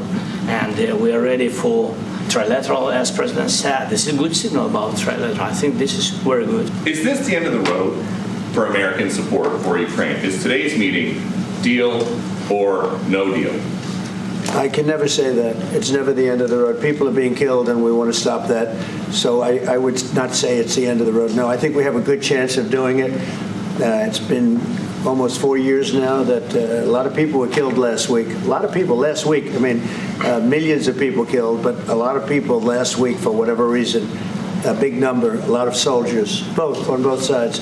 And I know the president, I know myself, and I believe Vladimir Putin wants to see it ended. And if the peace deal will be achieved, are you going to be willing to send American peacekeepers to Ukraine? Well, we're going to work with Ukraine. We're going to work with everybody, and we're going to make sure that if there's peace, the peace is going to stay long-term. This is very long-term. We're not talking about a 2-year peace, and then we end up in this mess again. We're going to make sure that everything's good. We'll work with Russia. We're going to work with Ukraine, and we're going to make sure it works. And I think if we can get to peace, it's going to work. I have no doubt about it. President Zelensky, you look fabulous in that suit. I said the same thing. Yeah, you look good. I said the same thing. Yeah, looks good. I said to the one that attacked you last time. See, now he's I remember that. Yeah, I apologize to you. You look wonderful. No, my first question for you, President Zelensky. In the same suit. You see, I changed you. Last week you warned of what you called severe consequences if a 30-day ceasefire or any type of ceasefire were not agreed to by Russia. Will there be severe consequences? Does that change because I don't think you need a ceasefire. You know, if you look at the 6 deals that I settled this year, they were all at war. I didn't do any ceasefires. And I know that it might be good to have, but I can also understand strategically why, well, you know, one country or the other wouldn't want it. You have a ceasefire and they rebuild and rebuild and rebuild, and, you know, maybe they don't want that. But if you look at the 6 deals that we made peace and you know, long-term, long-running wars, I didn't do any ceasefires. Would I like the concept, you know, I like the concept of a ceasefire for one reason, because you'd stop killing people immediately, as opposed to in 2 weeks or 1 week or whatever it takes. But we can work a deal where we're working on a peace deal while they're fighting. They have to fight. I wish they could stop. I'd like them to stop. But strategically, that could be a disadvantage for one side or the other.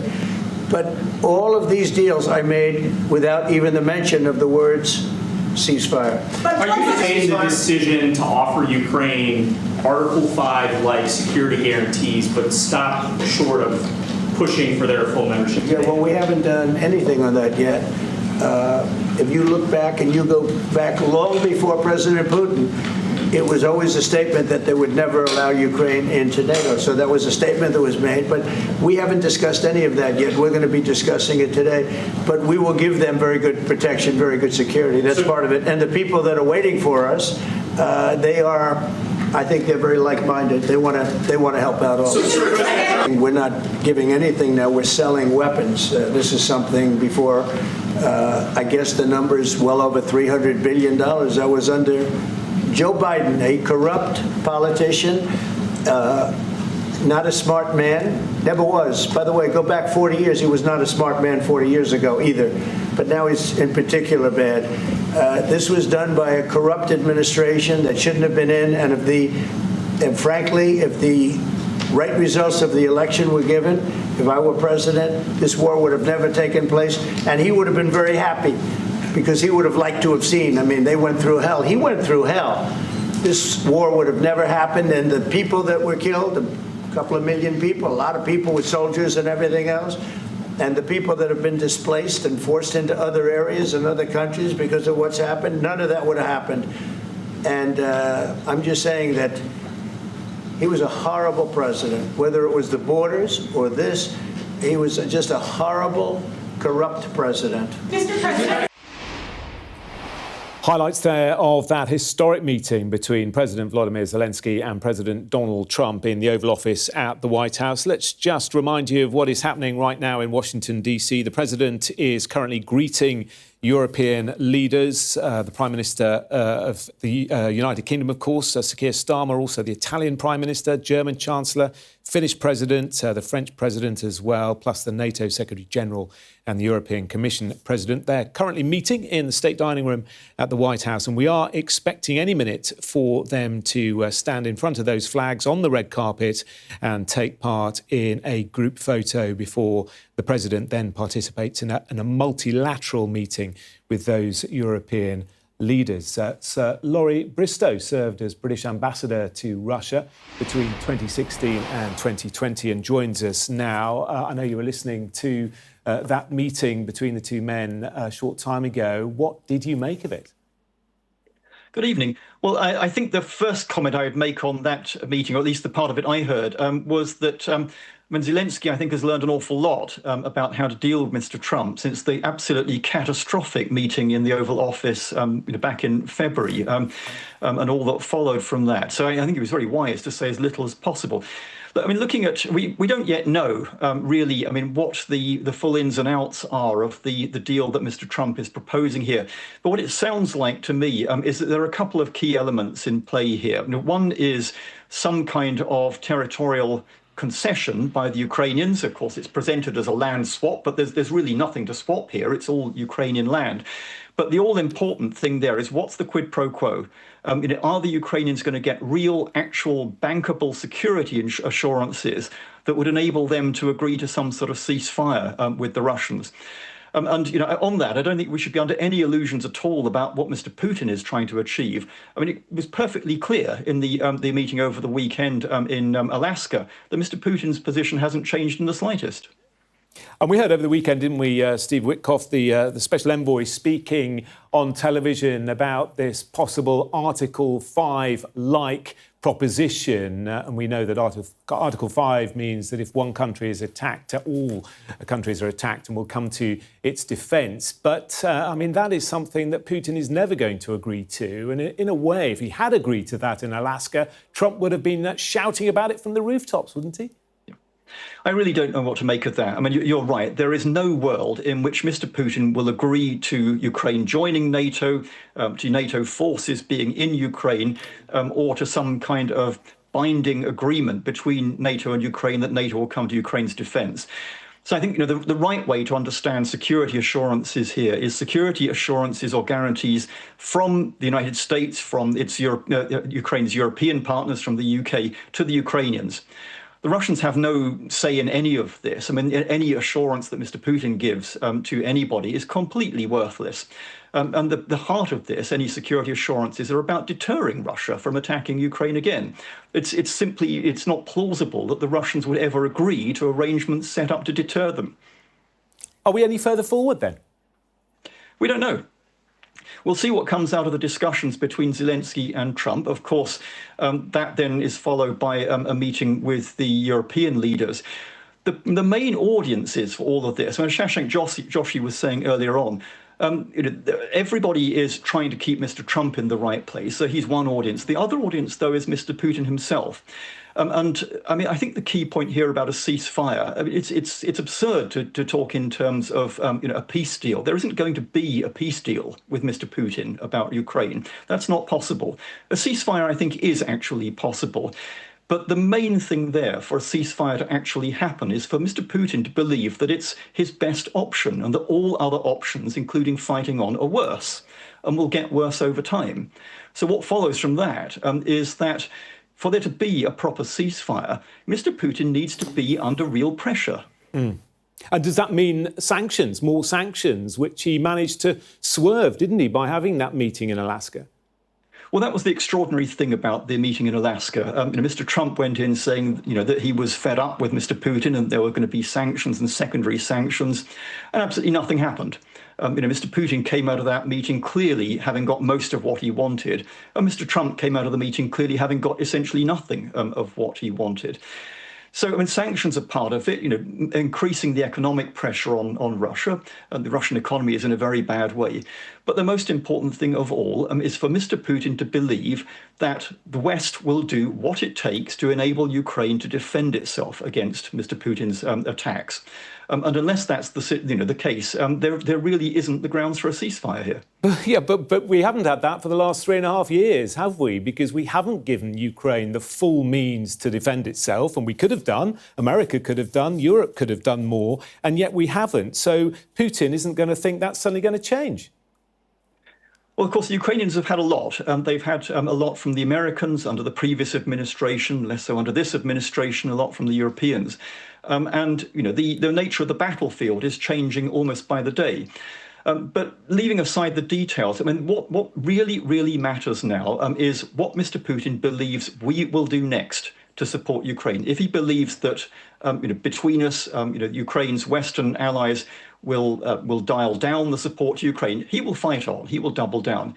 If he believes that he cannot possibly win militarily and that his position will worsen, remember he's taken over 1 million casualties in the last 3.5 years, still hasn't managed to take even the whole of the Donbass region, let alone the whole of Ukraine. If he believes that all his options are worse, then he might just be persuaded to go for a ceasefire. So what do you think European leaders, including Sir Keir Starmer, are hoping that when tonight comes and they get on their aircraft back home, what are their greatest hopes and their worst fears, do you think, about what can be achieved today or what can be promised for the next few days? Well, clearly the greatest fear, and this is the one that Mr. Zelensky was trying to navigate earlier on in the evening, is some kind of bust-up, which really leaves Mr. Trump blaming Zelensky and possibly blaming the Europeans for his inability to achieve that ceasefire or peace deal, as he calls it, which he so desperately wants. I think what success looks like here... I think what success looks like here is that everybody leaves with a sense that a ceasefire is achievable, it's desirable, but only if it's on the right terms. And those terms are our terms, not Mr. Putin's. So Laurie Bristow, British ambassador to Russia between 2016 and 2020, we thank you very much for your time. These are live pictures from the White House, President Trump and President Zelensky leading those European leaders to take part in that family photo, as it is called, the group photo, standing shoulder to shoulder inside the White House. What a remarkable image. Let's listen in.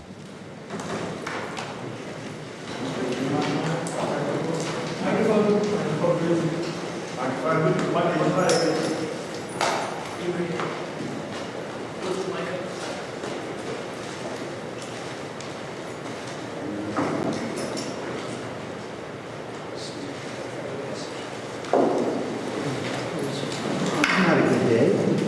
That was not a great day. See the picture.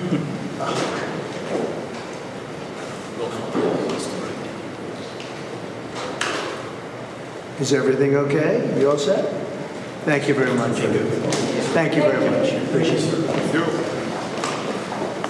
A few smiles underlying the seriousness of the situation, but there we are, Donald Trump standing next to President Zelensky alongside Sir Keir Starmer, the Italian Prime Minister, German Chancellor Friedrich Merz, Finnish President as well, the NATO Secretary General and the European Commission President Ursula von der Leyen, all taking part in that photograph before heading off for a meeting behind closed doors. Let's head to outside the White House now. Our US correspondent Mark Stone is there, plus our deputy political editor Sam Coates. And the photo came eventually, slightly delayed, but as I was saying, very few smiles. These are serious times, but the real work, of course, begins now. That's right, Jonathan. Short and sweet. Beautiful was the word used by Donald Trump after the photograph was taken. He entered the room standing alongside President Zelensky. He left the room alongside President Zelensky. In many ways, the other European leaders that you saw in that family photo are the wingmen, the backup for President Zelensky. They will have been relieved at what they heard in the Oval Office barely an hour ago when President Zelensky and President Trump reversed the politics that we saw in February, rubbed along pretty well, it has to be said. Tonally, the two men much more on the same page, but critically in terms of substance, a step forward when it comes to the US president talking about a commitment, a peace deal that needed to endure more than 3 years, and talking about security guarantees. We're unsure exactly what they look like, but giving the very clear steer that the US will back up European leaders that stand in and protect Ukraine in the event that a peace deal is signed. We are looking now at pictures of those European leaders as they gather for a roundtable summit with Donald Trump. Donald Trump in some ways should be under pressure here, Mark Stone, but in many ways he's giving every impression that he's loving it. Well, yeah, he's the great convener, isn't he? That's how he'll see it. This isn't there's no sense from him that he's been ganged up upon by Europe. He's drawn them here. They felt they needed to come here. And actually looking at that photo, Sam, you and I were discussing earlier, the sort of prospect of Keir Starmer not coming, that was never going to happen, was it? He always had to be here. What are you spotting there? So it appears to me that you can see Keir Starmer discussing with JD Vance, I think. Just off the centre of the shot as leaders take their place. You've got the leaders around the table.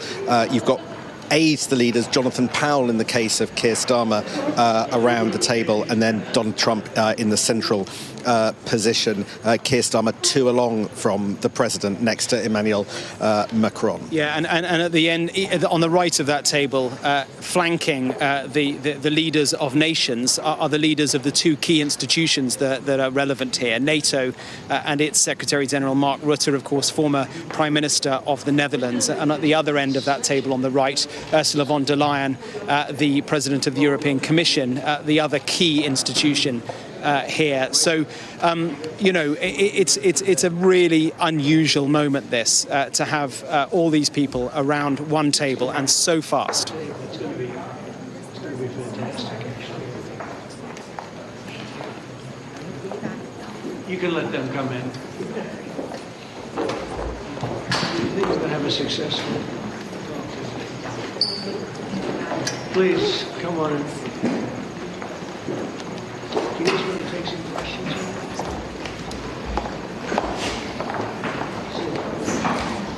You mentioned J.D. Vance just now. I think it is fortuitous that J.D. Vance chose to spend his holiday in the UK. It meant that he was able, alongside his holiday in the Cotswolds, to do a few things. First of all, to visit RAF Fairford. Let's listen into the President. Special place, White House is special no matter where you're from.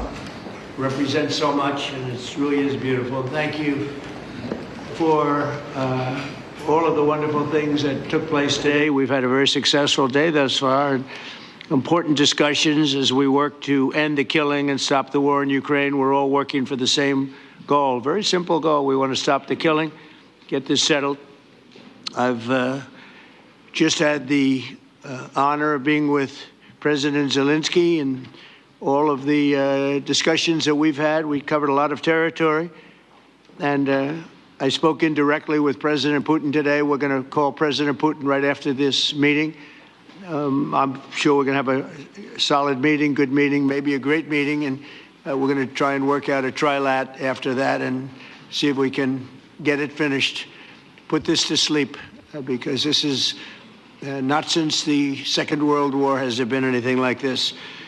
So I'm honored to welcome NATO Secretary General Mark Rutte, who's a great gentleman, great political leader in Europe generally, but now he's the NATO Secretary General, and you're doing a fantastic job. Thank you very much, Mark.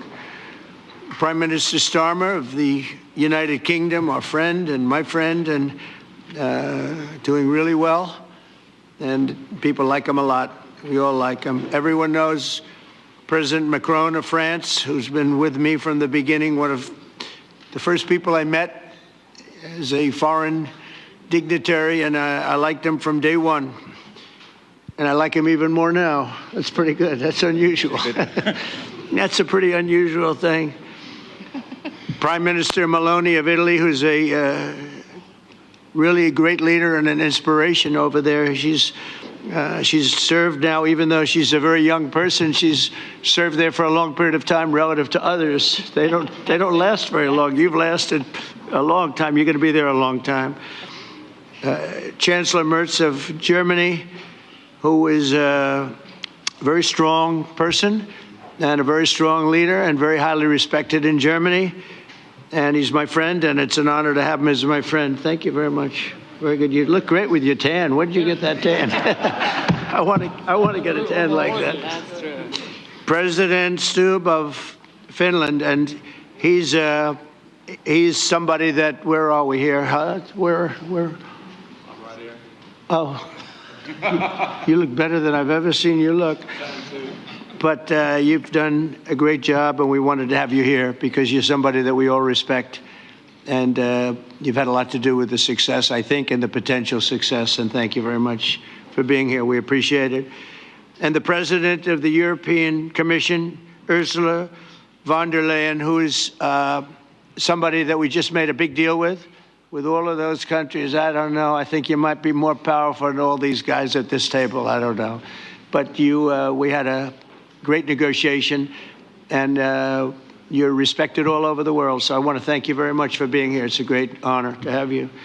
The Alaska summit reinforced my belief that while difficult, peace is within reach, and I believe that in a very significant step, President Putin agreed that Russia would accept security guarantees for Ukraine, and this is one of the key points that we need to consider, and we're going to be considering that at the table also, like who will do what. Essentially, I'm optimistic that collectively we can reach an agreement that would deter any future aggression against Ukraine, and I actually think there won't be. I think that's even overrated, largely overrated, but we're going to find out. And I think that the European nations are going to take a lot of the burden. We're going to help them, and we're going to make it very secure.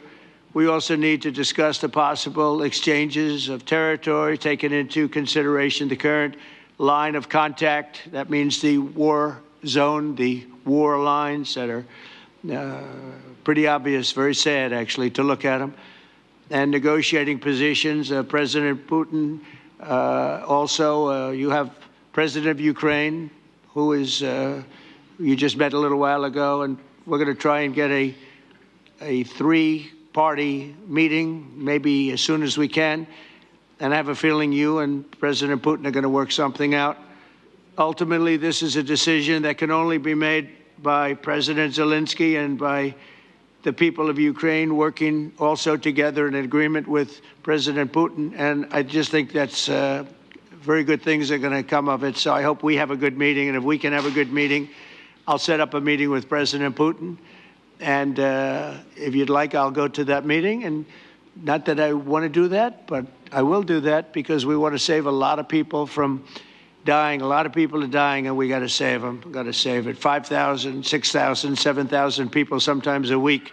All of us would obviously prefer an immediate ceasefire while we work on a lasting peace, and maybe something like that could happen. As of this moment, it's not happening, but President Zelenskyy and President Putin can talk a little bit more about that. You know, in the 6 or so wars that we stopped, we haven't had a ceasefire. And so I don't know that it's necessary. You can do it through the war, but it would be, I like the ceasefire from another standpoint. You immediately stop the killing. But I believe a peace agreement at the end of all of this is something that's very attainable, and it can be done in the near future. With all of the wars that I got involved in, we only have this one left. Of course, as I walk out the door, there'll probably be a new one starting, and I'll get that stopped too. But I thought this was going to be one of the easier ones. It's actually one of the most difficult and very complex. The next step would be for a trilateral meeting, and that will be worked out. And I just look forward to working and having a great result. We're going to spend a lot of time today talking about, and we're really honored you guys came over. I mean, these are the heads of major countries and respected all over Europe. And they speak for, largely, I think I should say, but pretty much for the other countries of Europe. And we will come to a resolution today, I think, on almost everything, including probably the security. And that's pretty much the story. I'd like to say, Mr. President, would you like to say something? You have the media. If you want, you could come over and you could stand, you could use mine, or you could just turn around, whichever you feel comfortable with. Thank you so much. I can speak without microphone. Thank you so much. I think that we had very good conversation with President Trump. Very good. And it really was the best one.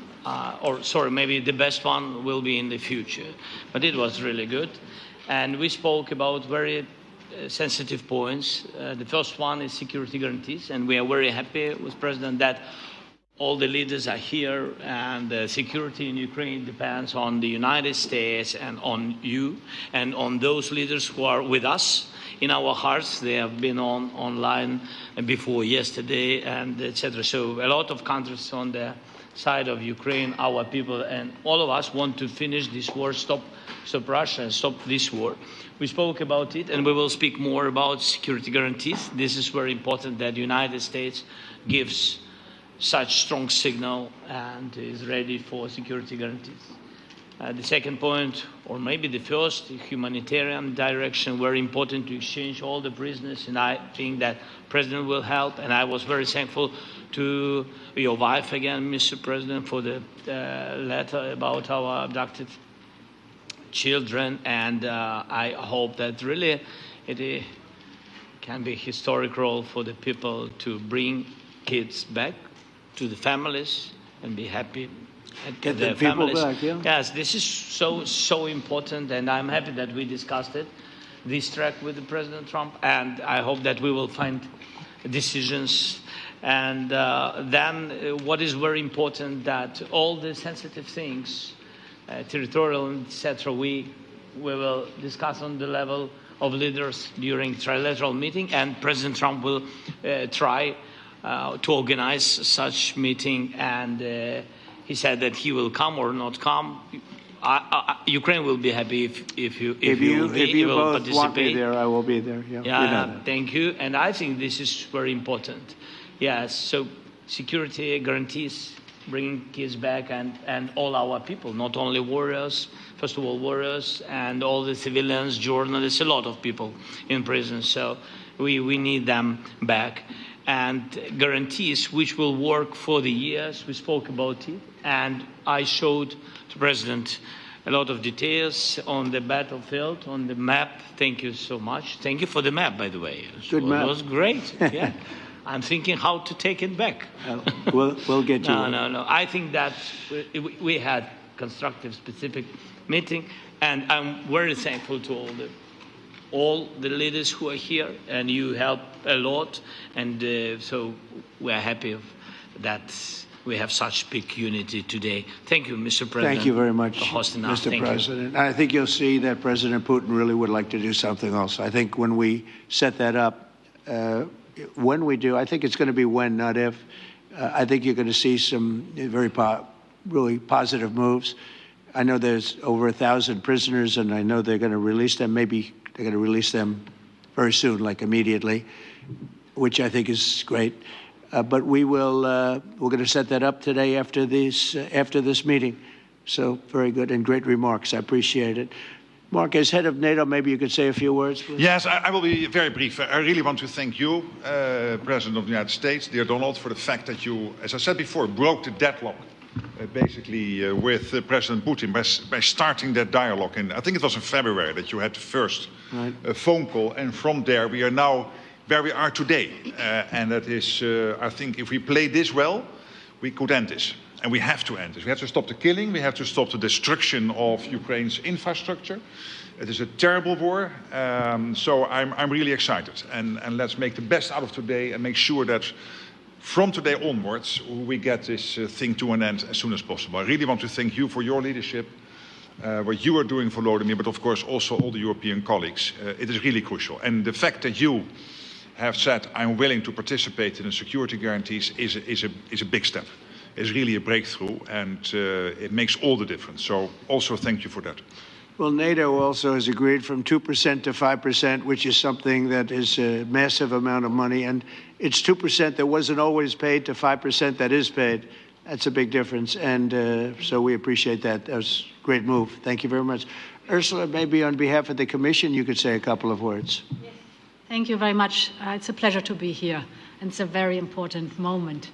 Indeed, we are here, Europeans, as friends and allies. We had a fantastic NATO summit.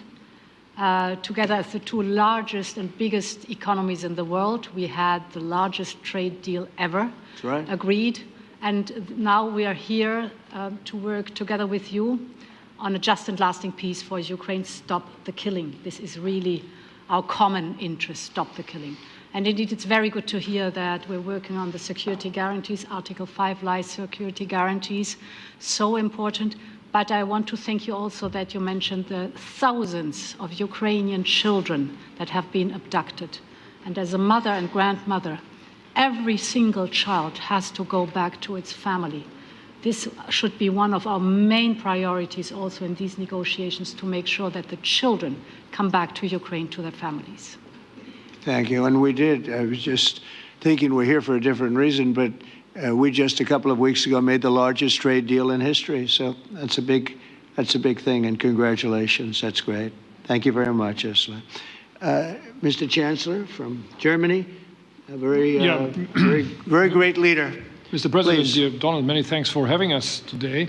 I think this is extremely helpful that we are meeting and hearing that the two of you are having such a good meeting today here in Washington. The next steps ahead are the more complicated ones now.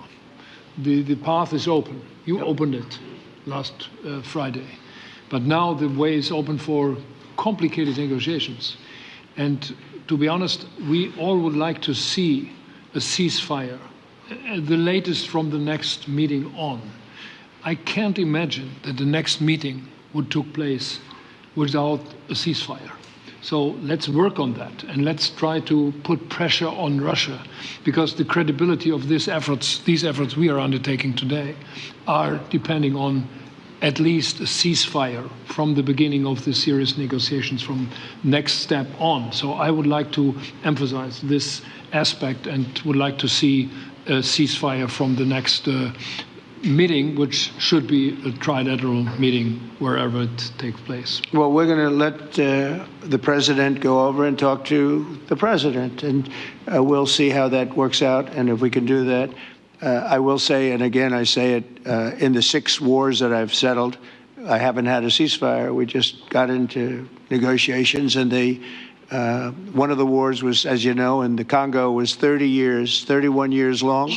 Another one that we settled last week with 2 great countries was 35 years going on, and we had no ceasefire. So if we can do the ceasefire, great. And if we don't do a ceasefire, because many other points were given to us, many points were given to us, great points.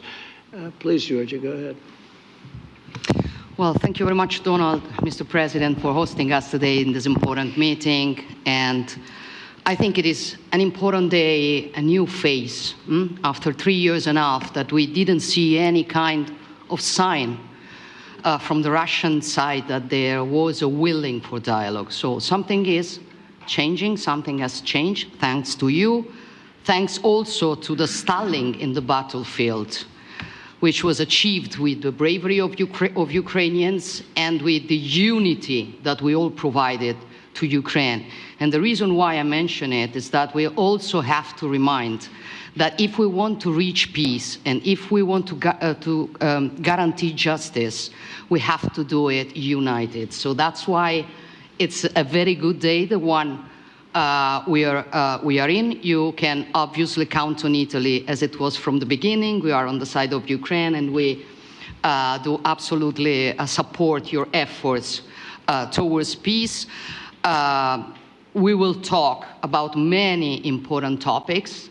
The first one is security guarantees, how to be sure that it won't happen again, which is the precondition of every kind of peace. I'm happy that we will discuss about that. I'm happy that we will begin from a proposal, which is the, let's say, Article 5 model, which was Italian at the beginning. So we are always ready to bring our proposals for peace, for dialogue. It's something we have to build together to guarantee peace and to defend the security of our nation. So thank you, Mr. President, for hosting us. Thank you very much. Emmanuel? Thank you, Mr. President, for organizing this meeting and for your commitment. And everything was said, but I just have to say here, everybody around this table is in favor of peace.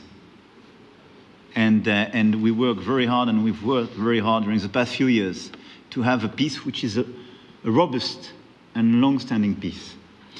This is why the idea of a trilateral meeting is very important, because this is the only way to fix it. And by the way, I think as a follow-up, we would need probably a quadrilateral meeting, because when we speak about security guarantees, we speak about the whole security of the European continent. And this is why we are all united here with Ukraine on this matter. In order to organize such a trilateral meeting, your idea to ask for a truce or a ceasefire, at least to stop the killings, as we discussed, is a necessity. And we all support this idea. And in order to have such a long-standing peace for Ukraine and for the whole continent, we do need these security guarantees.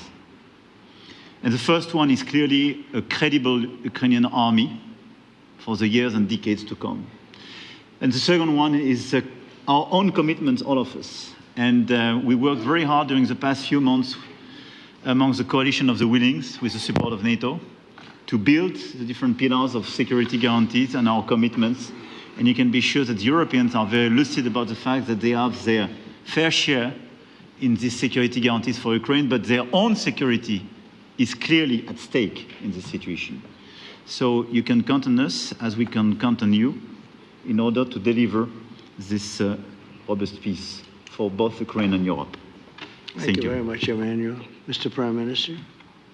Thank you very much, Mr. President, and thank you for hosting us here. Can I start where Emmanuel started, which is we all want peace. The war in Ukraine has had a huge impact, particularly on the Ukrainians who've borne the brunt of it, but it's also had an impact on Europe and on the United Kingdom. There's not a family or community that hasn't been affected. And when we talk about security, we're talking about the security not just of Ukraine, we're talking about the security of Europe and the United Kingdom as well, which is why this is such an important issue. I think this is such an important meeting. As a group, I think we've had a discussion on the phone a number of times, Mr. President, but be able now to be around the table to take it forward. And I really feel that we can, I think, with the right approach this afternoon, make real progress, particularly on the security guarantees, and your indication of security guarantees, of some sort of Article 5 style guarantees, fits with what we've been doing with the Coalition of the Willing, which we started some months ago, bringing countries together and showing that we were prepared to step up to the plate when it came to security. With you coming alongside, the US alongside what we've already developed, I think we could take a really important step forward today. A historic step, actually, could come out of this meeting in terms of security for Ukraine and security in Europe. I also feel that we can make real progress towards a just and lasting outcome. Obviously, that has to involve Ukraine, and a trilateral meeting seems the sensible next step. So thank you for being prepared to take that forward, because I think if we can ensure that that is the progress out of this meeting, both security guarantees and some sort of progress on trilateral meeting of some sort to bring some of the difficult issues to a head, then I think today will be seen as a very important day in recent years in relation to a conflict which has gone on for 3 and a bit years, and so far nobody's been able to bring it to this point. So I thank you for that. Well, thank you very much. And, you know, it's very interesting because this is the first for the White House. You can't say that very often. It's seen a lot over the years, since 1800, 1799, to be almost exact. But this is the first where we've had so many prime ministers, presidents, the heads of European nations. And by the way, Alex, I'd like you to say a couple of words, too. You're a young, powerful man. Before I finish up, I want you to say a couple of words. Go ahead. I'll take the notion of youth back to my wife and try to convince her. Thank you very much, Mr. President. I think in the past 2 weeks, we've probably had more progress in ending this war than we have in the past 3.5 years.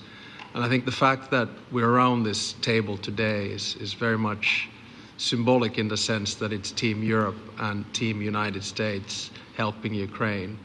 And the progress that we're looking out of this meeting is about the security guarantees, which are a big part of this. And then, of course, moving towards a process with a trilateral meeting with you and President Putin and President Zelensky. Some of the international media might wonder, why is the President of Finland here?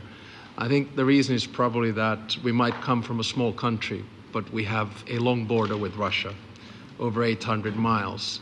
And we, of course, have our own historical experience with Russia from World War II, the Winter War and the War of Continuation. And if I look at the silver lining of where we stand right now, we found a solution in 1944, and I'm sure that we'll be able to find a solution in 2025 to end Russia's war of aggression and find and get a lasting and just peace. The situation is very difficult, but that's why we're here. Thank you, Alex, very much. Good job. So we're going to be meeting for a while, and we're going to discuss some of the issues. And I don't think there's any issue that's overly complex. It's at a point now where people want to do things. I really do believe. I've known him for a long time. I've always had a great relationship with him. I think that President Putin wants to find an answer too. And we'll see. And in a certain period of time, not very far from now, a week or 2 weeks, we're going to know whether or not we're going to solve this, or is this horrible fighting going to continue? We'll do our best to get it ended. And I believe you have two willing parties, and usually that's good news, but two willing parties that want to make a deal. And we'll journey together, and we'll go over, and we'll see if it can be done. And it's possible it might not be able to be done. On the other hand, it's possible it will, and we're going to save thousands and thousands of lives a week. And so it's something we really have to do. And, or at least we have to give it our best. It's all you can do. You can give it your best. But I think we may have a very good outcome. So I want to thank you all, and the media, I want to thank you. We're going to be staying here for a little while. Then we're going to walk over to the Oval Office, and we're going to have another little discussion about similar matters. And then they're going to go home to their great countries and report. And I'm going to remain here and work, and you're going to go and work. We're all going to be working. We may be in a different location, but that's what we know how to do is work. But I want to thank the media. Has been actually very fair, generally speaking, very fair. I think it's important that they're fair, because this is a very important subject. We have to get it ended. And so that's all we ask for is fairness with the media. Thank you all very much. Appreciate it. Thank you very much. So as the camera pulls back, it reveals who is there. This quite extraordinary summit, if you can call it that. Easy to dive straight into the detail. But as Donald Trump pointed out towards the end there, this is a first for the White House since 1799, he said. First time we've had so many prime ministers and presidents of Europe there. We heard from the Finnish President Alexander Stubb at the end, talking about his 800-mile-long border with Russia. Macron, who talked about the need for security guarantees with the whole of the European continent, certainly pushing demands there possibly on the US. We heard from the Chancellor Merz of Germany, suggesting that the next steps ahead are the more complicated one. Giorgia Meloni of Italy, reminding Donald Trump about the thousands of Ukrainian children who've been abducted. They should be one of our main priorities. And that letter, clearly, that Zelensky handed to Donald Trump to thank his wife Melania for raising the issue of children at the summit with President Putin in Alaska last week. Mark Rutte as well from NATO, suggesting that security guarantees, the willingness of America to back efforts of Europe really is a breakthrough. Ursula von der Leyen says, we are coming here as friends and allies. We want to work with you to stop the killing. Again, using Donald Trump's own words. And Sir Keir Starmer already suggesting that as a group, with the right approach, we can make real progress. And Zelensky himself, once again, thanking Donald Trump. Donald Trump saying that he had a very successful day so far. Let's go then to our White House now to speak to our US correspondent, Mark Stone, and our deputy political editor, Sam Coates. Well, Mark, to you first of all, then, give us a sense of the enormity of today and your top lines. Yeah, I mean, you could be forgiven for thinking that this is a wholly positive day, that things are going swimmingly. And it is certainly the case that there are diplomatic achievements today. It is certainly the case that things went wholly differently from how they went back in February. It seems as though Volodymyr Zelenskyy ran that Oval Office gauntlet successfully. He survived unscathed out at the other end of it by saying really very little and not actually answering any of the pretty tough questions which came thick and fast in what was, as we've become used to, a very free-flowing event. Diplomatic achievements for all sides, I think. I mean, it is certainly an achievement that President Trump managed to get these leaders all around one table. Unprecedented, as he said, as we've been saying through the morning. We've not seen something like this ever before, and it was cooked up in the space of just 48 hours. That is Donald Trump's achievement. Whether it was, as some might see it, his cack-handed diplomacy that scared the hell out of Europe and meant that the leaders had to come here, or whether, in fact, he is a smart diplomat on this one, and they needed to be here, and this will result in some massive breakthrough. Well, we will see. So there are diplomatic successes, but it is also the case, I think, Anna, that we are no further forward. There are massive gaps still, the ones that have existed for a long time between the two sides. Donald Trump says that he thinks that we have two willing parties. Well, he may think that, but it is the case that Vladimir Putin and the Kremlin said as recently today they have no interest at all in any NATO member countries having any troops inside Ukraine. They're not willing to countenance that one bit. So how does that fit with the security guarantees that they are now talking about? We simply don't know. It is also the case that Volodymyr Zelenskyy has been clear for a long time, Anna, that he is not willing to give up any territory as part of any peace deal. And yet that appears to be something that the Americans are talking about. So yes, we have diplomatic successes today. Donald Trump will see himself as the great convener. I think he can take that one and put it in his back pocket. He has convened this moment. He has achieved this one way or another. And I think we can certainly say that the Europeans, and I've spoken to several diplomats today, are really heartened by the fact that the Americans are now, it seems, willing to provide security guarantees. But the meat comes now. We don't know what those guarantees look like. We don't know what America is prepared to do. And crucially, we have no idea whether Vladimir Putin is prepared to accept those. Trump seems to think that a trilateral meeting will happen within the next week or two. Wow, that would be amazing if it happens.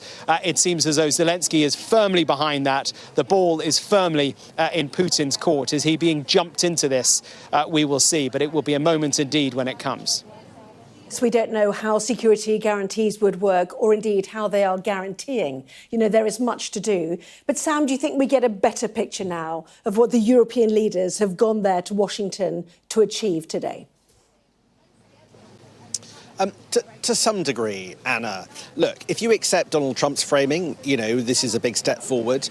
Let's focus on a couple of things, though. First of all, there is a counterfactual. Today could have gone a lot worse. You could have ended up with the same kind of spat between Donald Trump and Volodymyr Zelenskyy that we saw in February. That has been averted. I think that was the primary aim of the European leaders who flew out here, scrambled to rake it to Washington with less than 24 hours notice. So that's being chalked up as a win. As so much with Donald Trump, you don't get any further forward, but we didn't slip backwards on that regard. But there is one big development that I think a lot of European diplomats will see as positive, which is the public language for the first time from the president about security guarantees.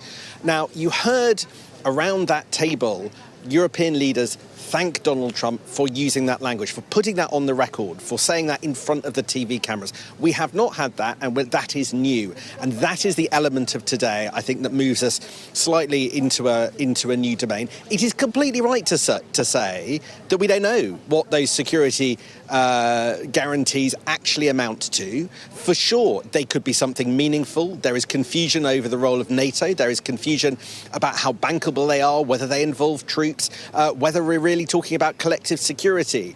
All of those are issues to come. But the fact that we do not know that is not necessarily, at this stage, a problem or a setback. I think it's at the higher end of what diplomats were expecting to get out of Donald Trump. So I wouldn't overdo the skepticism, just as I wouldn't overdo the sort of positive analysis of what happened today. When you look at that gathering around the table, there are clear areas of difference. Friedrich Merz called for an immediate ceasefire. So there had to be a ceasefire, the German Chancellor said, before the next time that group met. Donald Trump sort of shrugged his shoulders and said, well, I've solved 6 conflicts. I never had a ceasefire in order to get that. That's one big area of difference. The second one was actually brought up by our own Prime Minister, Keir Starmer. He tried to get Donald Trump back into talking about the nature of the security guarantees. He said you were talking about there being Article 5 style guarantees. In other words, collective defence. An attack on one is an attack on all. Clearly a very tricky area. Clearly something that Russia has pushed back on earlier today. And Donald Trump would not engage with the nature of those security guarantees. So we have taken a step forward. We don't know how far, but I think momentum is in the right direction, with a lot of problems left to solve and a lot of detail left to be filled in. But I think it's a net gain, I think, the diplomatic community here will see, not a net loss. Just very quickly, if I could ask Mark Stone as well, what happens after this meeting? You know, do we hear more? Do we hear any further detail? What's the choreography from now? Well, we got a bit more detail there from the president on the choreography, and that is that they will all head into the Oval Office. It'll be a very, very cramped room because it's a very small room. But we will get a collective Oval Office moment, it seems, with all of them together, at which I imagine, in keeping with his style, the cameras will be rolling and questions will again be asked if journalists can fit in that room at the same time. So this is going to go on. The reality show will continue and keep us all guessing as to how things go. Do you know the other thing I just wondered a moment ago, Anna? Trump talked about getting Putin on the phone. Do we imagine a scenario where Putin is brought into the room on the phone with all the other leaders there, maybe in the Oval Office? I don't know. I'm speculating here, but it's not inconceivable that Trump rings up Putin. Apparently, Putin is expecting a phone call at the end of this day. Maybe the other leaders remain in the room, and such consequential president actually kind of jumps everyone into a moment together and gets the line up to the Kremlin, and they have a kind of a mass conversation where they sort of thrash it out, or at least react collectively to what has been discussed today. That would be extraordinary. Who knows if it will happen, but I think we can be sure that Putin and Trump will speak at the end of this extraordinary day. Yes, another made-for-TV moment, perhaps. That is a tease, certainly. Mark and Sam, thank you both very much indeed. Well, let's bring in Dr. Alexander Rodnyansky now, who is a former advisor to President Zelensky. No doubt many people in Ukraine itself watching very nervously about this meeting in the Oval Office with President Zelensky after what happened in February. You know, small but important details, the suit, the immediate thank you. How's it going in your view? Well, clearly in comparison to what we saw earlier this year, when there was a very bad meeting, both in terms of the style and the substance between the President of the United States and the President of Ukraine, this is a huge improvement, right? As you just mentioned. So in terms of the communication, these two meetings are worlds apart, and hopefully that would also then mean something for the result. That remains to be seen. There are two things you possibly heard our correspondents mentioning there in terms of, you know, what those European leaders are pushing. One, the idea of a truce, a ceasefire, which seemed to disappear after Friday's meeting in Alaska. And secondly, the nature of those security guarantees. In terms of the ceasefire, that was always the demand of Zelensky. How important is it, you know, to stop the killing and stop it quickly? That's right. I mean, it is a clear demand on behalf of the Ukrainian people, and it's the demand of our president, but it's also been something that European leaders agree on as an essential precondition for any type of serious negotiation process, because the idea, the logic behind it is very simple. You can't really negotiate anything if at the same time people are being killed, soldiers are moving around. It just doesn't make sense. It's too hard to do. So that's very clear. As far as security guarantees are concerned, again, that's very logical and straightforward to understand. We don't want this to be repeated. We don't want anybody to benefit from a short ceasefire, to regroup and then relaunch an attack with the better preparation. So in particular, the Russian side is the prime suspect here for us. So all these conditions are essential if we want to put Ukraine on a stable footing for future development. And in terms of security guarantees, clearly Ukraine has had them in the past, in the 1990s, for example. But how important is it that America is the backbone of that? And was it always the fear under a Trump presidency that that backbone would wither?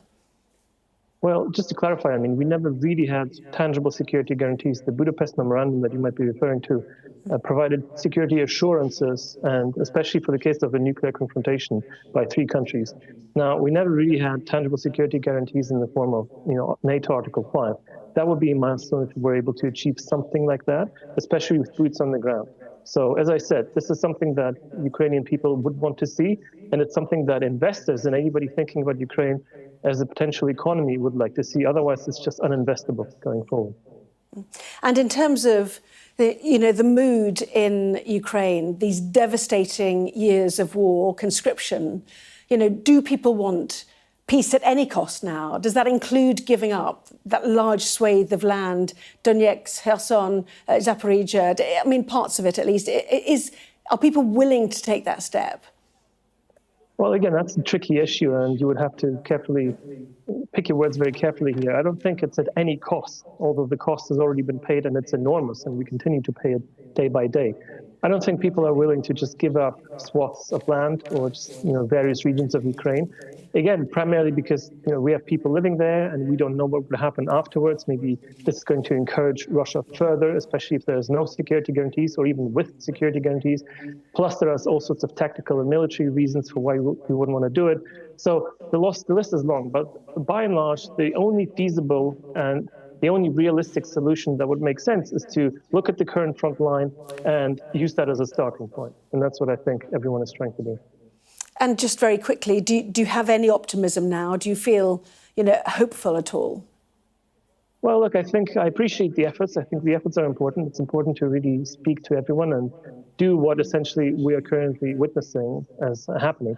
But do I think that peace is imminent or that we're going to have a solution on the table a week from now? Me personally, I'm skeptical when it comes to that, just because of the complexity of the conflict, the complexity of the war. And President Trump, unfortunately, has signaled himself that, this might not work out. So he's actually, I think, feeling himself that this is a very difficult issue to solve, and he's trying to ensure his stakes himself.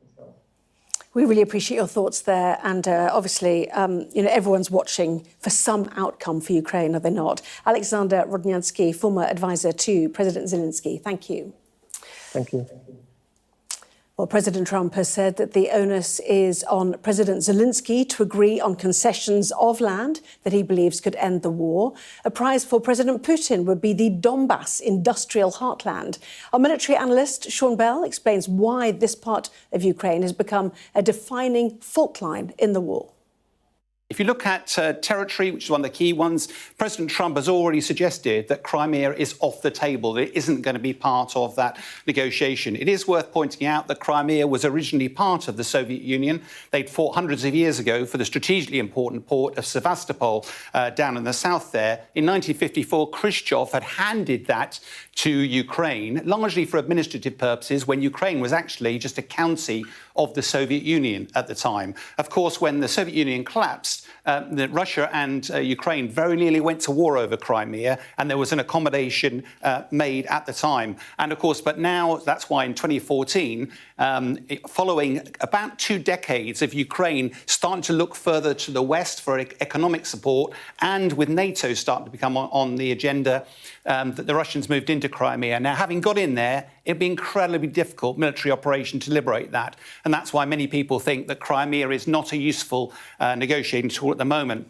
Having moved into that, though, Russia built a bridge across the Kursk to actually join this to Russia itself. But of course, that was incredibly vulnerable. And as the years went by, that's why that Russia had started a sort of insurgency up in the Donetsk region and tried to build this land bridge across the region.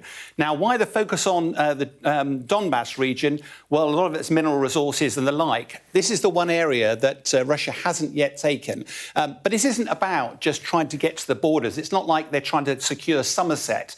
Why is this actually key? If we zoom in a little bit further, there's a line of cities, towns, based on road junctions and rail junctions, strategically important, that are, if they are going to be very difficult for Russia to take. If you remember the battle for Bakhmut back 18 months ago, about 60,000 people died in that battle, about an 18 months. So it's really difficult for any of these to fall. Russia is, of course, paranoid that if they don't take these, then there is the danger that Ukraine in the future cuts the land bridge and therefore isolates the Crimea. From a Ukrainian perspective, if these were to fall, there's lots and lots of free area up here that Russia could actually rampage across. The real key here, though, is what is going on in President Putin's mind. Is his ambition still to take the whole of Ukraine, or is it simply to secure this land bridge? If it's just the land bridge, then the conversation is about territory and it's about security guarantees, and therefore there's just the faintest prospect of a negotiated settlement. If actually Putin's ambition is still the whole of Ukraine, then I'm afraid all of this is just window dressing. It's Putin playing for time, and frankly, we're no closer to any sort of solution than we were a few weeks ago. Well, I'm joined now by Lisa Yasko, a Ukrainian MP with the Servant of the People's Party, which was co-founded by President Zelensky. Welcome to you. You're no doubt watching very carefully. How relieved are you, first of all, that we're not getting a repeat, as it seems, of what happened in February? Well, I have many emotions, so almost tears in my eyes, because not because how Zelensky is treated by Trump, but that we have European leaders together with us there. And I believe that's a very historical moment when we feel that solidarity, and that's really big importance. I'm sure that many Ukrainians feel the same way as I do right now. I don't think that I'm having any feeling of relief. It's too early, and also I'm very skeptical on the outcomes, but it looks that there is a chance to move forward to the next steps. Still, it looks and sounds as very unrealistic, but when we have all European leaders together with us, when we have President Trump there, willing to find a solution, that gives some hope. Unrealistic because of Putin's demands about land?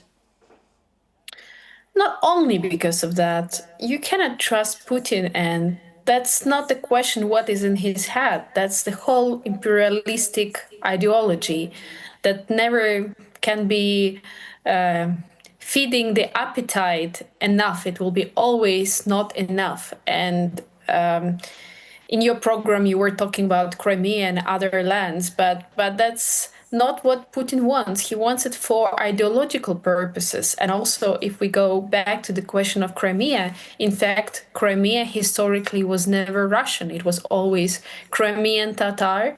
And then there were waves of deportation, and Russia was putting Russian people there by forced migration. Even in the 19th century, in the 20th century, there were waves of deportation. So this is the historical continuation of the same kind of methods, annexation, massive deportation, terrible things against human lives.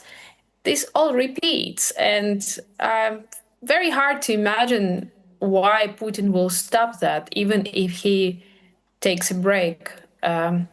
So we have to be very prepared, but it feels as European leaders understand how important these days are, and that we need to find a solution for more long-term peace. And that's something that costs a lot. So you think the European leaders do? Do you question whether Donald Trump does? Is he thinking with a real estate brain, talking about land swaps, and he doesn't understand the fundamentals, as you outlined, that really Putin does not believe that Ukraine exists as a sovereign, separate, independent nation? I believe Trump has other interests. He has American interests and interests of global leader, but he doesn't feel this existentially. For European leaders, for Europe, war in Ukraine against Ukraine, it's something that matters to them because it directly affects the whole Europe. And I think Trump is on a very different line in all of these motivations, but that's fine, because if he wants to go to the history as the peacemaker, we would be all very happy if he achieves, and we are grateful to that. But let's see. Very hard to expect Putin being happy with what was and is discussed right now in these seconds, and I don't think that Putin will like it. Well, Donald Trump was asked, wasn't he, when he was sat alongside President Zelensky, is it fair that land is given up to Russia that they've not yet won, including those critical fortress cities, as we've been describing, in the Donetsk? How would people feel about any of that land being given up? The battle for Bakhmut that we watched so carefully and so closely for so many months. Would people feel in Ukraine that people had died for nothing? Exactly. Ukrainians will not accept this idea of the territory exchange, because people gave away their lives for Bakhmut and for other places. There are hundreds of kilometers and thousands of our territory, and it's not about the piece of real estate. That's a part of your heart. It's a part of your soul. It's a part of your history.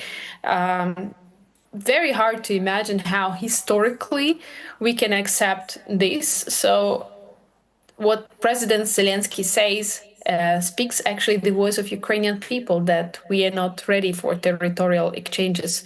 So, but if we are not ready, very hard to imagine what will be the outcome and what Putin will partially or fully accept. So very hard to say. Lisa Yasko, we really appreciate your time. Thank you very much indeed. And, everybody also questioning what's happening with the Ukrainian children. We saw Zelensky give a letter thanking Melania Trump for raising the missing thousands of children who've been taken into Russia. Thank you. Thank you, Lisa. Thank you very much indeed. And, the word came only recently that Russia is decentralizing its adoption system, which would mean tracking down those children would be almost impossible. Well, let's bring in now Nigel Gould-Davis, former UK ambassador to Belarus. He is now the editor of Strategic Survey, which analyses relationships between major powers, and is also a senior fellow for Russia and Eurasia at the International Institute for Strategic Studies. Very good to see you. So your feelings so far, are we edging to anything? I very much fear that we're not. I mean, the good news, as others have observed, is that the atmospherics of the Trump-Zelensky meeting were warm. I would say the body language and the way they spoke to one another was actually somewhat warmer and certainly more relaxed than in the aftermath of the Alaska summit between Trump and Putin. There was no repeat of the disaster of late February when Zelensky was last in the Oval Office. However, on the fundamental issues, there is no indication whatsoever that there's been any narrowing in Ukraine's and Russia's positions. And specifically, the person whose position will have to change in order for peace to be achieved, which is to say Putin, he wasn't part of that conversation. And it's very, very important, I think, to understand. And your conversation just a moment ago with Ms. Yaska hit the nail on the head here. It's very important to understand this war in Putin's mind is not primarily about acquiring a small additional piece of territory. Russia is comfortably the largest country in the world already. The area that it occupies of Ukraine would, if it were incorporated into Russia, add 0.7% to Russia's total already recognized landmass. It's not for that reason that Putin has already lost, killed or wounded 1 million of his citizens in this awful war. His ambitions and his agenda go much, much further. And he has been very, very explicit and very, very consistent about this. This is what his constant references to the root causes of the war refer to. He does not believe that Ukraine exists as a legitimate state and independent identity. His ultimate goal remains unchanged. For that reason, matters of territory are at most a detail, and it follows from that too that discussions of security guarantees are also at this point a detail. They put the cart before the horse. If there's a glimmer of hope here, it's a point that appeared in the Oval Office, which I think has been underestimated, and that is the use of the word trilateral. Now, both Zelensky and Trump spoke about the possibility of a trilateral meeting, Trump, Zelensky, and Putin together. Now, I very much doubt that Putin would accept such an offer. He has repeatedly made clear he does not consider Zelensky a legitimate president anymore, will not sit down with him. So it's a very sort of smart thing for Zelensky to press the case for that. Trump appears to accept it. Putin has said almost certain to reject that. And that will make it clearer than ever, even in Trump's mind, one would hope, that it's Putin that is the obstacle to peace. So you're saying, in a sense, whatever happens today, that actually the nations of the former Soviet Union, the 15 republics, should all be scared still. We've seen conflicts in places like Georgia, haven't we? That actually Lithuania, Latvia, Estonia should still be worried. Absolutely. And just to bring home the fact that Putin's ambitions go far beyond the area that Russia currently occupies, they go far beyond the territory of Ukraine itself. Russia, and there's no dispute about this, no ambiguity, Russian intelligence services are waging what our intelligence services describe as a campaign of dangerous recklessness in our countries. They are planning sabotage attacks.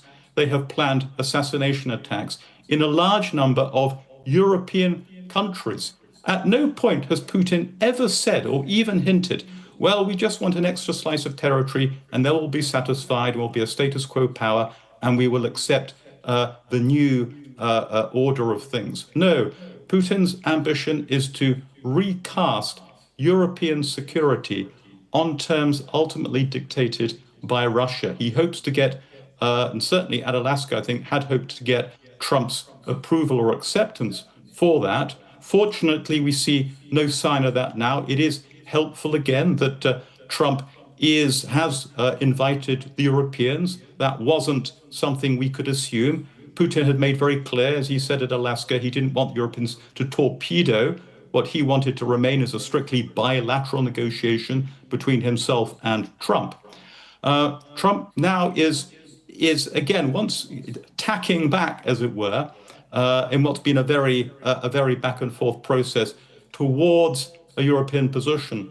But ultimately, he will have to choose. Trump will have to choose whether he takes the Russian point of view on these things or the European point of view. I see no prospect of those positions narrowing.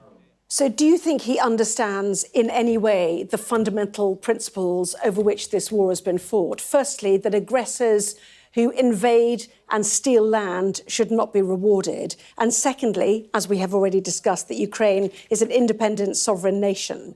Do you think he understands those? And one final point too, is this a failure for NATO if Russia gains any land in Ukraine? Firstly, I'm afraid it's not clear, at least to me, that President Trump does understand those things. But again, the really even more fundamental matter to understand is the extent of Putin's ambitions. This is not about a slice of territory. It's about a much larger continent, ultimately continent-wide agenda. Whether it would be a defeat for NATO, well, it's a very, very hypothetical question because no one is seriously raising the prospect now in Europe that Russia would gain any part of Ukrainian territory permanently, rather than the mere de facto occupation we see. I think the real fear as far as NATO is concerned is if at some point Trump does land and were to decide, were to go back to a position that's essentially sympathetic to Russia, and we feared in the aftermath of Alaska, it looked like that. It doesn't now, but it looked like that. It might again.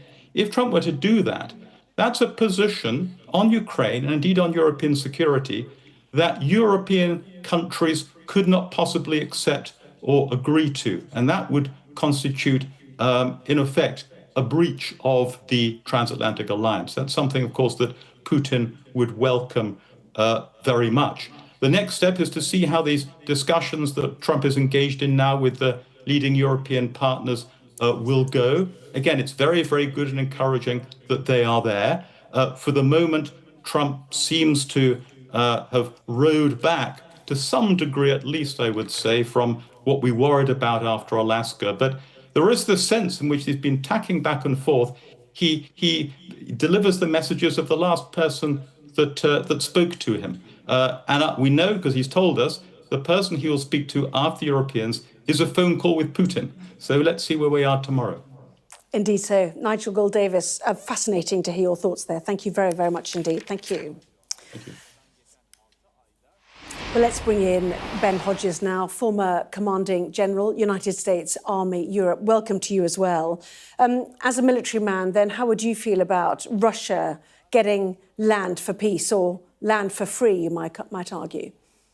Well, thanks. I have to say, I agree with everything I just heard the excellent Ambassador Gould-Davies say, his assessment, and I would agree with how he framed things. I have not understood why the American president, my president, talks, as does Secretary of State Rubio, about a land swap, about giving Russia land as if it's a big real estate deal in Manhattan. I mean, there are thousands of Ukrainian people, citizens that live in these areas he's talking about. And so the idea that, well, we'll just let Russia have that, and by the way, even give them land that they haven't conquered yet after 11 years. I don't understand the thinking or how that sort of brings about a better outcome for anybody except Vladimir Putin. So what is Trump trying to do here? And is it really about the Nobel Peace Prize, which is, coming up in October, I think it is? I mean, he keeps talking about his 6 wars. I don't know if we can all name them, but is it really about the Nobel Peace Prize, this? I think he covets that because President Obama got it, and plus because of his narcissistic tendencies, he wants this kind of acclaim, this kind of attention and recognition. I would challenge anybody to name 6 wars that he has actually stopped. And he always talks about, this war would not have happened if I was president. Well, he actually was president for 4 years after Russia invaded Ukraine in 2014. And of course, all the people that you've got lined up on your screen there, all these European leaders, they know this. I mean, they're sitting there listening to a guy who has real difficulties with the truth and with understanding European history and geography, and also even understanding why soldiers fight. Why do people fight? And so they understand that. And I think that what I'm seeing so far and what I'm hearing from all of them, a very encouraging sense of unity. They all agree that there has to be some kind of security guarantee. Why is that? Because none of them trust Vladimir Putin. They know that the Russians never live up to any agreement. And so I think what's going to come next is probably going to be a pretty interesting meeting with all of them supporting President Zelenskyy. And we heard, both on Truth Social and verbally, Donald Trump lauding the fact that this is the first time we've seen so many prime ministers and presidents from Europe in the White House, an extraordinary moment. Why does Donald Trump hesitate about supporting Europe in this fight? Why does he hesitate about NATO? And are European leaders right to take this so very seriously? Well, I think Europe will unfortunately pay the biggest price if Ukraine fails and if Russia is allowed to get away with what they're doing, because you're going to see millions more Ukrainian refugees heading west into Central and Western Europe, which will be very destabilizing, obviously, both socially and economically. You'll see the Russians absorb thousands of trained Ukrainian troops into Russian armed forces, which will increase their capabilities against the next victim.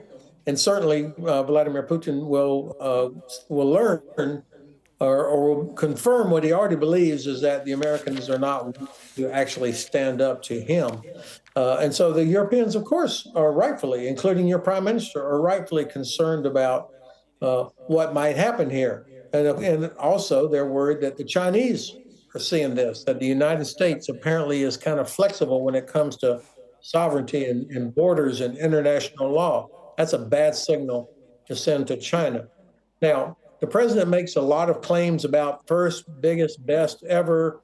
I don't think this is the fact that this is the first time you've had this many heads of government and state in the White House or Washington. When you think about various NATO summits, the signing of the Washington Treaty, all of these kinds of things. So they're there not because he invited them. They're there because they're worried that he's going to do something that would be so dangerous for Ukraine and dangerous for Europe. So security guarantees back on the table. We heard Mark Rutte of NATO saying this was a major breakthrough. We don't yet know what would be guaranteed or how it would work. But in your view, the fact that the US might back Europe, they'll take the broadest shoulders, I think he said, didn't he? Is that a big deal? Is that good news for Ukraine?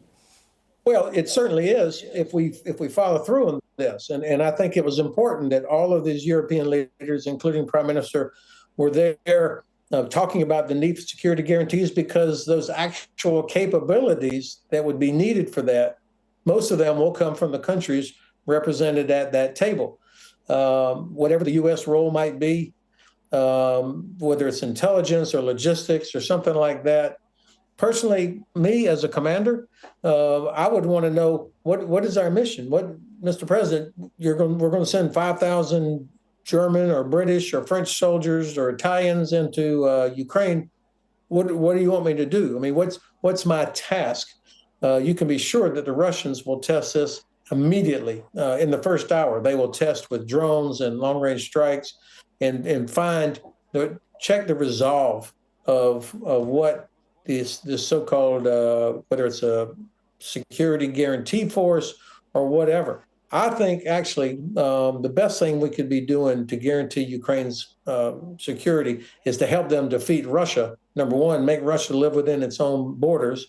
And you do that by wrecking Russia's ability to export oil and gas to China, India, and Turkey. And then also investing in Ukraine's defense industry so that they can build everything that they need to defend themselves. I imagine that Ukraine, especially if they're not allowed into NATO, they will become a lot like Israel, and that the Ukrainian GUR will do what the Mossad does, and they will track down Russian senior officers, General, any of them that have... Apologies, we're running out of programme. General Ben Hodges, really great to have you on. Thank you very much indeed. Well, full coverage then of that summit in Washington.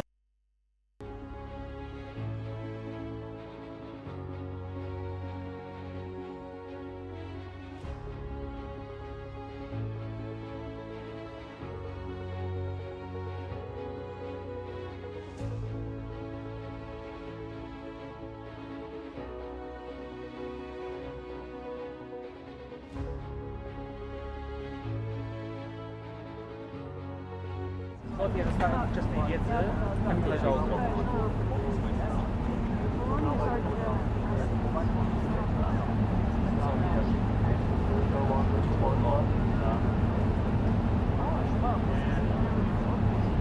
No ja jej nie ruszałem, wiesz? Ja jej nie ruszałem. Ale komisja tak nie załatwiła. Nie?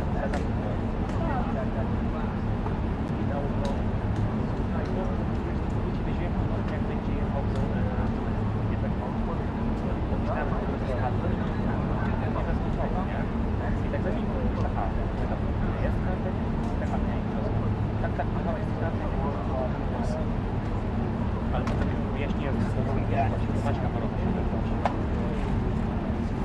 To ma sens. Będzie pogotowy. Dude, 100, 100. 100, 100. Both of them are 100.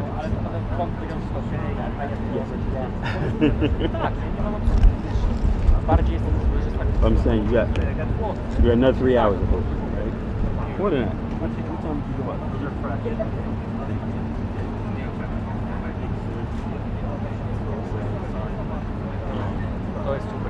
time did you go up? Oh my God. Noon? Right? Yeah, that's about 4 hours. That was kind of like 10:30. Oh, right. Yeah. Right. It's not good time. I think you get more. A gente pode comparar lá em quanto?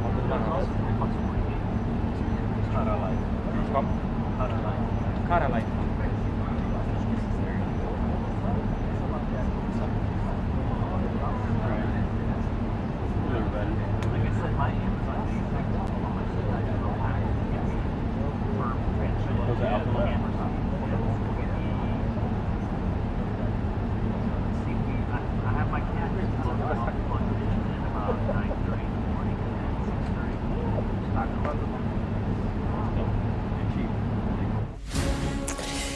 Hello there, good evening. It is 9 o'clock. You're watching Sky News' continuing coverage of Donald Trump hosting Ukraine's President Volodymyr Zelenskyy, the Prime Minister Sir Keir Starmer and other European leaders at the White House. Critical is this offer of security guarantees, the fact that America seems now to be backing that. We've seen the European leaders asking also for the idea of a truce or a ceasefire to come back on the table, something that seemed to diminish after that Alaska summit with President Putin last Friday. So Zelenskyy arrived in a suit. He even made a joke about it and very swiftly presented a letter to Donald Trump thanking his wife Melania for raising what had happened to thousands of Ukrainian children with President Putin last week. And in the past hour then, the leaders, along with Mark Rutte of NATO and Ursula von der Leyen of the European Union, gathered in the East Room of the White House to get down to the nitty-gritty of how it might be possible to bring about peace in Ukraine, with Donald Trump giving the introductory address in front of the cameras before inviting all the leaders to speak. Here's the highlights of what was said. We're going to try and get a three-party meeting, maybe as soon as we can. And I have a feeling you and President Putin are going to work something out. Ultimately, this is a decision that can only be made by President Zelenskyy and by the people of Ukraine working also together in agreement with President Putin. And I just think that's very good things are going to come of it. So I hope we have a good meeting. And if we can have a good meeting, I'll set up a meeting with President Putin. And if you'd like, I'll go to that meeting. And not that I want to do that, but I will do that because we want to save a lot of people from dying. A lot of people are dying, and we got to save them. Got to save it. 5,000, 6,000, 7,000 people sometimes a week. All of us would obviously prefer an immediate ceasefire while we work on a lasting peace, and maybe something like that could happen. As of this moment, it's not happening, but President Zelenskyy and President Putin can talk a little bit more about that. You know, in the 6 or so wars that we stopped, we haven't had a ceasefire. And so I don't know that it's necessary. You can do it through the war, but it would be, I like the ceasefire from another standpoint. You immediately stop the killing. But I believe a peace agreement at the end of all of this is something that's very attainable, and it can be done in the near future. With all of the wars that I got involved in, we only have this one left. Of course, as I walk out the door, there'll probably be a new one starting, and I'll get that stopped too. But I thought this was going to be one of the easier ones. It's actually one of the most difficult. They're very complex. The next step would be for a trilateral meeting, and that will be worked out. And I just look forward to working and having a great result. What is very important that all the sensitive things, territorial, etc., we will discuss on the level of leaders during trilateral meeting, and President Trump will try to organize such meeting. And he said that he will come or not come. Ukraine will be happy if you will both want me there, I will be there. Yeah, yeah, you know that. Thank you. And I think this is very important. Yes, so security guarantees, bringing kids back, and all our people, not only warriors, first of all warriors, and all the civilians, journalists, a lot of people in prison. So we need them back. and guarantees which will work for the years. We spoke about it, and I showed to President a lot of details on the battlefield, on the map. Thank you so much. Thank you for the map, by the way. Good map. It was great. Yeah. I'm thinking how to take it back. We'll get you. No. I think that we had constructive, specific meeting, and I'm very thankful to all the leaders who are here, and you help a lot, and so we are happy that we have such big unity today. Thank you, Mr. President. Thank you very much. That is, I think, if we play this well, we could end this. And we have to end this. We have to stop the killing. We have to stop the destruction of Ukraine's infrastructure. It is a terrible war. So I'm really excited. And let's make the best out of today and make sure that from today onwards, we get this thing to an end as soon as possible. I really want to thank you for your leadership, what you are doing for Volodymyr, but of course also all the European colleagues. It is really crucial. And the fact that you have said, I'm willing to participate in the security guarantees is a big step. It's really a breakthrough, and it makes all the difference. It's extremely helpful that we are meeting and hearing that the two of you are having such a good meeting today here in Washington. The next steps ahead are the more complicated ones now. The path is open. You opened it last Friday. But now the way is open for complicated negotiations. And to be honest, we all would like to see a ceasefire, the latest from the next meeting on. I can't imagine that the next meeting would take place without a ceasefire.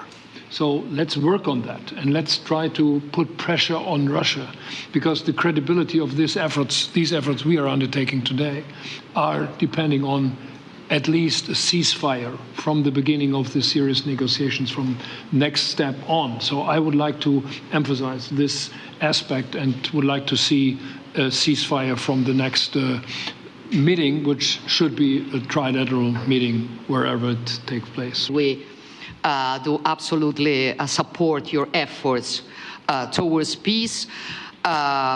We will talk about many important topics. The first one is security guarantees, how to be sure that it won't happen again, which is the precondition of every kind of peace. I'm happy that we will discuss about that. I'm happy that we will begin from a proposal, which is the, let's say, Article 5 model, which was Italian at the beginning. So we are always ready to bring our proposals for peace, for dialogue. It's something we have to build together to guarantee peace and to defend the security of our nation. I just have to say here, everybody around this table is in favor of peace. And we work very hard, and we've worked very hard during the past few years to have a peace which is a robust and long-standing peace. This is why the idea of a trilateral meeting is very important, because this is the only way to fix it. And by the way, I think as a follow-up, we would need probably a quadrilateral meeting, because when we speak about security guarantees, we speak about the whole security of the European continent. And this is why we are all united here with Ukraine on this matter. In order to organize such a trilateral meeting, your idea to ask for a truce or a ceasefire, at least to stop the killings, as we discussed, is a necessity. And we all support this idea. And in order to have such a long-standing peace for Ukraine and for the whole continent, we do need the security guarantees. We all want peace. The war in Ukraine has had a huge impact, particularly on the Ukrainians who've borne the brunt of it, but it's also had an impact on Europe and on the United Kingdom. There's not a family or community that hasn't been affected. And when we talk about security, we're talking about the security not just of Ukraine, we're talking about the security of Europe and the United Kingdom as well, which is why this is such an important issue. I think this is such an important meeting. As a group, I think we've had a discussion on the phone a number of times, Mr. President, but be able now to be around the table to take it forward. And I really feel that we can, I think, with the right approach this afternoon, make real progress, particularly on the security guarantees, and your indication of security guarantees, of some sort of Article 5 style guarantees, fits with what we've been doing with the Coalition of the Willing, which we started some months ago, bringing countries together and showing that we were prepared to step up to the plate when it came to security. So Keir Starmer there amongst those European leaders who have headed to Washington. Quite an extraordinary moment in terms of who is there, the choreography too of tonight. They've moved from there into the Oval Office. But let's head to the White House then and speak to our deputy political editor, Sam Coates. They had multiple messages, didn't they, Sam? What was your takeaway from all of that? Look, I think on its own terms, the people sitting around that table that you just saw will actually think that today has been, broadly speaking, a success, a net positive. Now, I'll put that in a bit of context in a moment. We haven't solved the war in Ukraine. We're baby steps forwards towards peace, but at least things didn't go backwards. Let's remember what happened today and why it happened. In essence, 8 European leaders scrambled over the last 24 hours to get to Washington to stand shoulder to shoulder with President Zelenskyy, because they worried, after President Trump met President Putin on Friday, that Ukraine could be bounced into some kind of peace deal that it didn't want to accept. And they wanted to stop that. And stop that, broadly speaking, they did. We are in a situation now where none of that appears to have happened. The optics between President Zelenskyy, President Trump, much better than we saw in February. And there are lots of issues. There are lots of things that are unresolved. There is lots of detail left to be coloured in. But a couple of things, concrete things, did happen today. The most important of which is President Trump made clear, said on camera, personally committing to security guarantees, to back up a European effort when it comes to protecting Ukraine in the event of a future peace deal. Now, we don't know what that amounts to, we don't know what that looks like, but the fact he said it on camera is a net positive. Now, we are not clear whether there'll be US troops or whether the US could be called in as a matter of last regard, but that's the kind of thing that they were talking about around the table with the European leaders after the cameras were switched off. So I think some progress there. Difficult subjects as well, like whether or not there might be a territorial swap. Well, I think from President Zelensky's perspective, European leaders will be pleased that he didn't kick off about that discussion being had around him without the kind of pushback that we've seen in the past. Difficult areas, unresolved areas, but again, it wasn't a problem that ended up being a blockage. So we are a long way away from any kind of settlement here. Yes, there's talk of a trilateral Putin, Zelenskyy and Trump getting around the table. There is we don't know very much detail about the security guarantee. We certainly don't know how the issue of territory is going to be resolved. And there's an awful lot that needs to be fleshed out in order to make all of that work. But today wasn't a moment that went backwards. That was the fear just 24 hours ago. Much indeed. Well, our international affairs editor, Dominic Waghorn, is in Kyiv listening to these sprays, as they call them, in the Oval Office. First of all, with Zelenskyy himself, besooted, as we noticed, thanking Donald Trump instantly, and then later with those leaders who have shown such support to him, flanking him for this. How's it going down in Ukraine tonight? Well, I think Ukrainians will be relieved, as European leaders will, of course, that this didn't blow up into a disaster in the Oval Office, and they'll be encouraged to some extent that diplomacy is sort of back on track and heading in some kind of direction. But I think they'll also say, as your guests have been saying over the last hour or so, Anna, that this diplomacy seems to have things the wrong way round. It's starting from the wrong premise. For them, the opening premise is that Vladimir Putin does not want just a bit of Ukraine. He doesn't believe that Ukraine should exist at all as an independent entity and needs to be absorbed into Russia, and he's not going to rest until that ambition is achieved. So they would say the only way he could be stopped is for him to be convinced that there's no point in continuing with his misadventure here, and for that to happen, it needs to be a show of force that stops him. So anything that encourages him to carry on, I think they believe is very much mistaken. Particularly all talk of handing over territory that his forces have tried to get their hands on for 11 years, such as the Donetsk, and get that for nothing. Having been to Bakhmut a couple of years ago, I can tell you how hard the Ukrainians have fought to keep every inch of that territory. They lost Bakhmut with 60,000 soldiers dying on both sides, and they have fought the Ukrainians tooth and nail to keep the Donetsk. And if they give it up, it's politically suicidal for Zelenskyy and also strategically very difficult for the Ukrainians. So I think they will be relieved that the talk of territory exchanges, if you can call call it that, seems to be receding a bit. They might be encouraged about this potential sort of rather vague sense that America might be getting involved again on the ideas of security guarantees should any peace be struck. But I think they feel that, the most important thing is a ceasefire is demanded again, and the threat of much more severe sanctions is felt again by Vladimir Putin, and they're alarmed that that has receded for now. So I think Zelensky's challenge, and the European leaders with him, is to try and to get Trump back onto their side of the argument, even when he speaks to Vladimir Putin, possibly in their presence in the Oval Office, and that they keep on keeping him on their side of the argument. And the problem with that is, of course, every time they think they've got him back, he seems to go back to swing his sympathies again behind Vladimir Putin. So very difficult diplomacy for them. I think Ukrainians will feel there's some progress being made today, relieved that there hasn't been a disaster in the Oval Office, but they have a huge number of lingering concerns about where this is all heading. Dominic, live for us there in the Ukrainian capital. Thank you very much indeed. Well, let's go now to John Herbster, former US ambassador to Ukraine and senior director of the Eurasia Centre at the Atlantic Council.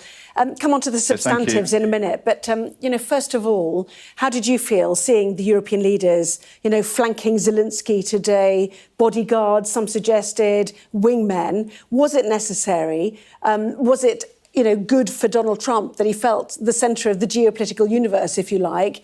And was it needed to avoid a sellout, do you think? To host this unprecedented event where how many major European leaders came to Washington on 2 days' notice to talk about a critical issue. I think this was a great demonstration of European support for Ukraine. And we've seen such support very clearly since at least February of this year, and it just continues to grow. I think they do collectively and individually. Lots of friends of Donald Trump in that group have an impact on the president. But as your previous speaker just said, Trump seems to head in one way after he talks to his European friends, and then maybe in a somewhat different way after he talks to Putin. So this is something that needs to be continually worked to keep President Trump moving in the right way. So I think it's been not a bad day so far. And of course, the fact that Trump is willing to talk about security guarantees, his participation in security guarantees, is absolutely critical. But there is one problem here, which I think is worth highlighting, but I'll let you ask your question first. Say that a bit, last bit again. I think there's one problem which has not been discussed by anyone I've heard over the past 12, 20, 16 hours. That needs to be raised. Which is what? It's this. Trump is now talking, as of course are his European colleagues, about security guarantees. At the same time, Trump seems to be not unsympathetic to Putin's idea of Ukraine handing over Western Donbass, territory Russia does not occupy. That territory is strategically critical. It makes it much harder for Russia to go further into Ukraine. So if the U.S. and Europe are talking about providing security guarantees, they're putting themselves at much greater risk. This is something I don't think has been fully considered. Very interesting. Yes, you've got the fortress cities that you're talking about there, and then the flatlands that the tanks loved so much in the Second World War. I mean, it leaves Ukraine so vulnerable, does it not? And that's always been a big concern. President Trump, if he were to proceed this way, could be giving his successor a serious strategic dilemma. And I don't think he wants to do that. So in terms of security guarantee, Trump was asked 2 questions today. Is this the end of the line for American help in Ukraine? And he said, I can't say that. And then he was asked specifically about the security guarantees. And he's talked about the European leaders being the first line of defence, but we will help them out. So everyone sits there going, how will you help them out? And what are you guaranteeing? There are so many stages still to go, but the mere fact that he's now talking about being involved in security guarantees, do you see that as a win for Ukraine? Oh, it's a huge win. Look, 6 to 7 months ago, I argued that Trump's ideas for deterring Russia then, which was European troops on the ground, arming Ukraine big time, were very sensible. But to put European troops on the ground, they would want American intel, they would want American logistical support. I said, that's relatively easy. But ultimately, Trump's going to have to give them backing if they get on the ground and the Russians start shooting at them. And now Trump is talking about this. That's a big deal. That's very important, and I praise him highly for that. And yet clearly there's no mention of Crimea. We know that Putin always wanted a warm water port. Nobody's even suggesting that's being given up. And for that to be sustainable for Russia, he needs this land bridge, does he not, which takes in large parts of eastern Ukraine. So we're kind of back to square one in terms of land swaps. So where do you see the point at which this is solvable? We're actually not back to square one. What we're seeing right now is consistent with Trump's approach since before he became president, as he was running for the presidency again and during the pre-inaugural period. He talked about basically Ukrainian concessions on territory, but he didn't say Ukraine had to give territory which Russia had not taken. So, and Ukrainian concessions on territory need just be de facto. Same with Ukrainian concessions on Crimea. It would be a disaster for the United States as well as the global community if Trump were talking about de jure recognition of Russia's seizure and annexation of Crimea, which is illegal. But to acknowledge it de facto, that's not a bad way to proceed. So all of these things could be considered territorial swaps, although only de facto. So we've had a still produced now of the two leaders, President Trump and President Zelensky, poring over a map, a Trump-created map, no doubt. No doubt discussing what we just have is, land for peace, land for free, some are suggesting, because you're swapping land illegally taken. Effectively, are you not? But is this the nitty-gritty now, do you think? Or is there any other way around this, apart from Ukraine sacrificing its land and its people, the people who are in there? Look, there's no question that the greatest tragedy would be the people living under the Russian boot, which is extraordinarily repressive against Ukrainian culture, against Ukrainians who worship outside of the Moscow Patriarchate, Russian Orthodox Church, and so on, trying to speak Ukrainian. That's a true disaster. But Trump never expressed an interest in what most people would call a just peace, meaning Ukraine getting all of its land back, Russia paying massive reparations, Russia returning those 20,000 kidnapped children. But Trump has been adamant about achieving a durable peace. And while that's not wonderful, it's not terrible either. And that could be an okay outcome. And if Trump pursues that with the strength of the United States, Putin will have no choice but to submit. But so far, we haven't seen President Trump really use our power, although he's hinted at it, and he may yet use it. And that will be necessary to persuade Putin to accept a Ukraine which he does not control, which is his objective. And just very quickly, Ambassador, was part of the problem here, or the main part of the problem, that Joe Biden soft-rolled weaponry to Ukraine at a critical point? Biden and his team were annoyed that I called his policy only adequate because he provided enough stuff, serious amount of weapons and economic aid, but he was intimidated by Putin's nuclear threats and did exactly what you said. He slow-rolled weapons. If he had armed Ukraine to win the 2023 offensive, they would have won it. And by winning, it means they could have seriously damaged, if not broken, the Russian land bridge to Crimea and created a strong strategic problem for Putin. John Herbst, great to talk to you, former US ambassador to Ukraine. Thank you very much indeed. My pleasure. Thank you. Well, we saw the leaders from Europe meeting there alongside NATO and the European Union. But earlier there was a meeting between Presidents Trump and Zelensky in the Oval Office. The media invited in. One of the big topics was that of US security guarantees Ukraine needs in any peace deal and whether President Trump would be willing to provide them. And I think progress is being made, very, very substantial progress in many ways. We had a good meeting, as you know, just a short while ago with the president of Russia. And I think there's a possibility that something could come out of it. And today's meeting is very important. We have, I guess, the seven very powerful leaders from Europe. And we're going to be meeting with them right after this meeting. And thank you very much for being here. Thank you so much, Mr. President.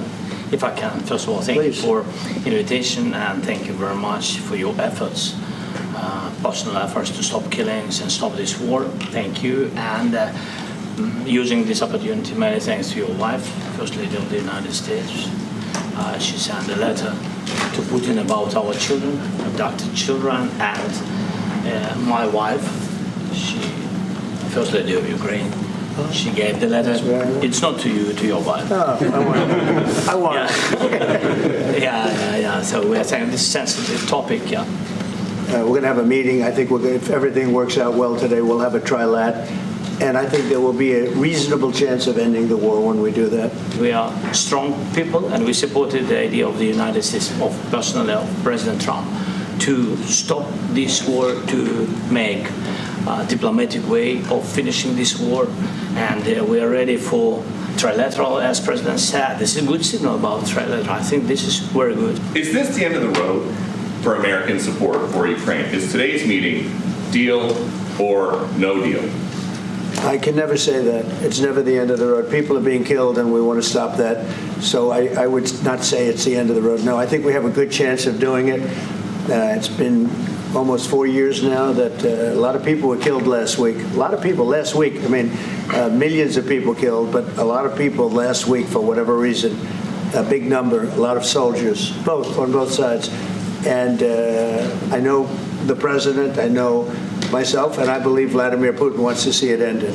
And as you, if the peace deal will be achieved, are you going to be willing to send American peacekeepers to Ukraine? Well, we're going to work with Ukraine. We're going to work with everybody, and we're going to make sure that if there's peace, the peace is going to stay long term. This is very long term. We're not talking about a 2-year peace, and then we end up in this mess again. We're going to make sure that everything's good. We'll work with Russia. We're going to work with Ukraine, and we're going to make sure it works. And I think if we can get to peace, it's going to work. I have no doubt about it. President Zelensky, you look fabulous in that suit. I said the same thing. Yeah, you look good. I said the same thing. Yeah, looks good. I said to one that attacked you last time. See, that was I remember that. Yeah, I apologize to you. You look wonderful. No, my first question for you, President Zelensky. In the same suit. I changed you. This week you warned of what you called severe consequences if a 30-day ceasefire or any type of ceasefire were not agreed to by Russia. Will there be severe consequences? Does that change because of I don't think you need a ceasefire. You know, if you look at the 6 deals that I settled this year, they were all at war. I didn't do any ceasefires. And I know that it might be good to have, but I can also understand strategically why, well, you know, one country or the other wouldn't want it. You have a ceasefire and they rebuild and rebuild and rebuild, and, you know, maybe they don't want that. But if you look at the 6 deals that we made peace and you know, long-term, long-running wars, I didn't do any ceasefires. Would I like the concept, you know, I like the concept of a ceasefire for one reason, because you'd stop killing people immediately, as opposed to in 2 weeks or 1 week or whatever it takes. But we can work a deal where we're working on a peace deal while they're fighting. They have to fight. I wish they could stop. I'd like them to stop. But strategically, that could be a disadvantage for one side or the other. But all of these deals I made without even the mention of the words ceasefire. Are you debating the decision to offer Ukraine Article 5-like security guarantees, but stop short of pushing for their full membership? Yeah, well, we haven't done anything on that yet. If you look back and you go back long before President Putin, it was always a statement that they would never allow Ukraine into NATO. So that was a statement that was made. But we haven't discussed any of that yet. We're going to be discussing it today. But we will give them very good protection, very good security. That's part of it. And the people that are waiting for us, they are, I think they're very like-minded. They want to help out also. We're not giving anything now. We're selling weapons. This is something before, I guess the number is well over $300 billion. That was under Joe Biden, a corrupt politician, not a smart man, never was. By the way, go back 40 years, he was not a smart man 40 years ago either, but now he's in particular bad. This was done by a corrupt administration that shouldn't have been in, and frankly, if the right results of the election were given, if I were president, this war would have never taken place, and he would have been very happy, because he would have liked to have seen. I mean, they went through hell. He went through hell. This war would have never happened, and the people that were killed, a couple of million people, a lot of people with soldiers and everything else, and the people that have been displaced and forced into other areas and other countries because of what's happened, none of that would have happened. And I'm just saying that he was a horrible president, whether it was the borders or this. He was just a horrible, corrupt president. Mr. President. Yes, Donald Trump on some familiar themes there. That meeting at the Oval Office, we're presuming those European leaders who have travelled alongside Zelensky are now also in the Oval Office, possibly a little bit cramped. So let's bring in Dr. Donald Jensen, a former US diplomat and US staffer for US-Soviet arms control negotiations and an adjunct professor at Johns Hopkins University, where he teaches Russian foreign policy. Welcome to you. So, what's your biggest takeaway from this? Is it the acceptance that that the US will continue its involvement as, backstop security guarantee, however that might end up? Yes, it's remarkable. In fact, other than the fact that people went home not yelling at each other, I think that's probably the biggest achievement of the day. There has been a gradual change in the terms of the debate. And 2 months ago, the prospect of a European, let's call it a reassurance force, was flirted with and then rejected as impractical. But now we've seen the U.S. and the Europeans, and above all, President Zelensky, move in that direction. But as my good friend John Herbst just said on your program, there are a lot of the devil is in the details. We can argue theologically, for example, about a ceasefire versus a peace negotiations, but the war on the front is very, very complicated. And frankly, I was heartened to see the map in the room with the two presidents, because issues such as the Ukraine defense line in Donbass, issues such as what would be the effect of a ceasefire or peace negotiations on the horrible drone war going on between the two sides. These things have to be hammered out, and I can assess with some confidence that if we're talking about a U.S. involvement in Europe in a, whatever you want to call it, a non-Article 5, Article 5 kind of set of guarantees for Ukrainian security, that's going to be a tough sell inside the United States for President Trump as well. So I think we need to be realistic and practical. It was a good day. It didn't go off the rails quickly like it did last time. There'll be other challenges later on this week. For example, there's no sign at all that President Putin wants a trilateral agreement with a country he thinks is really nothing more than a Russian province. So there's going to be every inch we fight for diplomatically, we fight for has to be savored, planned carefully for the next steps as we go forward. So while we can breathe easily a little bit today, I think we have to keep our eye on the ball, as they say, here in the United States. Yes, that's very interesting. I mean, we saw that still that they've released of Trump and Zelensky poring over a map that you've clearly seen yourself. Zelensky's always said the current contact line is the starting point, not what seemed to come out of Alaska, we think, which is that, Putin would lay claim to another 30% of Donetsk that he's not yet won.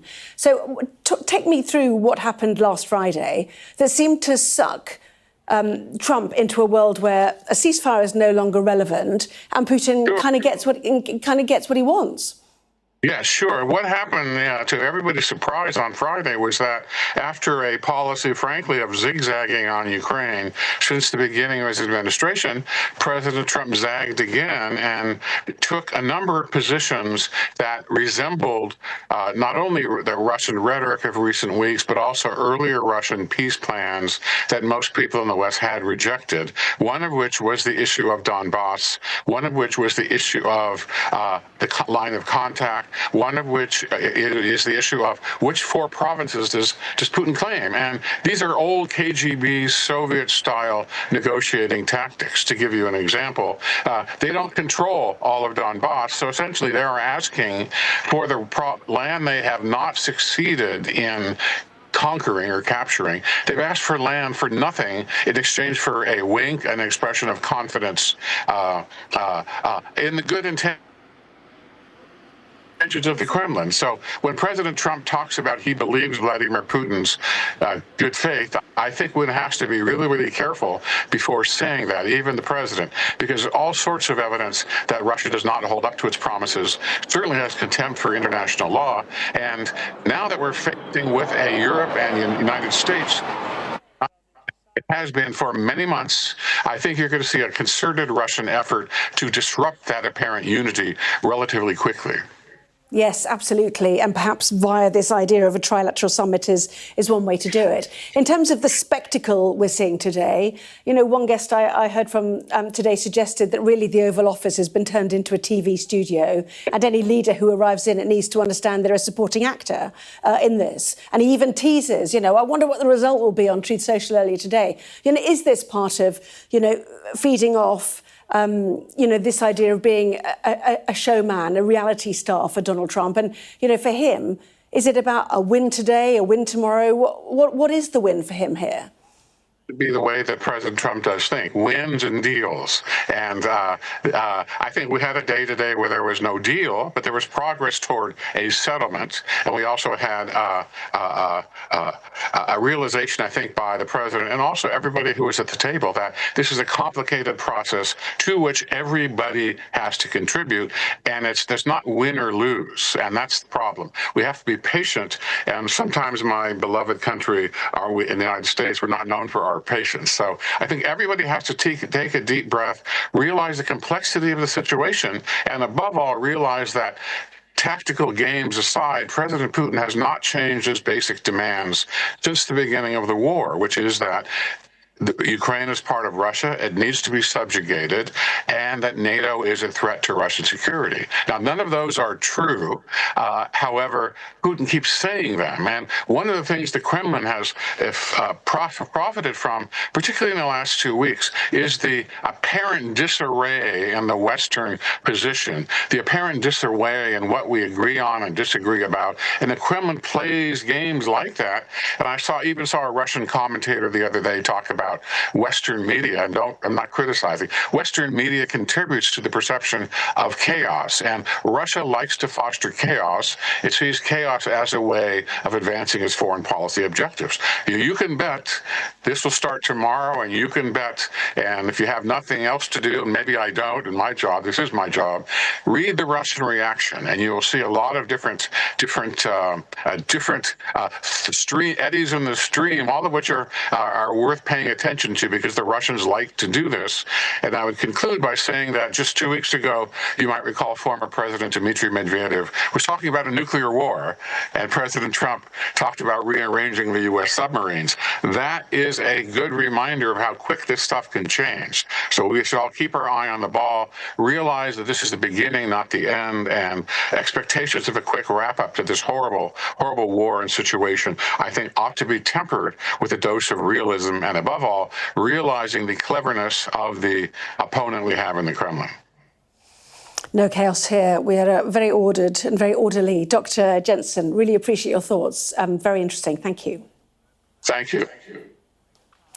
Well, President Trump has said that the onus is on President Zelenskyy to agree on concessions of land that he believes could end the war.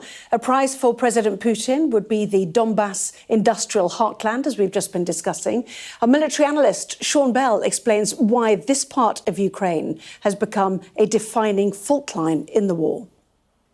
If you look at territory, which is one of the key ones, President Trump has already suggested that Crimea is off the table. It isn't going to be part of that negotiation. It is worth pointing out that Crimea was originally part of the Soviet Union. They'd fought hundreds of years ago for the strategically important port of Sevastopol down in the south there. In 1954, Khrushchev had handed that to Ukraine, largely for administrative purposes, when Ukraine was actually just a county of the Soviet Union at the time. Of course, when the Soviet Union collapsed, Russia and Ukraine very nearly went to war over Crimea, and there was an accommodation made at the time. And of course, but now that's why in 2014, following about 2 decades of Ukraine starting to look further to the west for economic support, and with NATO starting to become on the agenda, that the Russians moved into Crimea. Now, having got in there, it'd be incredibly difficult military operation to liberate that. And that's why many people think that Crimea is not a useful negotiating tool at the moment. Having moved into that, though, Russia built a bridge across the Kursk to actually join this to Russia itself. But, of course, that was incredibly vulnerable. And as the years went by, that's why that Russia had started a sort of insurgency up in the Donetsk region and tried to build this land bridge across the region. Now, why the focus on the Donbass region? Well, a lot of it's mineral resources and the like. This is the one area that Russia hasn't yet taken. But this isn't about just trying to get to the borders. It's not like they're trying to found a secure Somerset. Why is this actually key? If we go zoom in a little bit further, there's a line of cities, line of towns, based on road junctions and rail junctions, strategically important, that are, if they are going to be very difficult for Russia to take. If you remember the battle for Bakhmut back 18 months ago, about 60,000 people died in that battle about 18 months. So it's really difficult for any of these to fall. Russia is, of course, paranoid that if they don't take these, then there is the danger that Ukraine in the future cuts the land bridge and therefore isolates the Crimea. From a Ukrainian perspective, if these were to fall, there's lots and lots of free area up here that Russia could actually rampage across. The real key here, though, is what is going on in President Putin's mind. Is his ambition still to take the whole of Ukraine, or is it simply to secure this land bridge? If it's just the land bridge, then the conversation is about territory and it's about security guarantees, and therefore there's just the faintest prospect of a negotiated settlement. If actually Putin's ambition is still the whole of Ukraine, then I'm afraid all of this is just window dressing. It's Putin playing for time, and frankly, we're no closer to any sort of solution than we were a few weeks ago. So let's bring in Leslie Shedner, former senior advisor for the US House Committee on Foreign Affairs. Great to see you here. So the White House, still the scene of these discussions. We understand the European leaders, Zelenskyy, Trump, are all still in the Oval Office, one presumes. How do you think it's going so far? And why was it necessary, do you think, for those European leaders to come with Zelenskyy today? An incredible show of strength from President Trump. He's been able to get a whole bunch of powerful, important European leaders into the White House all at the same time to sit down with him and talk. I also think this is just one more example of the president prioritizing and putting right in the center the United States' strong relationship with Europe, with Ukraine, and how much he is ensuring that even if they aren't on every call with him or in every meeting with him, that he knows what they want, that he understands their red lines, and he is representing them well.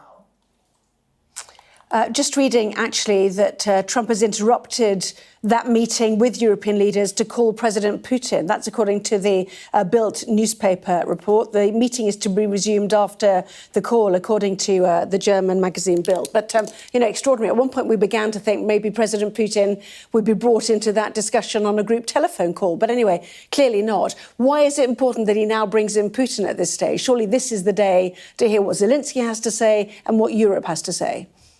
It could be that he heard something from the Europeans or from Zelenskyy in that meeting that triggered something that, Putin had talked about in their meeting earlier. And maybe he thought, hey, you know what? If I can get a small agreement, something small right now, where I know that both sides are going to agree to this, I want to do that immediately. I'm going to pick up the phone and call him right now. We'll have to see if these reports are true or not. But if so, it could indicate some real movement. Why does President Trump seem to trust President Putin? Why did he let him speak first at that news conference after the summit on Friday in Alaska? I don't think that the president trusts Putin at all. In fact, he's actually said that several times. He knows that he has not been honest with him. He knows that he has not been a good negotiator and has not been negotiated in good faith with him. All of that to be said, he understands that we need Putin in order to come to an agreement. Both sides have to be willing to sit down. And the president has tried very hard to make himself a neutral arbiter in order to be able to get both sides to sit down. We joke about this is all about a Nobel Peace Prize. He talks about the 6 wars he's solved. He raises India, Pakistan, for example. Does he really still feel aggrieved that Obama won the Nobel Prize? And how much is that driving what he's doing? I don't think that drives this at all. The president has made it very, very clear that he cares about peace. He wants the killing to stop. He wants the suffering to stop. He's always been supportive of that. And he has been putting his own political capital on the line every day as he is trying to solve this war. It doesn't have anything to do with the Nobel Peace Prize. That being said, if he gets this trilateral meeting set up, President Trump absolutely deserves the Nobel Peace Prize. He has been bringing peace to warring nations all over the country, and I think he should get it. I heard H.R. McMaster former national security advisor to Trump in the first term, last week suggesting that the way to Trump's heart is through emotion. He's an emotional man. So how important is it to raise the fate of these thousands of Ukrainian children who've been smuggled from Ukrainian territory into Russia, and illegally adopted, presumably? Hard to track them now. They seem to be decentralizing their adoption system in Russia to make it impossible to track these children. And clearly it's something that Melania Trump feels very, very clearly as well. Is that a way into getting Trump to understand the plight of Ukraine? Absolutely. President Trump is an incredibly empathetic man. He cares very deeply about people. He wants very much, this is why he cares about peace. He wants to see the suffering stop. He wants to see the killing stop. I noticed during the multilateral meeting that happened with all of the European leaders today that many of them brought this up. I think that that is a good thing to bring up. And I will tell you too, even if they don't bring that up, I'm willing to bet that those children are in the back of President Trump's mind every single day. And in terms of how he sees this, the criticism is that he takes his real estate mogul head to it. Land swaps, it's all Ukrainian land, obviously. And actually, he doesn't fundamentally understand the principle that President Putin doesn't believe Ukraine is a sovereign entity in its own right. It is part of, Mother Russia, effectively. And that Trump doesn't quite understand that nuance. I think that he definitely understands that, but I think that him understanding that and accepting it has nothing to do with the fact that he wants to try to get to peace. He has said repeatedly over and over again that whatever happens to the occupied territories is going to be up to President Zelenskyy and the people of Ukraine. I do think it's important to point out at the beginning of this war, the vast majority of Ukrainians were opposed to any kind of a negotiated peace. And now a recent Gallup poll says 69% of them are in favor of some kind of a negotiated peace. So the president knows that this is up to President Zelenskyy and the people of Ukraine. He wants to be a neutral arbiter, somebody that can come in and help bring the two sides together to see if there's going to be any type of agreement that could end this war.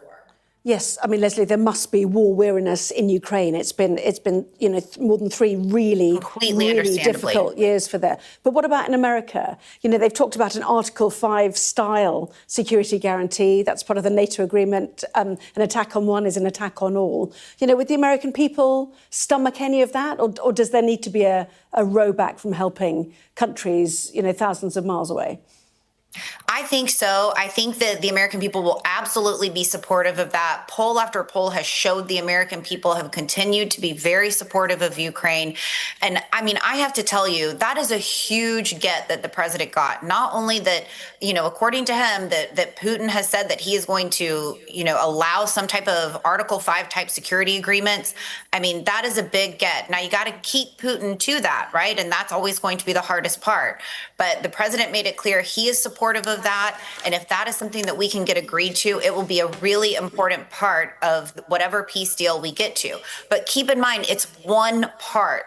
Any type of negotiated peace that we get to with this will be complex. There's going to be a lot of moving parts. I heard Ambassador Herbst earlier talking with you about the fact that, the devil is in the details. So there is still a long way to go here. But I believe that we have seen more progress towards peace in the last 3.5 days than we've seen in the 3.5 years before, and that gives me hope.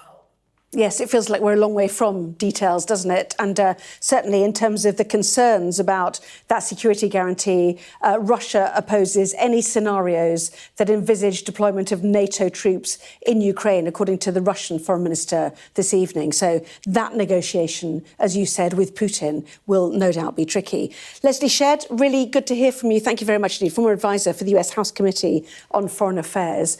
So that breaking news then, Donald Trump has interrupted his meeting with those European leaders, Macron, Merz, Meloni, Starmer, Stubb of Finland, the NATO Secretary-General, Mark Rutte, and Ursula von der Leyen, and Zelenskyy as well in the room too, in order to call President Putin. The meeting with European leaders will resume once that call to Putin is over. We'll have more after this.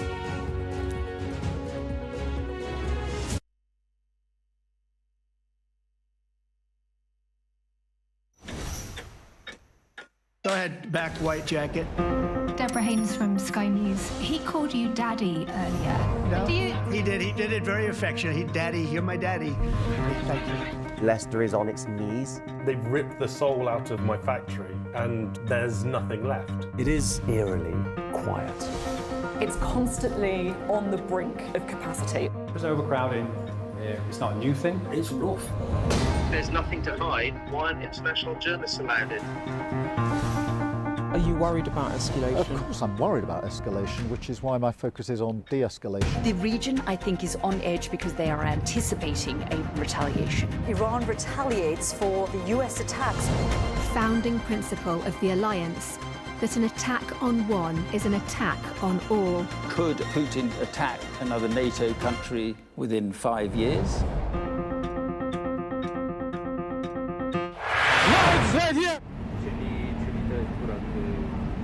No to zanim jeszcze popakuję, dojadę, dojdę do samochodu, to jest na 9. Wszystko się udało, wszystko wyszło, to zostało na tej pozycji przy homologii. Nawet dawali z tej naszej kamery obrazki, bo się okazało, że były lepsze.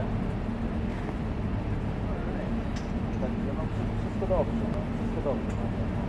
Wiesz, trochę przydałby się operator jeszcze dla Michała, bo ja generalnie zostałem ale no jest co jest. Biegam teraz z Michałem, będę robił następne wejście, no to zrobimy to jeszcze, tak? Razem. Zobaczyliśmy, że przemysł tam, bo zaczął padać deszcz i mam większość zaraz. Nie mogę tak rozmawiać.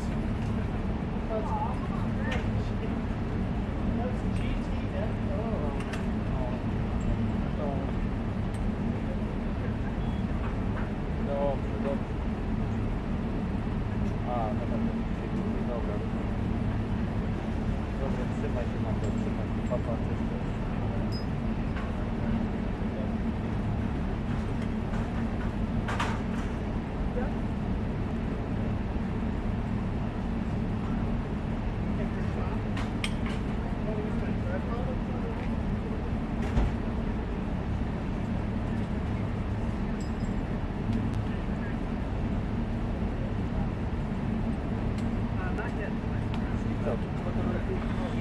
Zabieramy stąd czy je zostawiamy? Weźmy, może weźmy, pada moknie, zaraz rysuje.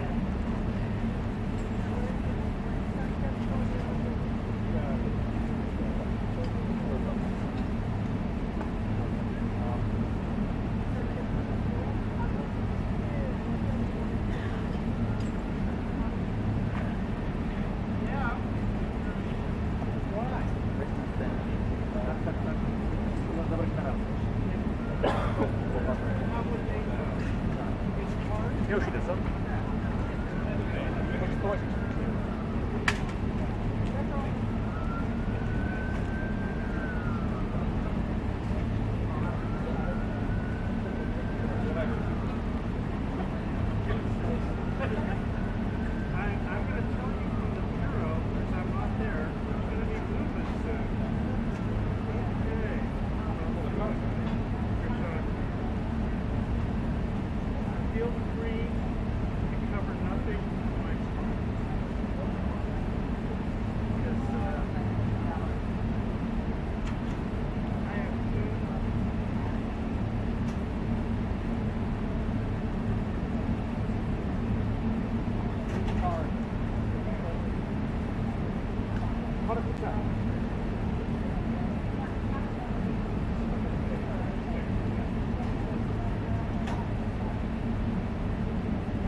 Sean, here's where I want this spot.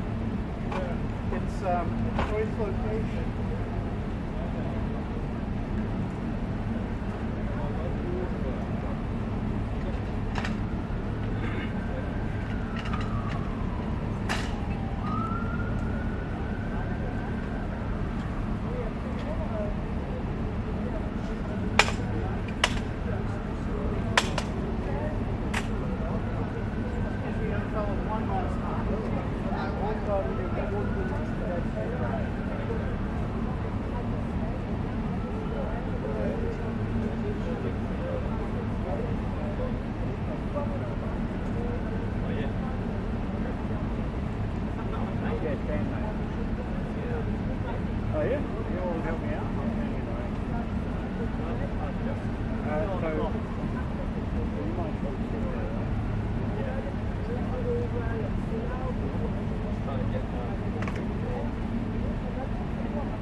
can put it like that, since the summit in Alaska. We know no NATO membership. We know nobody's talking about giving up Crimea. So where are we at then? Well, it's interesting. We seem to be just focused on the security guarantee, number one, and then this idea that maybe Donetsk might be given to Russia in return for a security guarantee. I mean, I can't tell. But the Crimea point that you just said is important, because on Truth Social earlier, the president said that that's gone. The Crimea that Zelensky should consider that Crimea is gone. So has that been decided? Is that just something that Trump is going to suggest? So there are some things out there that we need to get some clarification on that have already been made public, and Crimea is one of them. Yes, you're right. Where are the questions about that? Critical Ukrainian land in many respects. And because of holding on to Crimea, that's why President Putin needs this enormous land bridge, which includes, the Donbass and parts of Kherson and Zaporizhia. I mean, there's large parts of land that comes into play because he's holding on to Crimea. Well, that's a very good point, and that's the nuts and bolts I just don't think they've gotten into yet. I think they're grabbing on to some things that on the surface look like we can agree to, like a security guarantee. And then when we start scoping it out, so what does this mean? What will the Russians accept? What will Zelensky accept? What can the Europeans actually do in terms of a security guarantee? So there's those kinds of things that are haven't been dealt with. And your point about the that bridge to Crimea, the land bridge, that's something that's going to be Jim? Really tough. Yeah, so, really tough. Jim, apologies, we've run out of programme. Jim Townsend there, thank you very much indeed. All eyes then on the White House. News at 10. Fire, shouts the commander. There's a dash to safety.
It's 10 o'clock. This is Sky News at 10. Our top story, hopes for a turning point in the war in Ukraine.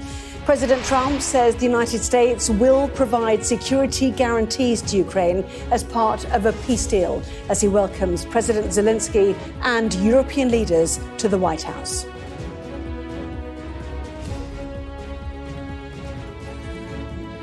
President Zelensky, you look fabulous in that suit. I said the same thing. Yeah, you look good. You see, I changed, you are not. Maybe. Joining Presidents Trump and Zelensky, leaders including Sir Keir Starmer, the Prime Minister, saying the meeting could be a historic step towards peace in Ukraine.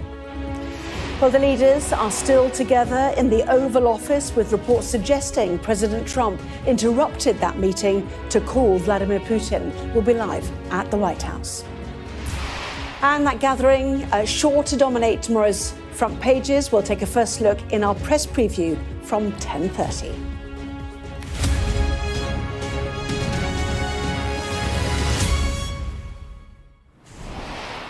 Hello there, good evening. Their first meeting in the Oval Office in February shocked the world. A wartime leader chastised by the president whose help he so desperately needed. Today, the mood was very different. Donald Trump and Volodymyr Zelensky sharing warm words, even jokes, as the US president welcomed European leaders to the White House. It's not the meeting Donald Trump wants. That's a summit with Mr. Zelensky and Vladimir Putin. But tonight, what could be a turning point on the road to peace, as Mr. Trump said the US would provide security guarantees to Ukraine as part of any peace deal. Well, a warm welcome then for Volodymyr Zelensky. Earlier, President Trump greeting his car, sharing a few words with him. The world's media, of course, watching on before heading inside to the talks underway. A familiar scene awaited Volodymyr Zelensky at the Oval Office, the mood drastically different to his last visit back in February. Thanks so much, Mr. President. The decision to offer Ukraine Article 5-like security guarantees, but stop short of pushing for their full membership. Yeah, well, we haven't done anything on that yet. If you look back and you go back long before President Putin, it was always a statement that they would never allow Ukraine into NATO. So that was a statement that was made, but we haven't discussed any of that yet. We're going to be discussing it today, but we will give them very good protection, very good security. That's part of it. And the people that are waiting for us, I think they're very like-minded. They want to help out all. So, President Zelensky, you look fabulous in that suit. I said the same thing. Yeah, you look good. I said the same thing. Yeah, looks good. I said to the one that attacked you last time. See, now I remember that. I apologize to you. You look wonderful. No, my first question for you, President Zelensky. In the same suit. You see, I changed, you are not. This week you warned of what you called severe consequences if a 30-day ceasefire or any type of ceasefire were not agreed to by Russia. Will there be severe consequences? Does that change because of I don't think you need a ceasefire. You know, if you look at the 6 deals that I settled this year, they were all at war. I didn't do any ceasefires. And I know that it might be good to have, but I can also understand strategically why, well, you know, one country or the other wouldn't want it. You have a ceasefire and they rebuild and rebuild and rebuild, and, you know, maybe they don't want that.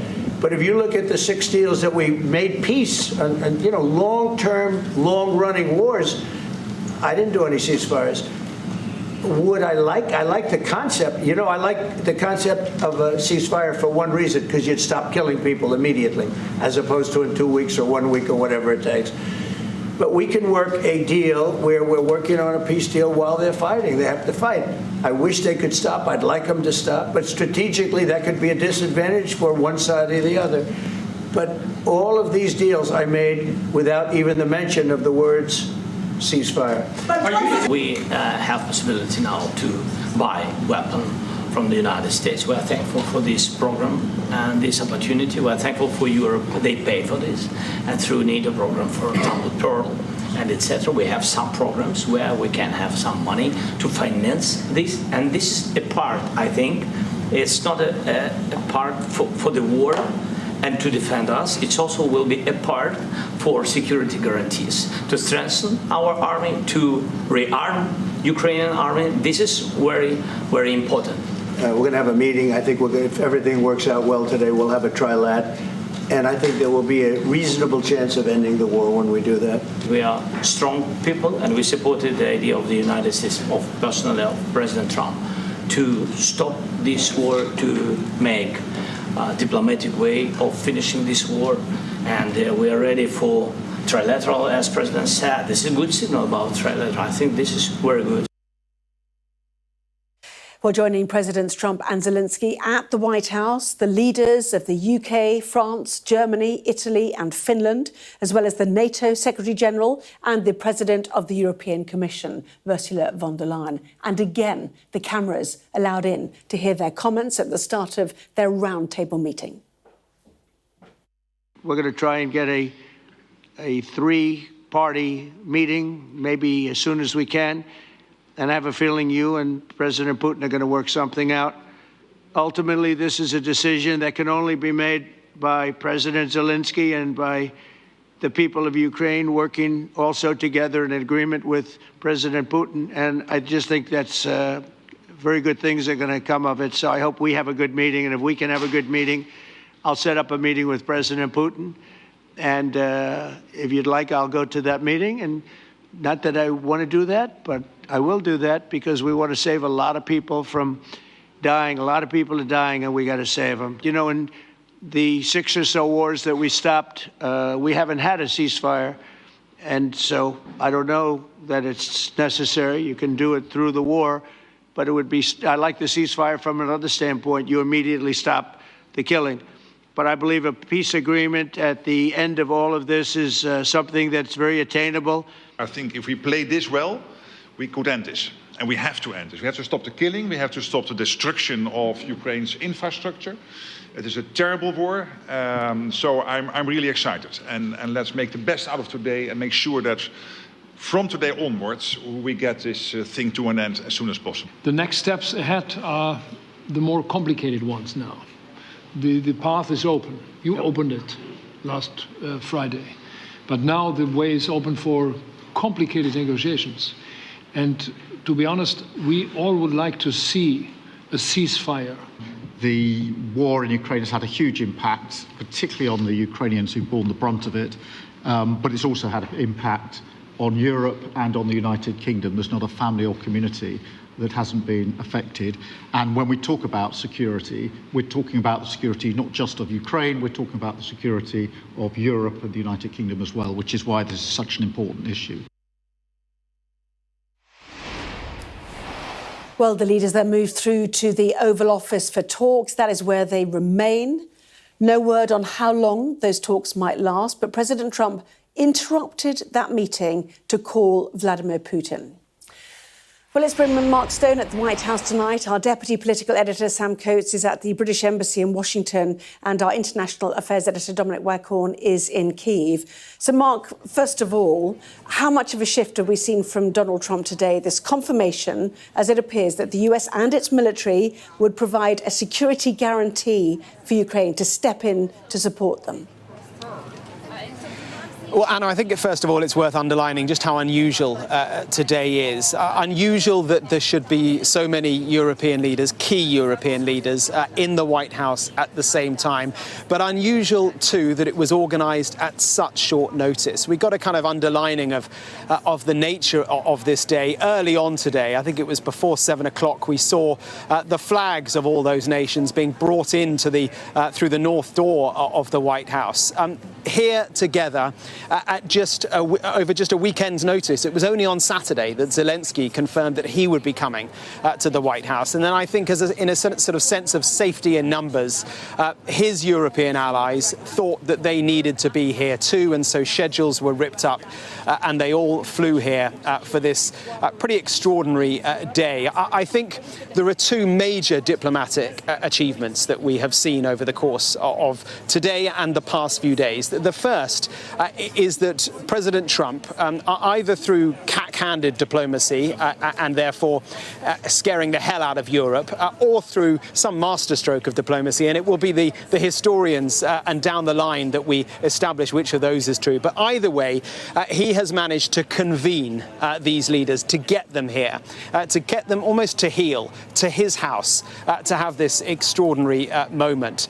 The other remarkable diplomatic achievement appears to be from Europe in obtaining from America this security commitment, a commitment that as recently as February, during that Oval Office showdown with Zelensky, Trump was not willing to give. Remember, that was kind of the catalyst. Yes, the other catalyst was the fact Zelensky wasn't wearing a suit back then. Well, today he was. But the major substantive catalyst to the breakdown in February was the fact that Zelensky was saying to Trump, we need security guarantees. Trump back then was saying, I'm not willing to give them. It's up to you in Europe to work out how to look after your own security. Well, now, fast forward 6 months, and in black and white, Trump is saying that he, America, is willing to provide security guarantees in the future to Ukraine to prevent some sort of a repeat of a Russian invasion. Of course, that's all good. That's all positive. But what we don't know is the detail. We don't know what these security guarantees would look like. And crucially, we do not know what Putin would make of those. Now, in the last 15 minutes or so, a remarkable development. My understanding from European sources is that Donald Trump has left the meeting with the European leaders to make a call to President Putin. He said that at the end of the day he would speak to President Putin. We didn't expect that he would interrupt the meeting to have that call with the president. He is due to return to the meeting, perhaps already has done. But this just gives you a sense of the highly unusual nature of this really important day. Yes, very interesting. Let's bring in Sam Coates then, who's at the British Embassy in Washington for us. And really, it has been an extraordinary show of support from those European leaders for Zelensky. You know, will they deem this a success so far? Because clearly it's still ongoing. Look, I think on its own terms, on the terms of the 8 leaders that showed up, on the terms of Donald Trump, all of them will deem today a success. From Keir Starmer and the European leaders' point of view, I think a couple of things happened today, Anna. First of all, and most importantly, the reason that they all flew to Washington, scrambled, in Keir Starmer's case, off his holiday in order to get here earlier this morning, was to stop some kind of showdown that saw the Americans force President Zelensky in order to concede things that he didn't want to in order to secure peace with Russia. Now, that has not happened today, and that was, I think, possibly the primary motive of those leaders flying over, having seen what happened with President Putin and President Trump on Friday. There were worries that might happen, but today that did not. And secondly, as Mark Stone was talking about, you've got the question of security guarantees. Finally, you have President Trump talking on the record, into camera, on TV, saying, I'm going to offer security guarantees. We don't know, as he was saying, what the nature of those will be. But I think overall, Anna, whilst today, just today, might be deemed a success on its own terms, we shouldn't overstate how much closer to peace we are. It was important that today happened in the way that it did. But without that detail, without understanding what we mean by collective defence for Ukraine, if there is Russian aggression after some kind of ceasefire, until we understand where that discussion over territorial integrity and whether or not the borders of Ukraine might change, something that President Zelensky has always said should not happen, until we know the details of both of those, then really we are not that much further towards peace. So yes, I think Keir Starmer will go home happy. He had to come today because of the role he has played so far to make sure it didn't go wrong, this negotiation didn't go south. But are there big concrete steps forward? Well, not that we know of from the public statements that we've heard.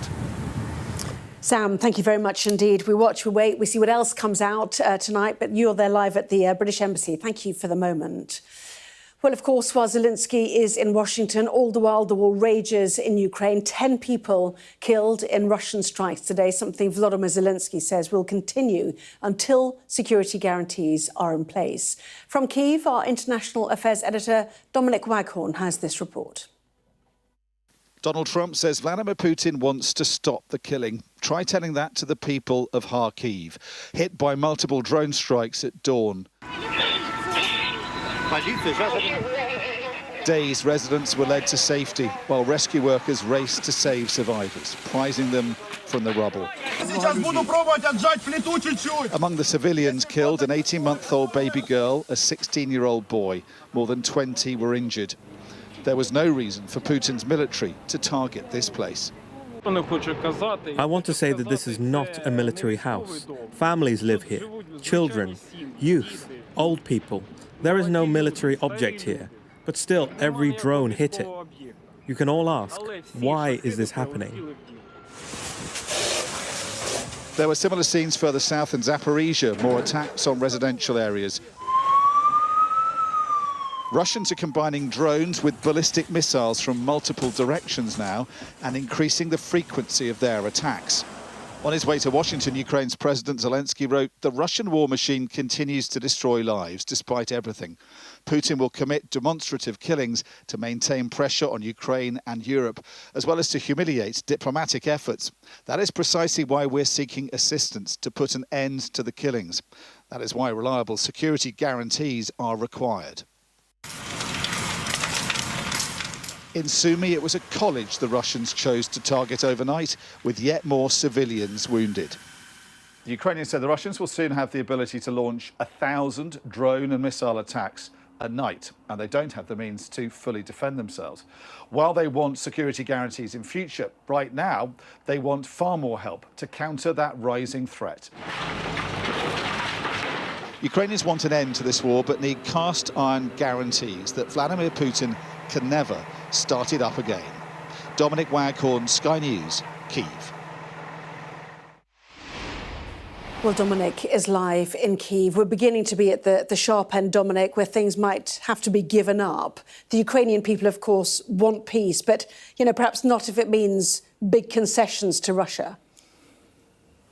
No, I think they'll be relieved that there was no absolute disaster in the Oval Office like there was in February. But I think otherwise they'll be rather underwhelmed so far by what's come out of Washington. The Ukrainians we speak to just can't understand why Donald Trump seems to take Vladimir Putin at his word. They see that as incredibly naive and gullible. And to bear that out, they'll point at what Vladimir Putin has been doing since this summit began. We've had a cruise missile attack on Slovyansk in the Donetsk. We've had shelling in Kharkiv. Further north, and the Ukrainians say a number of drones, at least 40 have been launched by the Russians, and a number of strategic bombers, Tu-95 bombers. They know when they're launched that there's going to be heavy bombardment later in the night. So that's the real Vladimir Putin, they say. And they say any peacemaking has to begin with the understanding, which they don't believe is understood in Washington, that Vladimir Putin doesn't just want slivers of land and territory in Ukraine. He wants the whole of Ukraine extinguished as a viable, liberal, democratic entity on his border. He believes it should be part of Russia. Now, the only way to deter him from pursuing that ambition, they say, is, first of all, a ceasefire and then really severe sanctions that hit him where it hurts, particularly his oil industry.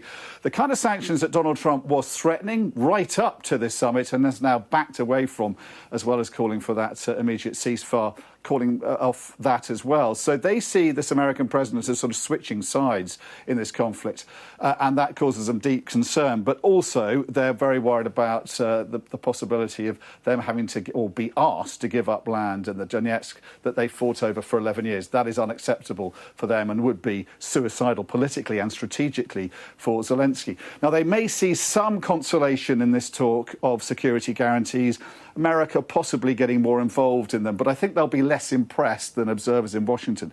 Yeah, because they have stopped believing a word that Donald Trump says. As one man said to me the other day, he says one thing in the morning, he says another in the evening, and then another thing the next day. He has shifted positions so much in the run-up to the Alaska summit. I think it can be understood and forgiven for not really believing what he says now. So I think if there is progress and it does lead to a trilateral or possibly a quadrilateral meeting, then that will be something they want to see. But they want to hear so much more detail about what the Americans are offering before they can really start believing and be convinced by what appears to be emerging new diplomacy towards some kind of end to this conflict. Yes, just an update, Dominic. In fact, coming from Kyiv, from our journalistic colleagues there at NBC, and it comes from the Ukrainian president's spokesperson in a message to journalists on WhatsApp. The meeting has ended in Washington, but European leaders and the Ukrainian President Volodymyr Zelenskyy are staying for now in Washington, D.C. to continue talks, potentially in another format. Don't know if that includes Trump or not, but anyway, the substantive meeting with Trump at the Oval Office, from that message, seems to be over. We know that Donald Trump, seemed to leave that meeting to make a call to Vladimir Putin. And in terms of the Russian leader, will events in Washington tonight have changed anything for him? Because presumably he was fairly satisfied with the Alaska summit. I don't think so. I think he'll be encouraged by the way things are going. I mean, it's always been his great objective is to drive a wedge into the transatlantic alliance, and he appeared to have achieved that in Alaska because he's now has Donald Trump agreeing that an immediate ceasefire doesn't have to happen, something that he has stood full square with his European allies for weeks now, calling for and threatening severe sanctions if it's not acceded to by the Russians. And he's receded away from that threat as well. And I don't think much from what we've heard from Donald Trump today kind of suggests he's going to go back to the Europeans on those points. Now, he might be worried about this talk of security guarantees, but I think he'll be sort of reassured by the rather nebulous and vague and rather ambiguous nature of what the Americans are saying about that. And I think he'll be happy that we are now talking about the Ukrainians giving up land. He asked for more in Alaska. He asked for a chunk of the Donetsk that the Russians haven't taken yet. That's sort of typical negotiating tactics, particularly for an old KGB operative like Vladimir Putin. But the fact that the Ukrainians are now going to talk possibly about giving up land the Russians have taken by force in whatever meetings emerge, whether they're trilateral or quadrilateral, that would be, I think, encouraging for him as well, and really discouraging for Europe, because that would establish this principle that all these European leaders have said cannot be vindicated by this conflict. You can never allow aggression to prevail. We're now in a situation where that is going to be considered and may be a very real possibility in negotiations ahead. That is going to be a victory for Vladimir Putin. OK, Dominic, for the moment, thank you very much indeed. Let's just show you the scene then at the White House. We have a live shot of the White House press briefing room. No seal there, so potentially not hearing from Trump. We'll wait to see if they stick one on it. We're not quite sure why that's open. There have been no flagged news conferences after this. We've also got a live picture too of the German embassy. It's gone, actually. I lie now. We did have pictures of the German embassy in Washington, presumably anticipating hearing also from the German Chancellor, Friedrich Merz. We think we'll hear from Starmer a little bit later as well. So all to play for in Washington in terms of the detail of those discussions which have taken place, we think, in the East Room of the White House for a considerable length of time with those 7 European leaders, Macron, Merz, Meloni, Stubb of Finland, Starmer, and obviously the NATO Secretary-General and Ursula von der Leyen as well, who has once again reiterated, actually, that we come as allies and friends, she has said. This is after that White House meeting for peace in Ukraine and in Europe. This is an important moment as we continue to work on strong security guarantees for Ukraine. So we're beginning to get words of that meeting, which appears to have concluded in its present form. And we'll certainly take you to the White House should we hear more. Well, President Trump has previously said that the onus is on President Zelenskyy to agree on concessions of land that he believes could end the war. A prize for President Putin would be the Donbass industrial heartland. Our military analyst, Sean Bell, explains the reasons why this part of Ukraine has become a defining fault line in the war. If you look at territory, which is one of the key ones, President Trump has already suggested that Crimea is off the table, that it isn't going to be part of that negotiation. It is worth pointing out that Crimea was originally part of the Soviet Union. They'd fought hundreds of years ago for the strategically important port of Sevastopol down in the south there. In 1954, Khrushchev had handed that to Ukraine, largely for administrative purposes, when Ukraine was actually just a county of the Soviet Union at the time. Of course, when the Soviet Union collapsed, Russia and Ukraine very nearly went to war over Crimea, and there was an accommodation made at the time. And of course, but now that's why in 2014, following about 2 decades of Ukraine starting to look further to the west for economic support, and with NATO starting to become on the agenda, that the Russians moved into Crimea. Now, having got in there, it'd be incredibly difficult military operation to liberate that. And that's why many people think that Crimea is not a useful negotiating tool at the moment. Having moved into that, though, Russia built a bridge across the Kursk to actually join this to Russia itself. But, of course, that was incredibly vulnerable. And as the years went by, that's why that Russia had started a sort of insurgency up in the Donetsk region and tried to build this land bridge across the region. Now, why the focus on the Donbass region? Well, a lot of its mineral resources and the like. This is the one area that Russia hasn't yet taken. But this isn't about just trying to get to the borders. It's not like they're trying to secure Somerset. Why is this actually key? If we go zoom in a little bit further, there's a line of cities, line of towns, based on road junctions and rail junctions, strategically important, that are, if they are going to be very difficult for Russia to take. If you remember the battle for Bakhmut back 18 months ago, about 60,000 people died in that battle about 18 months. So it's really difficult for any of these to fall. Russia is, of course, paranoid that if they don't take these, then there is the danger that Ukraine in the future cuts the land bridge and therefore isolates the Crimea. From a Ukrainian perspective, if these were to fall, there's lots and lots of free area up here that Russia could actually rampage across. The real key here, though, is what is going on in President Putin's mind. Is his ambition still to take the whole of Ukraine, or is it simply to secure this land bridge? If it's just the land bridge, then the conversation is about territory and it's about security guarantees, and therefore there's just the faintest prospect of a negotiated settlement. If actually Putin's ambition is still the whole of Ukraine, then I'm afraid all of this is just window dressing. It's Putin playing for time, and frankly, we're no closer to any sort of solution than we were a few weeks ago. Sean Bell there on that critically important remaining part of Donetsk, about 30% of which Russia has not yet captured and that Putin is seeking. So an extraordinary few hours then at the White House, President Trump reminding us how unprecedented it is to see so many European prime ministers, presidents and leaders inside the Oval Office for those discussions, flanking the leader of Ukraine after his berating in the Oval Office back at the end of February this year.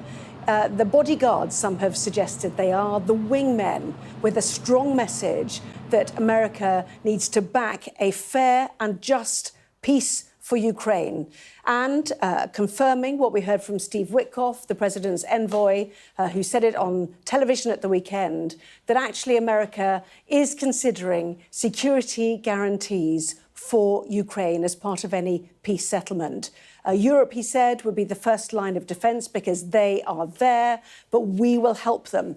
And Mark Rutte, the NATO Secretary General, pointing out that this is a significant breakthrough in what happens next. So President Trump, really the centre of geopolitics right now, flanked by those important European leaders in his quest for peace for Ukraine. He's supposed to have left the meeting, which took place in the East Room of the White House, to call President Putin. We understand that meeting is over. We're not sure if they've now moved to the Oval Office.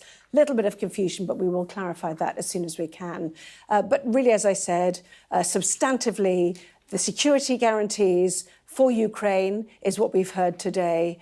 And also, once again, some of those European leaders, Macron of France, for example, and Merz of Germany, calling for a truce or a ceasefire, something which Trump has said he does not deem to be necessary. And that is after that Alaska meeting with President Putin on Friday. Well, let's get a final thought then from our US correspondent Mark Stone. An unprecedented collection of people, a meeting now of several hours if you take all of them, Mark. So what has come out of it and what happens next?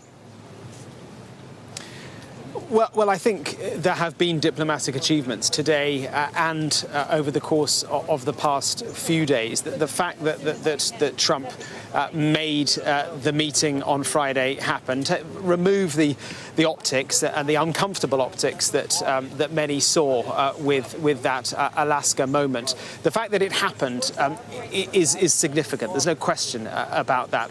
But I think today, more than that, the fact that Donald Trump and the American American administration appears now, without any detail, and that really is lacking, but they do appear to be talking about security commitments. That's a remarkable change of position by the Americans, because they were so clear and have been so clear over quite a long period of time that this was a European problem, not Trump's war. It was something that Europe needs to deal with on their own. And it was kind of the catalyst for the meltdown between Zelensky and Trump back in February. And yet now something's changed. Clearly, part of it is the fact that what Trump has seen is Europe taking things more seriously, as he would see it, spending more on their own defence. He takes credit for that. Yes, all that is true. But even that taken into account, Ukraine still needed an American backstop, a security backstop, which Trump now appears to be offering. Of course, what we don't know, in fact, we do if we take what the Kremlin has been saying today at face value, is how the Kremlin will react to that, how Putin would react to an American security guarantee. It depends on what it looks like. If that guarantee involves American troops in Ukraine, I find that very hard to believe, or indeed any NATO troops in Ukraine. The Brits and others have offered to put peacekeepers in Ukraine. Well, then for Putin, that is a non-starter. The other issue we've got no clarity on is this idea, it's being described as land transfers, territorial transfers, which is an inaccurate way of describing it, I think. This idea that there'd be some sort of a land swap. There's no land swap up for grabs. The Russians are not offering to give any Russian land to Ukraine. What they are wanting is to take more Ukrainian land as part of a peace deal, not the front line as it stands now, but the whole of those two oblasts, effectively counties in the east of Ukraine, districts in the east of Ukraine that make up the Donbass. Now, we haven't got any public commitment, at least, from Zelensky that he is prepared to give any land. Those are the two key issues. So on the face of it, this day could have gone really badly. It could have been a repeat of February. It absolutely wasn't that. The optics have been positive. The mood has been positive. The vibe has been positive. But in a sense, that puts us back where we were before February. It does not put us in a position where peace is genuinely any closer. But, you know, Trump has been on the phone to Putin in the White House this evening. We understand the main meeting is over, but the European leaders are still gathered in the Oval Office. Some of them may indeed stay overnight. They were due to go home tonight. Perhaps they won't. Perhaps they'll stay longer. There is momentum. Momentum is absolutely key. But is it? Are we closer to peace? It's extremely hard to know. Mark, thank you very much indeed for all your reporting. It's been a long day, and it's continuing, no doubt. That's, it's been really extraordinary to watch it all. Thank you so much. Well, that was Sky News at 10. Coming up, we will take a first look at tomorrow's newspapers. That is in the press preview. Tonight, joined by the political journalist Zoe Grunwald and the Sun's political editor Jack Elsom. Well, among the stories we will be discussing, this on the front page of The Guardian, as Donald Trump said today that there is no need for a ceasefire in Ukraine to secure a peace deal. We'll be right back with that and plenty more.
Hear that whistle and that crunch? We know that they're coming from the south of the city where there's a column of Russian armoury.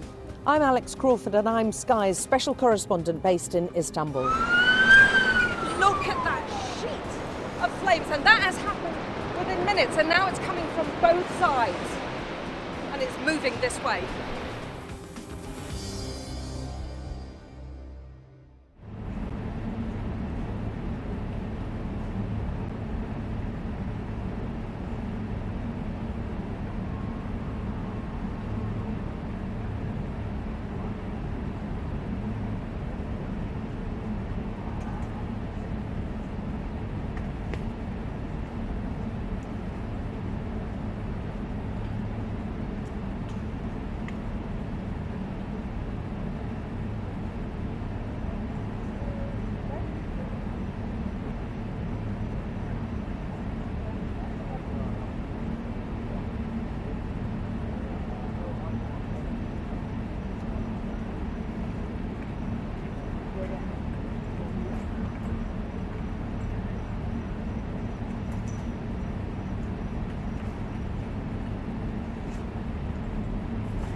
said, like, yeah, there's been no communication. I don't know if you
including Sir Keir Starmer, the Prime Minister, saying the meeting could be a historic step towards peace in Ukraine.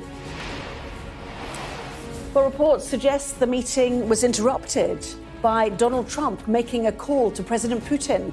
There are now further discussions on a leaders-only basis. We'll have the latest live from the White House.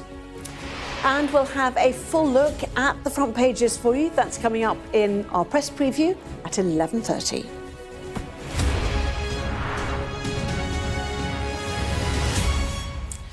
Hello there, good evening. Their first meeting in the Oval Office back in February shocked the world. A wartime leader chastised by the president whose help he so desperately needed. Well, today the mood was very different. Donald Trump and Volodymyr Zelenskyy sharing warm words, even jokes, as the US president welcomed European leaders to the White House. Well, it's not the meeting Donald Trump wants. That is a summit with Mr. Zelenskyy and Vladimir Putin.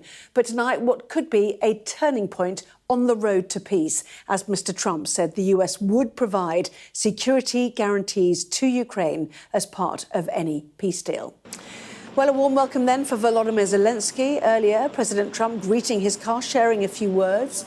The world's media watching on before heading inside to the talks that have been underway earlier. President Trump, sir, your And a familiar scene awaited Volodymyr Zelenskyy in the Oval Office. The mood drastically different, though, to his last visit in February. The decision to offer Ukraine Article 5-like security guarantees, but stop short of pushing for their full membership. Yeah, well, we haven't done anything on that yet. If you look back and you go back long before President Putin, it was always a statement that they would never allow Ukraine into NATO. So that was a statement that was made, but we haven't discussed any of that yet. We're going to be discussing it today, but we will give them very good protection, very good security. That's part of it. And the people that are waiting for us, they are, I think they're very like-minded. They want to help out all. So, President Zelenskyy, you look fabulous in that suit. I said the same thing. Yeah, you look good. I said the same thing. Yeah, looks good on I you. said to one that attacked you last time. See, now he's I remember that. Yeah, I apologize to you. You look wonderful. No, my first question for you, President Zelenskyy. In the same suit. You see, I changed you out. Last week you warned of what you called severe consequences if a 30-day ceasefire or any type of ceasefire were not agreed to by Russia.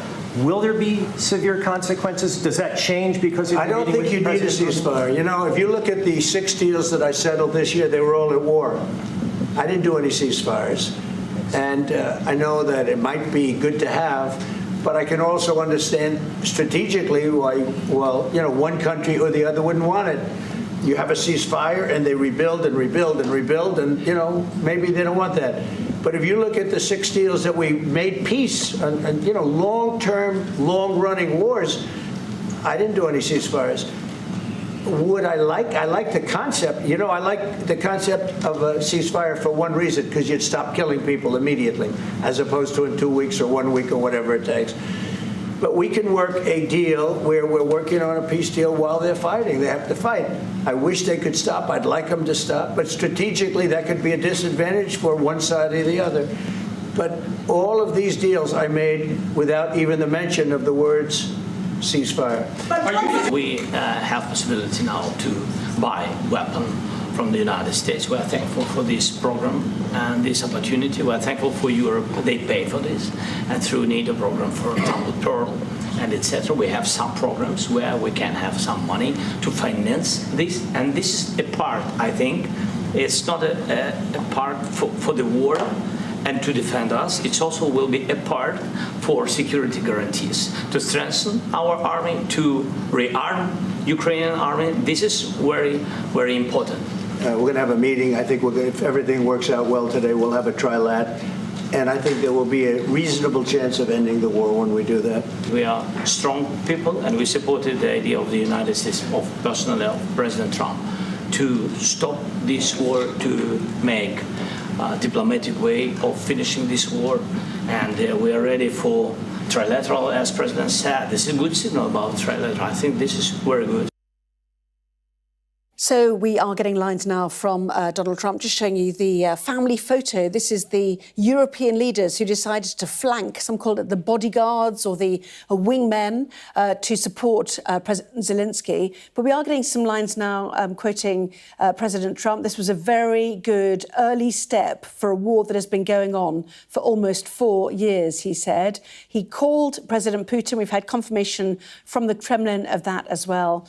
After that meeting takes place, we will have a trilat, which would be 2 presidents plus myself. And he goes on to say Vice President J.D. Vance, the Secretary of State Marco Rubio, Special Envoy Steve Witkoff are coordinating with Russia and Ukraine. And the Kremlin aide says Putin warmly thanked Trump for the hospitality and well-organised meeting in Alaska, as well as for progress achieved at the summit. That is Russian agencies reporting. Well, as I said, the Kremlin aide has said that Putin and Trump have discussed the idea of exploring the possibility of raising the level of Russian and Ukrainian representatives in the negotiations. So the full Truth Social post now from Donald Trump, I've just got it. I had a very good meeting with distinguished guests, listing all of them. So they include Zelenskyy, Macron, Stubb of Finland, Meloni of Italy, Starmer of the UK, Germany's Merz and Ursula von der Leyen of the EU and Mark Rutte of NATO, which ended in a further meeting in the Oval Office. During the meeting, we discussed security guarantees for Ukraine, which guarantees would be provided by the various European countries with a coordination with the United States of America. Everyone is very happy about the possibility of peace in capital letters for Russia, Ukraine. At the conclusion of the meetings, I called President Putin and began the arrangements for a meeting at a location to be determined between President Putin and President Zelensky. After that meeting takes place, we will have a trilat, which would be the two presidents plus myself. Again, this was a very good early step for a war that has been going on for almost 4 years. And as I quoted before, Vice President J.D. Vance, Secretary of State Marco Rubio, Special Envoy Steve Witkoff are coordinating with Russia and Ukraine.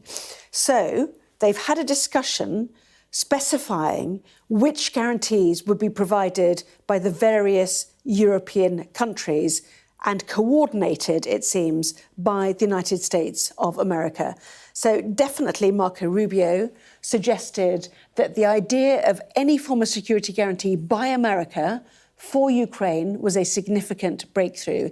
And actually, during the bilat between Trump and Zelensky, watched on obviously by the world's media, and Trump's cabinet, or substantial parts of them, he was asked, is this the end of the line for American help for Ukraine? And he said, well, I wouldn't say that. And he was asked, in terms of security guarantees, does this mean boots on the ground? And he said, well, I hope to tell you later. So the detail appears to be that various European countries would provide different parts of a guarantee and it would be coordinated by the US. That's as far as we got now, although it's worth noting that the Financial Times is reporting tonight that Ukraine has agreed to $100 billion worth of armaments deal with America. The FT suggesting that Ukraine will promise to buy $100 billion worth of American weapons financed by Europe as part of a deal to obtain US guarantees for its security after any peace settlement with Russia. And under those proposals, Kyiv and Washington would also strike a $50 billion deal to produce drones with Ukrainian companies that have pioneered the technology since Russia's full-scale invasion in 2022. That is being reported by the Financial Times this evening. So the Kremlin aide, more lines from them now. There's the Truth Social post. While you digest that, I'll just bring you what the Kremlin aide has said that Putin and Trump have agreed to continue close contact with each other on the Ukrainian crisis and other pressing issues. That is being reported by the Russian news agency TASS. The Kremlin aide says the Putin-Trump call lasted 40 minutes. Again, this is Russian news agencies reporting that. So from the meeting in the East Room with the European leaders plus Zelensky, he did make this phone call to Putin, and that call lasted some 40 minutes. So let's bring in our US correspondent, Mark Stone, who's been at the White House throughout. Little bit more detail. Confirmation of this phone call with Putin, which lasted 40 minutes, and plans for further meetings, Mark. Yeah, and there was, Trump said clearly during his open discussion earlier on that he would, at the end of the day, speak to Vladimir Putin. I don't think it was expected that he would interrupt the meeting with European leaders to have that call. It's also slightly surprising how long it was, 40 minutes. That suggests quite a lot of substance, although remember that there would be translation going on, which would delay, would extend the time of the call. But really interesting that it appears, both from that Kremlin statement, but also from what Donald Trump is saying on Truth Social, that the Russians are now prepared to go for trilateral talks. And Donald Trump making clear in his post that he is willing to be there. The two presidents plus me is what he said. Now, we don't know when this will happen. We don't know where it will happen. There's been all sorts of speculation about the sort of location that it could take place in, perhaps somewhere in the Middle East. Remember, it was quite a few months ago now that there was a thought that maybe back then, I think it was March time, there was an expectation that perhaps in Riyadh, when Trump went to the Middle East, that maybe Putin Putin would go there as well, that those two would have a meeting then. They didn't. They had it in Alaska instead. But of course, all along, the momentum has been to try and get Zelensky and Putin together, and perhaps that is now closer than ever. So of the many achievements that have come over the past few days, achievements that have kind of been wrapped up with what many will see as unpalatable moments, you know, the sort of bromance that we saw between Trump and Putin in Alaska on Friday, all of that. Yes, it was there, but an achievement that they met, an achievement as Trump will see it, that he's got, that he's kind of the great convener, got the Europeans here today, and maybe this will lead to a trilateral meeting between Zelensky, Putin, and Trump as well. Goodness me, he will take this one and run with it if he manages to achieve it, because he will see this as a huge diplomatic success. Of course, what we don't know is the extent to it, an agreement, a meeting is one thing, an agreement is another, a peace proposal is another again. So we're still some way from that, but there is progress certainly. And I guess that the concern will be, because we don't know the details of the security guarantees that have been talked about today, we don't know the details of how much Zelensky is willing to, if at all, to give any land that Russia doesn't already occupy to Russia. We don't know all that detail, and I suppose the concern is that if there is a trilateral meeting, it will just be those three people in the room, and it could be, in a sense, 2 against 1. It could be that Trump sides with Putin and that Zelensky is kind of left on his own there, and the Europeans, of course, would not be in that room. So much jeopardy ahead, but much movement as well. Yes. So Trump has said he has begun arrangements for a face-to-face meeting between Putin and Zelensky. So they'd have a bilat first, then they'd have a trilat, to use the terminology, which would bring in Trump. Can you imagine Putin and Zelensky in a room having a meeting about the future of Ukraine, given the brutality of the war we've seen, Mark, for more than 3 years? Yeah, I mean, I'm just sort of absorbing it as it comes in now. You're right. He's talking about the two of them meeting and then he joining the meeting. So, look, how on earth would that work? I just don't know. I mean, the animosity between those two men, between Putin and Zelensky, you know, it's huge, absolutely huge. Putin does not see and continues not to see Zelensky as the legitimate leader of a country that he doesn't even recognize. He sees it as all as being part of Russia. So how does that even work? I don't know. I mean, it's an extraordinary thing to try and absorb, but they're talking about it. And then Trump, of course, would swoop in, would be there with the two of them, and would take this moment and would run with it. Mark, obviously Donald Trump has posted this on Truth Social. Are we expecting any news conferences, either from the White House or from those European leaders? Because everybody wants to know the detail, which felt lacking after the Putin-Alaska summit. It took a while for Steve Witkoff, for example, to speak to the US networks afterwards to give dribbling bits of information, because this is really critical, isn't it, now, about European involvement and, quite frankly, taxpayer money from Europeans. Look, at the beginning of the day, European diplomats, British diplomats among them, were telling me that they saw today as part of the process. They didn't see it as being some sort of a conclusive moment. I think where we are now, what is it, 6:15, I think they will see things as having developed perhaps more than they thought they would. We don't know what the details of the security guarantees that the Americans seem to be offering. We don't know what those details are. But the fact that at the end of this extraordinary day, there is talk of a bilateral between the Russian and Ukrainian leaders, and then a trilateral meeting. That's more, I think, than we expected was going to happen at the beginning of the day.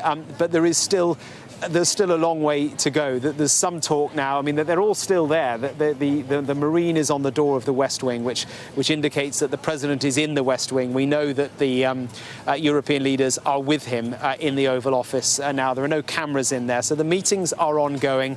I know that Keir Starmer this morning was his schedule had him flying back to London tonight. Perhaps that will change. In terms of news conferences, well, there was some suggestion that the German Chancellor would do a news conference later on today. I imagine there's certainly the option that they can go back to their embassies, they could go to the cameras here and do news conferences or take a few questions if they wanted to. So all of it is very, very fluid. There's some suggestion that they could talk into the evening as well, perhaps through dinner. So there's a way to go potentially on this one. Perhaps they will stay overnight and will continue the talks tomorrow. Fluid is the word.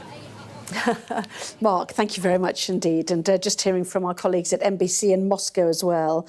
This is the bullet points, which comes from a Kremlin aide as well about the discussions. That 40-minute phone call that we've heard tonight, President Putin taking a call from President Trump, coming out of that meeting. Putin and Trump had a phone call on the initiative of the US president. Putin thanked Trump for the meeting in Alaska and for the progress on Ukraine reached during the meeting. Trump informed Putin on his talks with Zelenskyy and the EU leaders. Putin and Trump both spoke in favour of direct talks between Russia and Ukraine. A potential increase of the level of representatives at these talks was discussed. Putin and Trump agreed to continue contacts on Ukraine, and the phone call was honest and businesslike, as how the Russians have described it. And from Trump's point of view, two big points. One, they've begun arrangements for a meeting at a location to be decided between Putin and Zelenskyy, first of all, and then another meeting would take place, which would include Donald Trump. And they also discussed security guarantees, and the line on that is they discussed which guarantees would be provided by the various European countries with coordination by the United States of America. So that's the other line on security guarantees, which is, in a sense, a big win for Ukraine. And the NATO Secretary-General, Mark Rutte, suggesting that was a significant breakthrough. Well, while Zelenskyy is in Washington, all the while, of course, the war rages in Ukraine. 10 people killed in Russian strikes today, something Volodymyr Zelenskyy says will continue until security guarantees, or indeed a ceasefire, are in place. From Kyiv, our international affairs editor, Dominic Wycorn, reports. Donald Trump says Vladimir Putin wants to stop the killing. Try telling that to the people of Kharkiv, hit by multiple drone strikes at dawn. Dazed residents were led to safety while rescue workers raced to save survivors, prizing them from the rubble. Among the civilians killed, an 18-month-old baby girl, a 16-year-old boy. More than 20 were injured. There was no reason for Putin's military to target this place. I want to say that this is not a military house. Families live here. Children, youth, old people. There is no military object here, but still every drone hit it. You can all ask, why is this happening? There were similar scenes further south in Zaporizhia, more attacks on residential areas. Russians are combining drones with ballistic missiles from multiple directions now and increasing the frequency of their attacks. On his way to Washington, Ukraine's President Zelenskyy wrote, "The Russian war machine continues to destroy lives despite everything. Putin will commit demonstrative killings to maintain pressure on Ukraine and Europe, as well as to humiliate diplomatic efforts. That is precisely why we're seeking assistance to put an end to the killings. That is why reliable security guarantees are required." In Sumy, it was a college the Russians chose to target overnight, with yet more civilians wounded. The Ukrainians said the Russians will soon have the ability to launch 1,000 drone and missile attacks a night, and they don't have the means to fully defend themselves. While they want security guarantees in future, right now they want far more help to counter that rising threat. Ukrainians want an end to this war, but need cast-iron guarantees that Vladimir Putin can never start it up again. Dominic Wycorn, Sky News, Kyiv. Well, the latest we're hearing, and this is Axios, citing an unnamed source, suggesting that the hope is to do the Putin-Zelenskyy meeting by the end of August. Clearly, it's the 16th of August, so just within the next couple of weeks. But we'll wait and get confirmation of that prospective timeline. And we're waiting to see the leaders depart as well, waiting for more news from the White House. What is at stake from these talks for the Ukrainian people too? Back in a moment.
Well, President Trump has said the onus is on President Zelenskyy to agree on concessions of land that he believes could end the war.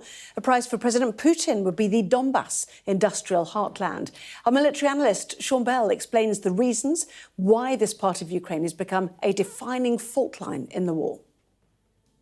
If you look at territory, which is one of the key ones, President Trump has already suggested that Crimea is off the table, that it isn't going to be part of that negotiation. It is worth pointing out that Crimea was originally part of the Soviet Union. They'd fought hundreds of years ago for the strategically important port of Sevastopol down in the south there. In 1954, Khrushchev had handed that to Ukraine, largely for administrative purposes, when Ukraine was actually just a county of the Soviet Union at the time. Of course, when the Soviet Union collapsed, Russia and Ukraine very nearly went to war over Crimea, and there was an accommodation made at the time. And of course, but now that's why in 2014, following about 2 decades of Ukraine starting to look further to the west for economic support, and with NATO starting to become on the agenda, that the Russians moved into Crimea. Now, having got in there, it'd be incredibly difficult military operation to liberate that. And that's why many people think that Crimea is not a useful negotiating tool at the moment. Having moved into that, though, Russia built a bridge across the Kursk to actually join this to Russia itself. But, of course, that was incredibly vulnerable. And as the years went by, that's why that Russia had started a sort of insurgency up in the Donetsk region and tried to build this land bridge across the region.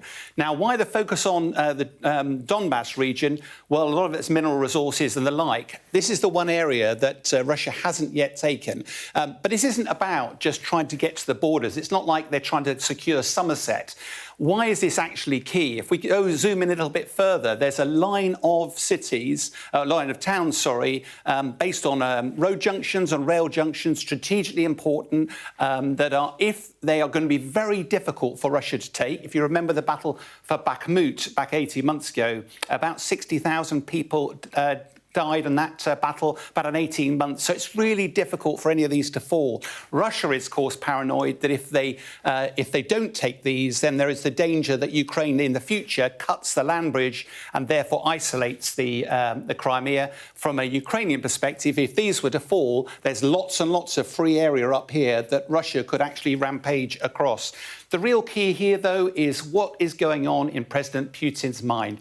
Is his ambition still to take the whole of Ukraine, or is it simply to secure this land bridge? If it's just the land bridge, then the conversation is about territory and it's about security guarantees, and therefore there's just the faintest prospect of a negotiated settlement.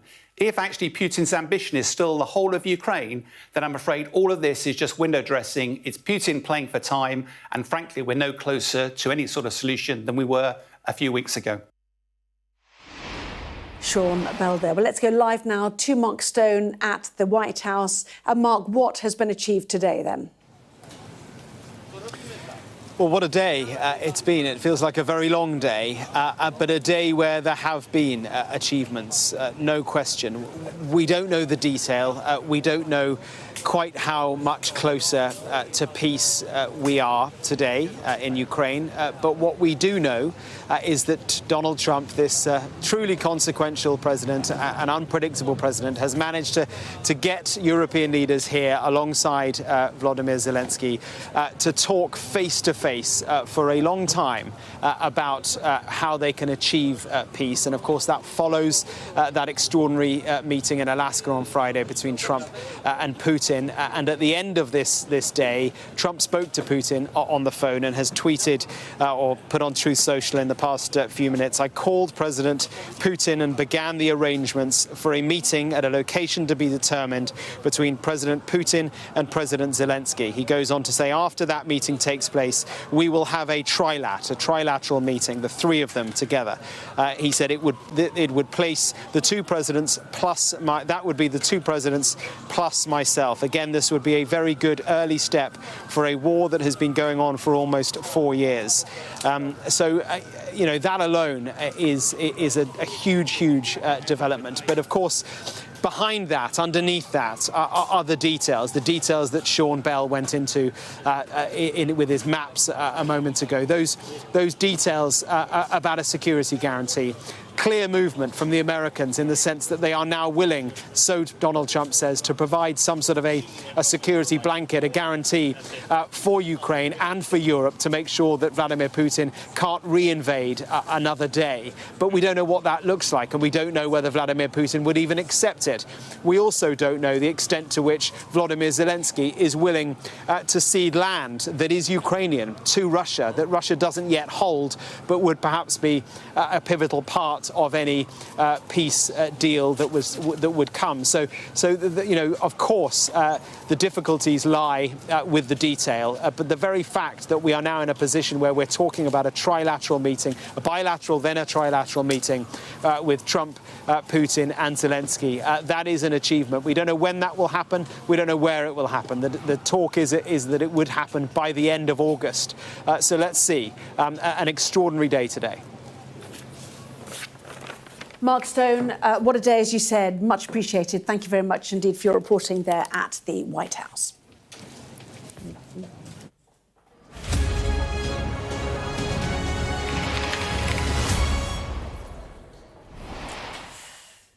Well, hello there. You're watching the press preview, a first look at what is on the front pages as they arrive.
A successful attempt. I mean, obviously the proof will be in the pudding.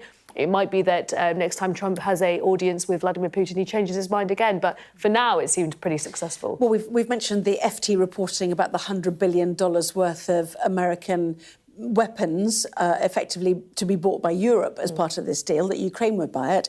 The Eye is also saying that J.D. Vance's visit to the UK was vital in securing that security pledge, which is interesting, isn't it? Because clearly he's communed with David Lammy a couple of times. Yeah, he's been holidaying in the Cotswolds for the past few weeks and stayed at Chevening, David Lammy's sort of grace and favour mansion, which the Foreign Secretary gets. And the Eye reporting that David Lammy used those meetings to really lobby J.D. Vance about security guarantees for Ukraine. J.D. Vance, obviously, beforehand, probably one of the if not the most sceptical people in Donald Trump's inner circle. He was the standout aggressor in that meeting. He was the one that was really sort of poking the hornet's nest of President Zelensky last time and trying to provoke a reaction out of him. And the fact that David Lammy, who has a good relationship with J.D. Vance, seems to have almost tamed him a bit, potentially looks pushed like into the doing NATO it. Secretary General is just leaving the White House. We presume the meeting in the Oval Office concluded some time ago, but it looks like he is walking, who knows where, but anyway, just out. So the former Dutch Prime Minister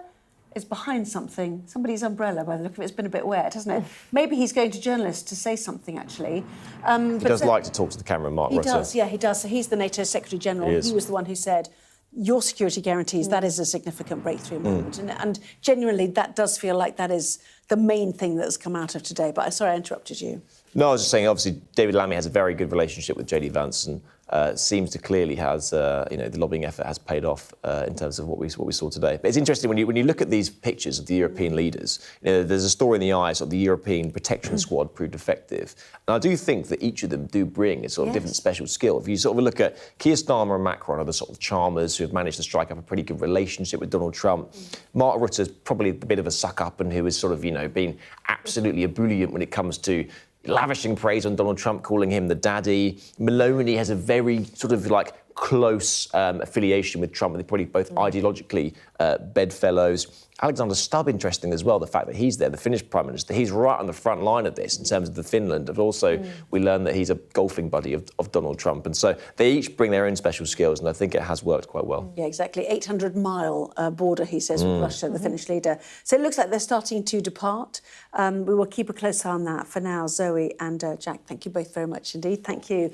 Our coverage does continue. We've just seen Mark Rutte departing. We've heard words from the German Chancellor. Wait to see if we hear anything further from Sir Keir Starmer, who was also in that extraordinary day of meetings at the White House. Back in a moment.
Yeah, we need to step up.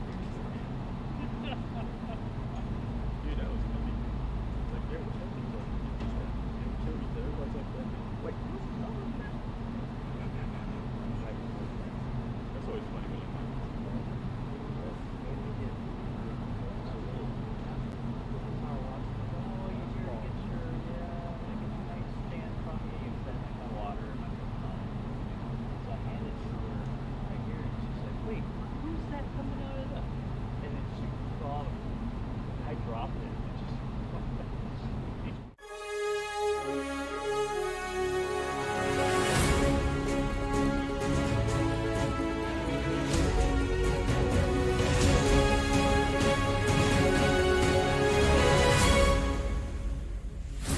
This is Sky News, the headlines.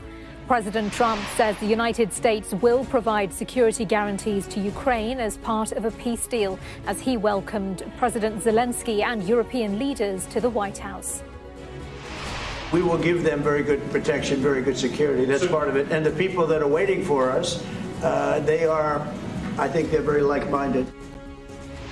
After their Oval Office showdown in February, a much lighter atmosphere this time. Mr. Zelenskyy even sharing a joke with the reporter who attacked his outfit during his last visit.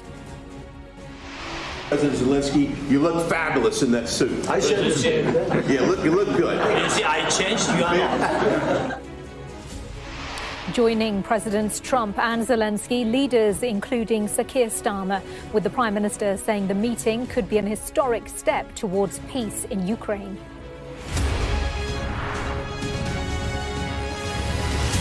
Good morning, welcome to the programme. Their first meeting in the Oval Office in February shocked the world. A wartime leader chastised by the president, whose help he so desperately needed. Well, this time the mood was very different. Donald Trump and Volodymyr Zelensky sharing warm words, even jokes, as the US president welcomed European leaders to the White House. It's not the meeting Donald Trump wants. That's a summit with Mr. Zelensky and Vladimir Putin. But could this be a turning point on the road to peace? As Mr. Trump said, the US would provide security guarantees to Ukraine as part of any peace deal. Well, it began with a warm welcome for Volodymyr Zelensky, President Trump greeting his car and sharing a few words. Well, the world's media watching on before they headed inside to get those talks underway. Then a familiar scene awaited Volodymyr Zelensky in the Oval Office, but the mood was drastically different to his last visit in February. The decision to offer Ukraine Article 5-like security guarantees, but stop short of pushing for their full membership. Yeah, well, we haven't done anything on that yet. If you look back and you go back long before President Putin, it was always a statement that they would never allow Ukraine into NATO. So that was a statement that was made, but we haven't discussed any of that yet. We're going to be discussing it today, but we will give them very good protection, very good security. That's part of it. And the people that are waiting for us, I think they're very like-minded. They want to help out all. So, President Zelensky, you look fabulous in that suit. I said the same thing. Yeah, you look good. I said the same thing. Yeah, looks good. I said to the one that attacked you last time. See, now I remember that. Yeah, I apologize to you. You look wonderful. No, my first question for you, President Zelensky. In the same suit. You see, I changed, you are not. Last week you warned of what you called severe consequences if a 30-day ceasefire or any type of ceasefire were not agreed to by Russia. Will there be severe consequences? Does that change because of I don't think you need a ceasefire. You know, if you look at the 6 deals that I settled this year, they were all at war. I didn't do any ceasefires. And I know that it might be good to have, but I can also understand strategically why, well, you know, one country or the other wouldn't want it. You have a ceasefire and they rebuild and rebuild and rebuild, and, you know, maybe they don't want that. But if you look at the 6 deals that we made peace and you know, long-term, long-running wars, I didn't do any ceasefires. I like the concept. You know, I like the concept of a ceasefire for one reason, because you'd stop killing people immediately, as opposed to in 2 weeks or 1 week or whatever it takes. But we can work a deal where we're working on a peace deal while they're fighting. They have to fight. I wish they could stop. I'd like them to stop. But strategically, that could be a disadvantage for one side or the other. But all of these deals I made without even the mention of the words ceasefire. We have possibility now to buy weapons from the United States. We are thankful for this program and this opportunity. We are thankful for Europe. They pay for this. And through NATO program, for example, Pearl and etc., we have some programs where we can have some money to finance this. And this is a part, I think, it's not a part for the war and to defend us. It also will be a part for security guarantees, to strengthen our army, to rearm Ukrainian army. This is very, very important. We're going to have a meeting. I think if everything works out well today, we'll have a trilat. And I think there will be a reasonable chance of ending the war when we do that. We are strong people, and we supported the idea of the United States, personally of President Trump, to stop this war, to make a diplomatic way of finishing this war. And we are ready for trilateral, as President said. This is a good signal about trilateral. I think this is very good. Well, joining Presidents Trump and Zelensky at the White House were the leaders of the UK, France, Germany, Italy and Finland, as well as the NATO Secretary-General and the President of the European Commission, Ursula von der Leyen. And again, those cameras were allowed in to hear their comments at the start of their roundtable meeting. Thank you very much, Mr. President, and thank you for hosting us here. Can I start where Emmanuel started, which is we all want peace. The war in Ukraine has had a huge impact, particularly on the Ukrainians who've borne the brunt of it, but it's also had an impact on Europe and on the United Kingdom. There's not a family or community that hasn't been affected. And when we talk about security, we're talking about the security not just of Ukraine, we're talking about the security of Europe and the United Kingdom as well, which is why this is such an important issue. I think this is such an important meeting. As a group, I think we've had a discussion on the phone a number of times, Mr. President, but be able now to be around the table to take it forward. And I really feel that we can, I think, with the right approach this afternoon, make real progress, particularly on the security guarantees, and your indication of security guarantees of some sort of Article 5 style guarantees fits with what we've been doing with the Coalition of the Willing, which we started some months ago, bringing countries together and showing that we were prepared to step up to the plate when it came to security. With you coming alongside, the US alongside what we've already developed, I think we could take a really important step forward today. A historic step, actually, could come out of this meeting in terms of security for Ukraine and security in Europe. I also feel that we can make real progress towards a just and lasting outcome. Obviously, that has to involve Ukraine, and a trilateral meeting seems the sensible next step. So thank you for being prepared to take that forward, because I think if we can ensure that that is the progress out of this meeting, both security guarantees and some sort of progress on trilateral meeting of some sort to bring some of the difficult issues to a head, then I think today will be seen as a very important day in recent years in relation to a conflict which has gone on for 3 and a bit years, and so far nobody's been able to bring it to this point. So I thank you for that. Well, thank you very much. And, you know, it's very interesting because this is the first for the White House. You can't say that very often. It's seen a lot over the years, since 1800, 1799, to be almost exact. But this is the first where we've had so many prime ministers, presidents, the heads of European nations. And by the way, Alex, I'd like you to say a couple of words, too. You're a young, powerful man. Before I finish up, I want you to say a couple of words. Go ahead. I'll take the notion of youth back to my wife and try to convince her. Thank you very much, Mr. President. I think in the past 2 weeks, we've probably had more progress in ending this war than we have in the past 3.5 years. And I think the fact that we're around this table today is very much symbolic in the sense that it's Team Europe and Team United States helping Ukraine. And our US correspondent Mark Stone has this update from the White House. What we do know is that Donald Trump, this truly consequential president, an unpredictable president, has managed to get European leaders here alongside Volodymyr Zelensky to talk face-to-face for a long time about how they can achieve peace. And of course, that follows that extraordinary meeting in Alaska on Friday between Trump and Putin. And at the end of this day, Trump spoke to Putin on the phone and has tweeted or put on Truth Social in the past few minutes. I called President Putin and began the arrangements for a meeting at a location to be determined between President Putin and President Zelensky. He goes on to say after that meeting takes place, we will have a trilateral meeting, the three of them together. He said it would place the two presidents plus myself. Again, this would be a very good early step for a war that has been going on for almost 4 years. You know, that alone is a huge development. But of course, behind that, underneath that, are the details. Those details about a security guarantee. Clear movement from the Americans in the sense that they are now willing, so Donald Trump says, to provide some sort of a security blanket, a guarantee for Ukraine and for Europe to make sure that Vladimir Putin can't reinvade another day. But we don't know what that looks like, and we don't know whether Vladimir Putin would even accept it.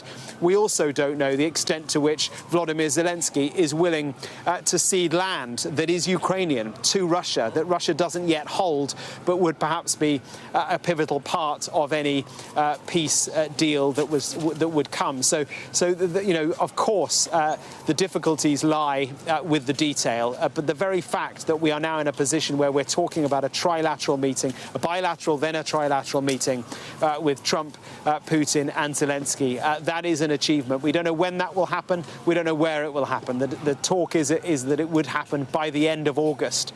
So let's see. Mark Stone there. Well, while all this was going on, the war rages on in Ukraine. 10 people were killed in Russian strikes yesterday, something Volodymyr Zelenskyy says will continue until those security guarantees are in place. From Kyiv, our international affairs editor Dominic Waghorn reports. Donald Trump says Vladimir Putin wants to stop the killing. Try telling that to the people of Kharkiv, hit by multiple drone strikes at dawn. Dazed residents were led to safety while rescue workers raced to save survivors, prizing them from the rubble. Among the civilians killed, an 18-month-old baby girl, a 16-year-old boy. More than 20 were injured. There was no reason for Putin's military to target this place. I want to say that this is not a military house. Families live here. Children, youth, old people. There is no military object here, but still every drone hit it. You can all ask, why is this happening? There were similar scenes further south in Zaporizhia, more attacks on residential areas. Russians are combining drones with ballistic missiles from multiple directions now and increasing the frequency of their attacks.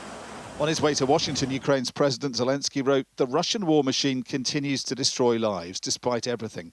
Putin will commit demonstrative killings to maintain pressure on Ukraine and Europe, as well as to humiliate diplomatic efforts. That is precisely why we're seeking assistance to put an end to the killings. That is why reliable security guarantees are required."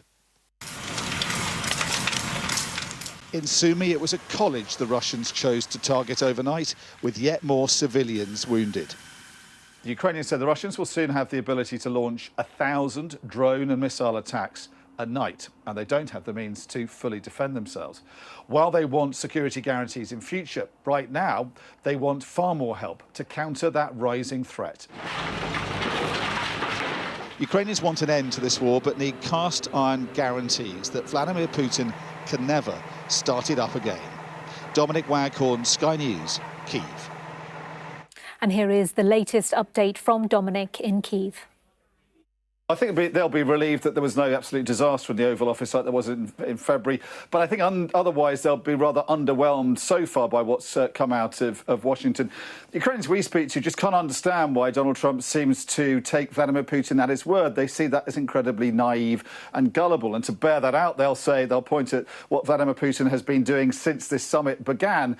We've had a cruise missile attack on Slovyansk in the Donetsk. We've had shelling in Kharkiv. further north. And the Ukrainians say a number of drones, at least 40, have been launched by the Russians, and a number of strategic bombers, Tu-95 bombers. They know when they're launched that there's going to be heavy bombardment later in the night. So that's the real Vladimir Putin, they say. And they say any peacemaking has to begin with the understanding, which they don't believe is understood in Washington, that Vladimir Putin doesn't just want slivers of land and territory in Ukraine. He wants the whole of Ukraine extinguished as a viable, liberal, democratic entity on his border. He believes it should be part of Russia. Now, the only way to deter him from pursuing that ambition, they say, is first of all a ceasefire and then really severe sanctions that hit him where it hurts, particularly his oil industry.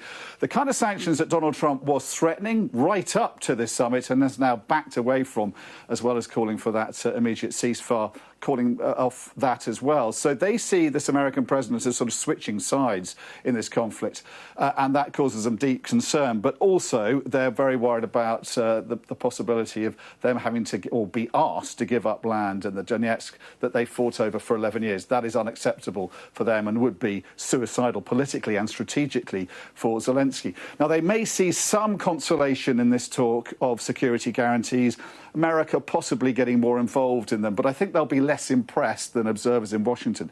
Yeah, because they have stopped believing a word that Donald Trump says. As one man said to me the other day, he says one thing in the morning, he says another in the evening, and then another thing the next day. He has shifted positions so much in the run-up to the Alaska summit. I think it can be understood and forgiven for not really believing what he says now. So I think if there is progress and it does lead to a trilateral or possibly a quadrilateral meeting, then that will be something they want to see. But they want to hear so much more detail about what the Americans are offering before they can really start believing and be convinced by what appears to be emerging new diplomacy towards some kind of end to this conflict. Well, President Trump has said that the onus is on President Zelensky to agree on concessions of land that he believes could end the war. The prize for President Putin would be the Donbass industrial heartland. Our military analyst, Sean Bell, explains the reasons as to why this part of Ukraine has become a defining fault line in the war.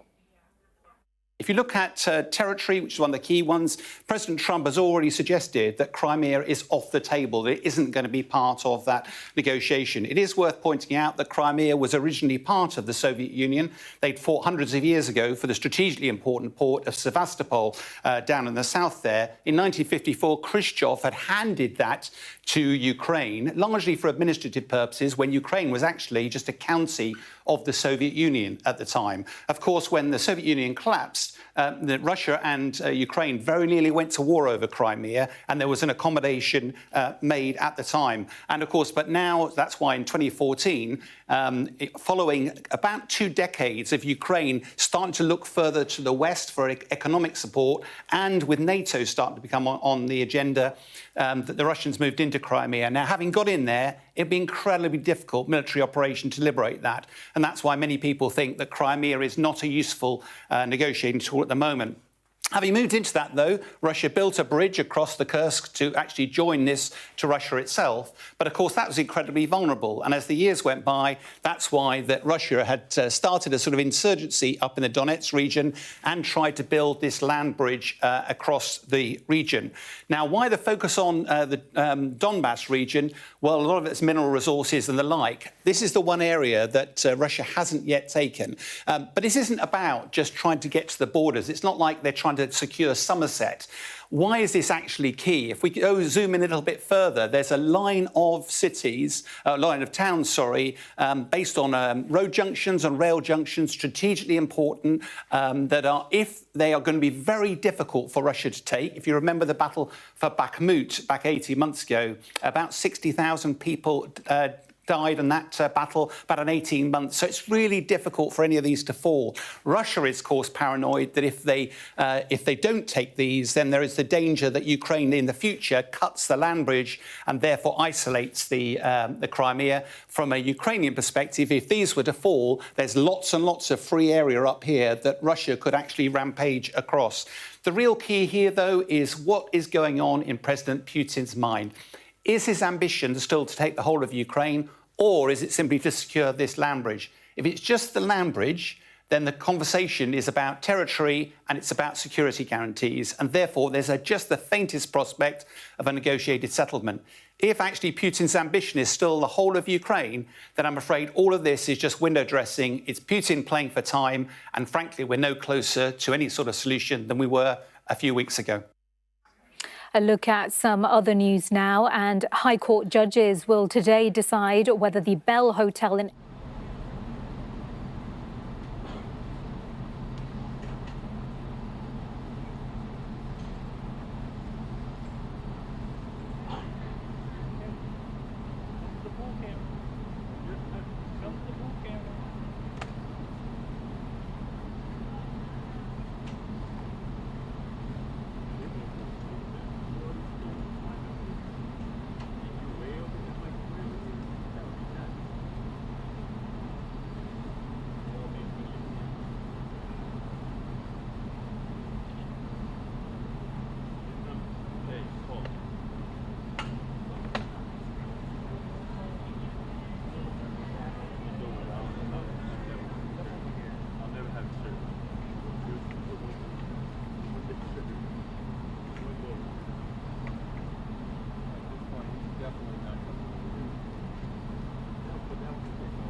guarantee and the security guarantees. Who's going to take the lead on that? Is that going to be the Europeans or the US or both?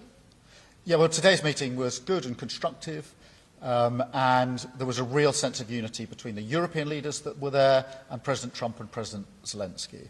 And we had two material outcomes. The first, on the question of security guarantees, was the agreement that the coalition of willing countries, that's 30 countries already working together on security guarantees, will now work with the US on those guarantees, coordinating, and we have already commissioned our teams to do the detailed further work on that. That's really important for security in Ukraine, for security in Europe, and for security in the United Kingdom.